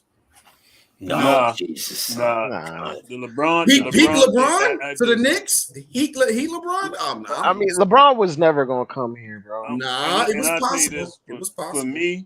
For LeBron, I'm gonna tell you the reason why I never call him the GOAT. I just can't get with that leaving Cleveland mess, man. And I hear a lot of people make excuses talking about that Cleveland team wasn't good. Stop that nonsense, man. That team had the best record. They had the coach of the year, and you had the best player in the league. Yeah, but they weren't good enough. No team. No, they weren't good enough. Trash as people say they was. But listen though, his number wasn't two as was trash Mo as people Williams, said they bro. was. Ron telling the truth. Ain't no trash team going to the finals. No, they weren't trash, Ron. Stop that. No, Ron. Stop they weren't trash. Ron They Cleveland. just weren't good. They just weren't good enough. Ron His Cleveland. second best guy is Mo Ron Williams. Cleveland. You want me to tell you the roster? You want me to tell you the roster? The 2007 Cavs that went to the finals. No, that roster was trash, bro. No, but you talk about in the first series where their whole starting five average double-digit points and 2 of their big men gave you a double-double. Then the next series where majority of people still average double-digit points. The Detroit Pistons series where LeBron did take that series, I give you that. And then in the finals, Mo Williams wasn't no trash player neither on that team. Bro. It did in that Detroit Pistons series. It did in that Detroit series. Hold on, wait. It did in that Detroit Pistons series. The last game, Boogie Gibson gave you 30 off the bench. Mo Williams was on that team. He's not on that champion. He's not on that team that beat Detroit. No. He's not on that team that went to the finals. Booby was starting. And where was Boobie Gibson? Like you can name these times where these guys miraculously stepped up, just like Max Strus giving us 27 or something. But like, let's be real, them players were not that good. Shannon Brown, Daniel Gibson, Drew Gooden, Larry Hughes, Damon Jones, Danielle Marshall. They played good that year, bro. I hear what you're saying, but you're not gonna convince me that team was trash. That team made it to the finals, man. Ain't no trash team making it to the finals, and that's where I rest my case, man. On Jimmy Butler took the worst team to the finals this year. Hey, SB, this the icing on the cake for why I never call him the GOAT. Okay, man, you the dog, you the big dog. You don't go and team up with nobody else. They come to you. I don't care what nobody say. Yeah, but he wasn't getting. He wasn't getting. Yeah, he wasn't getting anybody. What if I told you they tried to? What if I told you they tried to get Prime Amari and they turned it down for JJ Hickson? Yeah. They tried to get Prime. I mean, that's hold tough. Hold on, Ron. Or not get Paul George. Yeah, too. hold on, Ron. And what superstar is gonna leave New York, Miami, LA, and go play in Cleveland? In Cleveland, nobody. I don't know, Ron. I'm not with you on that one. No. I respect his opinion. I ain't gonna say I disagree, but I understand it. Freezy. Don't just talk about how the man left, but look what the man ran to. Listen to this now, Freezy. Each one of them players that went with him. But Ron, I already know this story though. Number one lead dogs in their respective teams. I already know that, Ron. Did LeBron have a player as good as Jamal Murray on them teams? No. Yes. No. And SB, to your point, I got another one that may be worse than the Starks shot that fell short. Right. In 1984, when the Knicks could have been in that 84 draft and drafted a star, Oh, we traded that pick and Vince Taylor to move out of that draft. That's tough. AD, you know who Vince Taylor is? Nope. Vaguely. Who? Vince What Taylor. the broadcast boy say out of New York? Who? Yeah. So we traded out of the 84 draft, and we sent a dude named Vince Taylor to Indiana, and we got scrub parts in return. Man, Freezy, think of all the near misses. Think about all the near misses. Look how close Steph Curry came to being on our team. We could have got Charles Barkley, bro. We could have legit got Bar. Think about this. If the Knicks was smart, run in '83, they could have got Drexler, right? Oh, but we chose Darryl Walker. In '84, we could have got Barkley. '85, Darryl got Pat. Yes. Crazy. Bring up some pain. Think about this, SB. You talking about stuff that, man. Think about this one. Don't y'all know? Guess who almost ended up coaching Steph Curry? Dan Tony. Let that sink in. That would have ruined that man's career. Boy, you better stop. Ruin that man's career. Offensive genius with that guy. Oh, he wasn't gonna win. That's what I'm saying. He gonna ruin that man's career. He ain't gonna play. He ain't gonna preach. Oh, he wasn't gonna ruin his career. Because remember, you just talked about how the Knicks would have been stacked. Had they not made that deal. But look, we got to go through the history of the D'Antoni curse, where you're gonna look good in this system, but then once you get rid of me, little shell of yourself. Steve Nash, MVP caliber player. I'm gonna go through this. Steve Nash looked his best. No, Steve Nash looked his best. You're right. With D'Antoni, you look your best, and then once you leave because of the antics and the mindset of D'Antoni give you is crypted in your mind. Steve Nash, think about this. MVP caliber. Got Mike Steve Nash.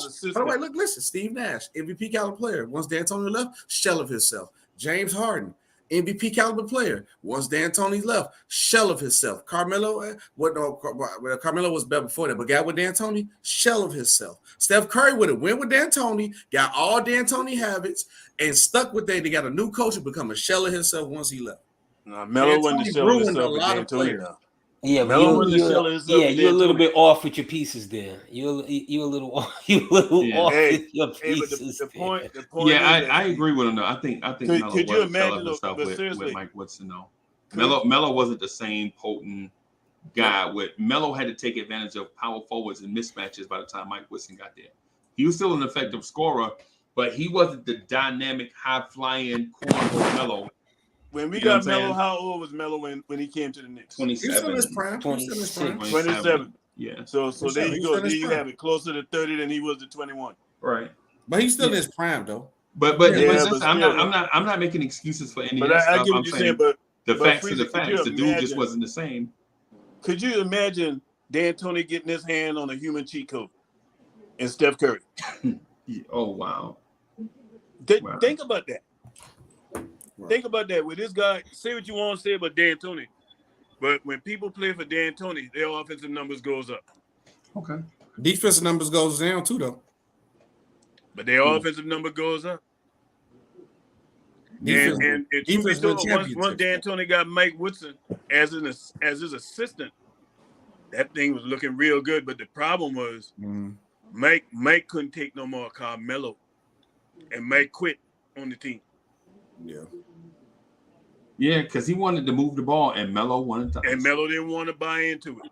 Yeah, Melo wanted to ISO jab step. Mike wanted that thing to move. No. Come on now. No. I know you love Melo. No, hold on, Ron. Man. Ron, he took the ball out of a man's hands who moved heaven and earth to get here for a guy on a 10-day contract. I mean, let's stop it. Let's stop it. No, let's stop it. No, you don't. You don't remember. Carmelo Anthony at that time was a top 5 ball player in the league. Who takes a top 5 superstar-ish ball player that moved heaven and earth to get here and say, well, you know what? I think it would be better for this guy that we just saw 10 days in practice. Hey, Melo, we're going to run the offense through Jeremy Lin. How you feel about that? Melo got hurt, and that's the reason why Jeremy Lin took off. Do you remember that? Yeah, he got Melo hurt. was on the bench watching. Melo sprained his ankle. He got hurt. They bring in a guy that all he wants to do is similar to what Tibbs is doing now. Everything off the pick and roll based on Jeremy Lin. And if somebody's open, maybe I'll pass you the ball. Man, do you remember the Knicks I'll throw the looked lob. like we were struggling to make the playoffs? We won 7 games in a Jeremy Lin row. come in there? That was Knicks it. was We struggling. won 7 games in a row, and because of one's ethnicity makeup, everybody became delusional. I saw they had a stat comparing Jeremy Lin to Walt Clyde Frazier. Nah, you can't even compare that. No AD, way. but that they didn't just do that for Lin, bro. We did it for Torrey Murray also. Y'all don't. Okay, wait a minute. Y'all don't remember the Torrey Murray mania? Nobody remember Murray mania. I forgot about him. When Torrey Murray had those 4 electric games and was like, "Oh my God, we found them." But 80, I'm gonna tell you this. Langston Galloways of the world. Fans, yes. A lot of fans kill Melo, but Tony I'm gonna tell you Douglas's. I got deep respect for Melo for coming to the Knicks, man. Because we nobody was trying to get him, man. Melo, and I'm gonna go on and say this. A lot of fans say his number shouldn't be retired. They're wrong, man. Yeah, you gotta retire. You gotta retire that number. Yeah, you gotta retire that number. It ain't happening it ain't happening in Denver because they gave Jokic his number, so that's over with. Yeah. That number has to be retired with the Knicks, man. I don't think he retired his number. He just has Melo is one of those great ball players that, you know, for some particular reason he doesn't hold down roots long enough in some places. Be like, well, is he a Knick? Is he a Nugget? You don't really know. The thing is, the bulk of he's his a Knick. career He's was playing with more both those known two as a teams. Knick. Yeah, he a Knick, bro. The bulk of his time was with Denver and the Knicks. Yeah, but he doesn't get his. He made the conference finals with both teams. Yeah, but he doesn't get his. He never made a conference finals with the Knicks. No, I thought was the second. I thought y'all made the conference. Denver. He made it with Denver. We got knocked out by Indiana. He made the second round. Yeah, dang. Yeah. I thought y'all made this. Wait. Is it? Am I having a deja vu moment? You sure? Yo, y'all made the Eastern Finals with Melo, right? No, he never made Eastern Conference Finals with Melo. You never made it with Melo. What they call it, Mandela? It's got to be a Mandela effect. I could have sworn I remember y'all in the East Conference Finals with Melo. No. No, you know what happened? Roy Hibbert happened. Roy Hibbert. Who we played? The Heat or the Bulls? You remember us playing the Heat in the Eastern Conference Finals? No, it never happened. Y'all right. Yeah, it never happened. It never had all those And things. then we had the Amari situation with the fire hydrant. Fire hydrant. Yeah, he had a fight with the fire hydrant and lost. Yeah, that was smart of him. Yeah. Yeah, the fight with the fire hydrant. The fight with the backboard. It's good times in New York now. Y'all, Jalen Brunson, Julius Randle, RJ Barrett. It's good times now, though. Absolutely. I'm just interested to see what moves they make this offseason. RJ Barrett got to go, though. I mean, not RJ. RJ and Randle got to go. Just scare me. RJ is going to go. He's going to go in that Zach LaVine deal. I think he's going. Y'all waited too late. Y'all should have got it when y'all had the chance. At the All-Star break, right? At the All-Star break. Y'all should do. We was ready. We was ready to send the trick. We was gone. Yeah, y'all didn't want to give up. Y'all didn't want to give up Quentin Grimes. That was the last straw. Yeah. Y'all didn't want to give up Quentin Grimes. Yeah. I bet y'all sick off that now. And for that reason, Grimes better be an All-Star. I'm better be why Zach LaVine ain't coming. You know why Zach LaVine ain't coming? I'm listening. Because your boy coming. Spider Mitchell coming. Oh, Jesus. That's coming. That's going to happen. Oh, Jesus. No, it ain't. And then that backcourt will be atrocious. They're going to play no defense. Did you see how Spider Mitchell played in the Garden? You want him? Did you see how he played in the Garden? Well, hey. Yeah, I keep telling y'all, you got to look at situations. Every situation ain't equal. That man come in to play alongside Brunson instead of playing against him. Yeah. Bro, he had Garland, who's on at that point in time was Garland on the same level. I say at that point in time was on the same level of Brunson. Yeah. You had Evan Mobley and Jared Allen, and he had honestly the Cavaliers are a better team than the Knicks, and he looked terrible. The Cavaliers are a better team than the Knicks, and y'all beat them. Them boys ain't showed up, and Mitchell ain't show up. Darius Garland didn't show up either like that. Yeah, Garland and Mitchell didn't show up. Garland was hit or miss. Garland showed up every 3 games. Yeah. If I was y'all, I'll try to be calling Boston to go get Jaylen Brown. That's who y'all need to try to go get. I like Brown. I like Brown, because I think y'all need to get a bigger defensive scoring guard to be next to Brunson to protect him, or get some defensive pieces to protect a wing. Brunson. That's We why need a that's wing. how We we need a trade. small forward. That's how we A trading true for small SGA. forward. That's how we trading for SGA next week. SGA ain't going nowhere. We gotta go ahead and stop. Yeah, y'all might as well go get Porzingis back. There, y'all bet you get Porzingis Yeah, back. no, we got all the draft picks. We got like 1 million draft picks, bro. We got young kids. But, Yeah, we got everything, man. The problem is that what's available now is not what y'all need. It's a lot of guards that's available. Yeah, that's what we need. Y'all got Brunson. We need a backup point guard, SB. We need a backup point guard. The backup point guard to go get, and I hope the Bulls go get him. If y'all don't, go get Tyus Jones off the Grizzlies. He's an elite. I love that kid, man. Best backup point guard. I was telling Sophie about him one Tyus day. Jones is nice. They re-signed him and they need him because Ja gonna be suspended like 40 games. Oh, they re-signed him already? Damn. Yeah, they And re-signed him. you know what's about to happen to Tyus Jones? His money about to go up for his next contract. Oh, yeah. Well, he signed at a bad time because he's locked in for the next 2-3 years. Yeah, Johnson suspended 40 games. I think 3, I believe. I think Oh, he got man. a 4-year contract. Yeesh. And they don't renegotiate in the NBA. Once you got your deal. I mean, Fred VanVleet available. Go ahead and get Fred VanVleet. Hey, Hell no. I'm gonna tell you what. No, he gonna be a bull, VanVleet. right? He's a defensive dog, and he averaged 19 a game. Shoot about 34% from three. I'll say this: when Lonzo gets put on that injured thing and it saves him on the cap, they're gonna have about 20 million to throw at somebody. I'll be hurt if we pray for VanVleet. He from here. He from here too, but I'll be hurt. Well, I mean, he's a good player. We will need no more defensive liabilities. We have enough of that. I'm gonna tell you, what if I told you Fred VanVleet led the league for point guards and deflections? That's Reason, not my moving, biggest that's not fear moving is? me for 20 million. I'm gonna He's tell you gonna get my more than biggest fear, 20. He right? get 25. The Knicks gonna go put them chips on the table to go grab somebody, and then the real dog gonna come available. Because I'm gonna tell y'all like this, man. I think that Philadelphia situation with Embiid, I think that thing about to implode, man. I really do feel that thing is going to implode, especially if James Harden go ahead and go back to Houston. They're gonna be in trouble. But only thing that scares me though about that, and I think Joel Embiid with the Knicks would be nice, is his injury problem and then his love for Jimmy Butler. I think he's gonna run to Miami because he loves Jimmy. Well, the way they look at, they're flirting with Damian Lillard. Yeah, but they ain't got the assets of the money.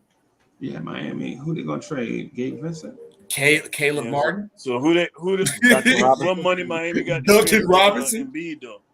Right. That's the thing. That's where that RJ contract as a young player. It's possible. Brunson and Embiid would be. I give up RJ and Randall for Embiid right now. And the pick in the two first, go ahead. Y'all will be way better. You get Embiid over here with Brunson is like James lights out Tony. Yeah, that would be nice. I can't lie to that. That would be nice. Y'all have better pieces than Now you got me that center. Now you got me that center that can score in all three phases. Yeah. Tibbs ain't gonna never get him the ball though. Tibbs gonna run him. Tibbs gonna make him try to isolate from 35 feet, man. From 35 feet. And Tibbs gonna play him 47 minutes a night and break them knees down. Yeah. Tibbs gonna play that man. Now y'all gonna be hurt more. So y'all gonna fire Tibbs because he's gonna play too much. Y'all gonna hire Doc Rivers. No schemes. He's gonna be let's go, guys. No adjustments, just motivational speeches. His name, first off, his name is Glenn. That's his name. He ain't good enough for that man nickname. Glenn. All right. Yeah, he ain't good enough for no. He ain't earned that nickname. Yeah, man. That's another thing too, Freezy, that we've been late when you talk about late to the party with, like identifying up and coming young assistants that we can go after to be the coach on this team. Be the coach. Yeah, we like to recycle. We like to recycle. Go for a name. Yeah. Yo, you know what really bothered me is every time I turn around, Jeff Van Gundy is criticizing the Knicks. Like the playoffs are going on between two different teams, and he out here criticizing the Knicks. Oh yeah, talking about they need to take a look at what Miami doing. Yeah, Yeah. You know, Jeff a little salty still. Yeah, he's hurt. He's still hurt. But the thing is, we didn't fire him. He quit. Hey, but guess what, Freezer? You know why he had to do that? His mentor, man, Pat Riley. That dude, Pat said they can't take away who he was. Bro, I'm telling you, Jeff Van Gundy gets zero respect from me at all. And now times. he might be going somewhere to be an assistant. Yeah, man. Jeff Van Gundy quit on the Houston Rockets, bro. Y'all remember that? Remember Yao and Tracy McGrady and Aaron Brooks and all them young players they had backing them guys up? That team was and nice. Jeff Van Gundy quit on them after 22 games. He played one season and one season. Remember the season they had like the 20-game win streak?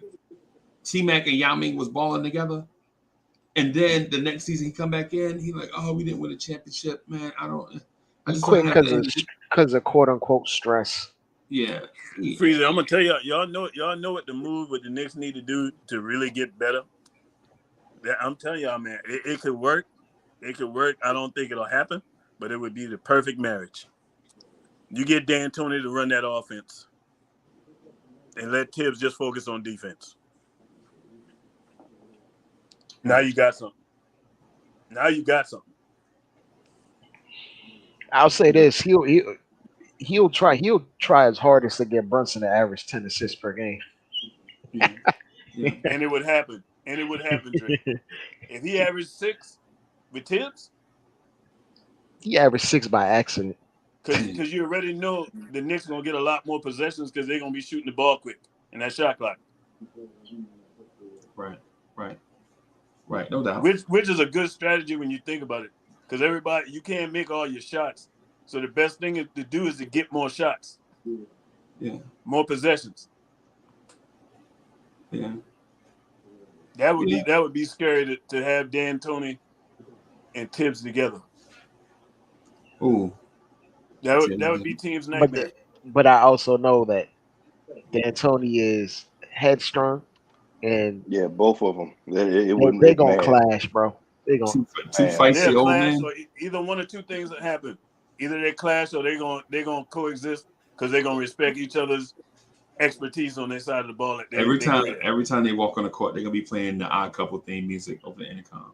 But it's like having two professors trying to teach the same class. Yeah. Yeah, and one from the streets and one from the book. One up for the streets and the other one is from the book. You know what I'm saying? You know what I'm saying? But man, when you think about the possibilities of it, though, Freezy, y'all, that would be scary. Can you imagine Could you imagine Gargamel and Heathcliff going at it? Oh my goodness. Oh my goodness, bro.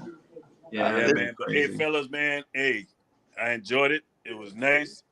Smoking Nick, man. Where you at? Oh, he gone. Oh, he dipped a little bit. I'm gonna have to come check him out. But hey, y'all have a good one, man. Freezy, keep doing what you're doing, man. Dre, good to hear you. Hello. SB, you done disappeared. Soul Finger, you know what it is. Yeah, Wiz still in here? Wiz here. He moved it. But I'm gonna get out of here too, man. I'm gonna get out of here. Go and get your rest, Freezy. I think you got a 9 o'clock showing, man. 9 o'clock gonna come real fast. Yeah, man. I gotta be up like 6. Because I gotta walk the dog down the street. Like as soon as the sun come up, I gotta walk him down the street. Benny? Yeah. I gotta do it before all my neighbors start stirring because he don't have no self-control. You know what I'm saying? He impulsive. He want to pee on every mailbox. Freezy, I'm gonna make y'all laugh, boy. I told Soul Finger about this thing before I leave. So man, I done started going back to the gym shooting ball, right? You know, I've been on that elliptical like crazy. I knew I smelled something. That must be them knees. That's them knees burning up. It's them lungs. Hey, my lungs were burning so bad. My wife looked at me. She said, "Oh my God!" She said, "You look like Lil Ronald." Yeah. When we went and saw my son play in the mirror, yeah. And I was laughing, looking at it. I said, "Man, that boy out of shape, man. How you a soldier? You out of shape?" Yeah. He told me. I told him about it today. He started cracking up. He said, "Yeah, Daddy." He said, "You had that 2-hour cough after you've been playing basketball, and your lungs burning." 2 hours. And the only way you can get rid of that 2-hour cough is smoking Newport. Freely, if you see me, man, hey, I was squatting down, man, and I was just shooting around. I wasn't even running. Right. Because I really can't run like that no more. You know what I mean? Hey, man, Right. I'm about to hit 50, man, in October. Yeah, I like, there's a reason why, hey, it's a young man game, man. But yes, You know, it's I a can young give you a few man's moves, game, man, but bro. after that, hey, that age start knocking at you, boy. Yeah, man. I was swimming the other day. I got out the pool, bro. Man, you talk about somebody was like, bro, it wasn't enough oxygen in the room. The lady thought she had to go get the machine. Sir, can you please go get the machine? No, ma'am, I ain't want to break it. I'm gonna just go outside and smoke a Newport.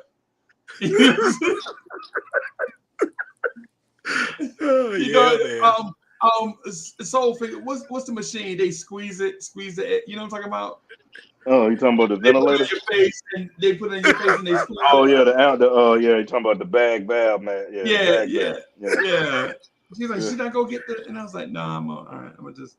I don't even smoke, by the way. I don't even smoke. But I was like, bro, I'm gonna have to go get me a Newport or something. But anyway, thank you everybody for rocking with us. We appreciate y'all. Tomorrow morning we're gonna talk, or in this morning we're gonna talk about we doing power rankings. We're gonna rank where our players, you know what I'm saying, value around the league and where the Knicks are. And tomorrow night we're gonna talk about would Jalen Brunson have broken out if Donovan Mitchell was here? That's something we're gonna talk about tomorrow night. So, boy, that's something to marinate on them. So be prepared for that, man. That's what we're gonna talk about tomorrow night. That's a show in itself. Too bad I ain't gonna be on for that one. I know I'm gonna be sleeping. Yeah, man. So But I'm gonna holler at y'all tomorrow, though. But I'm gonna definitely catch the replay. Yeah, man. All right, man.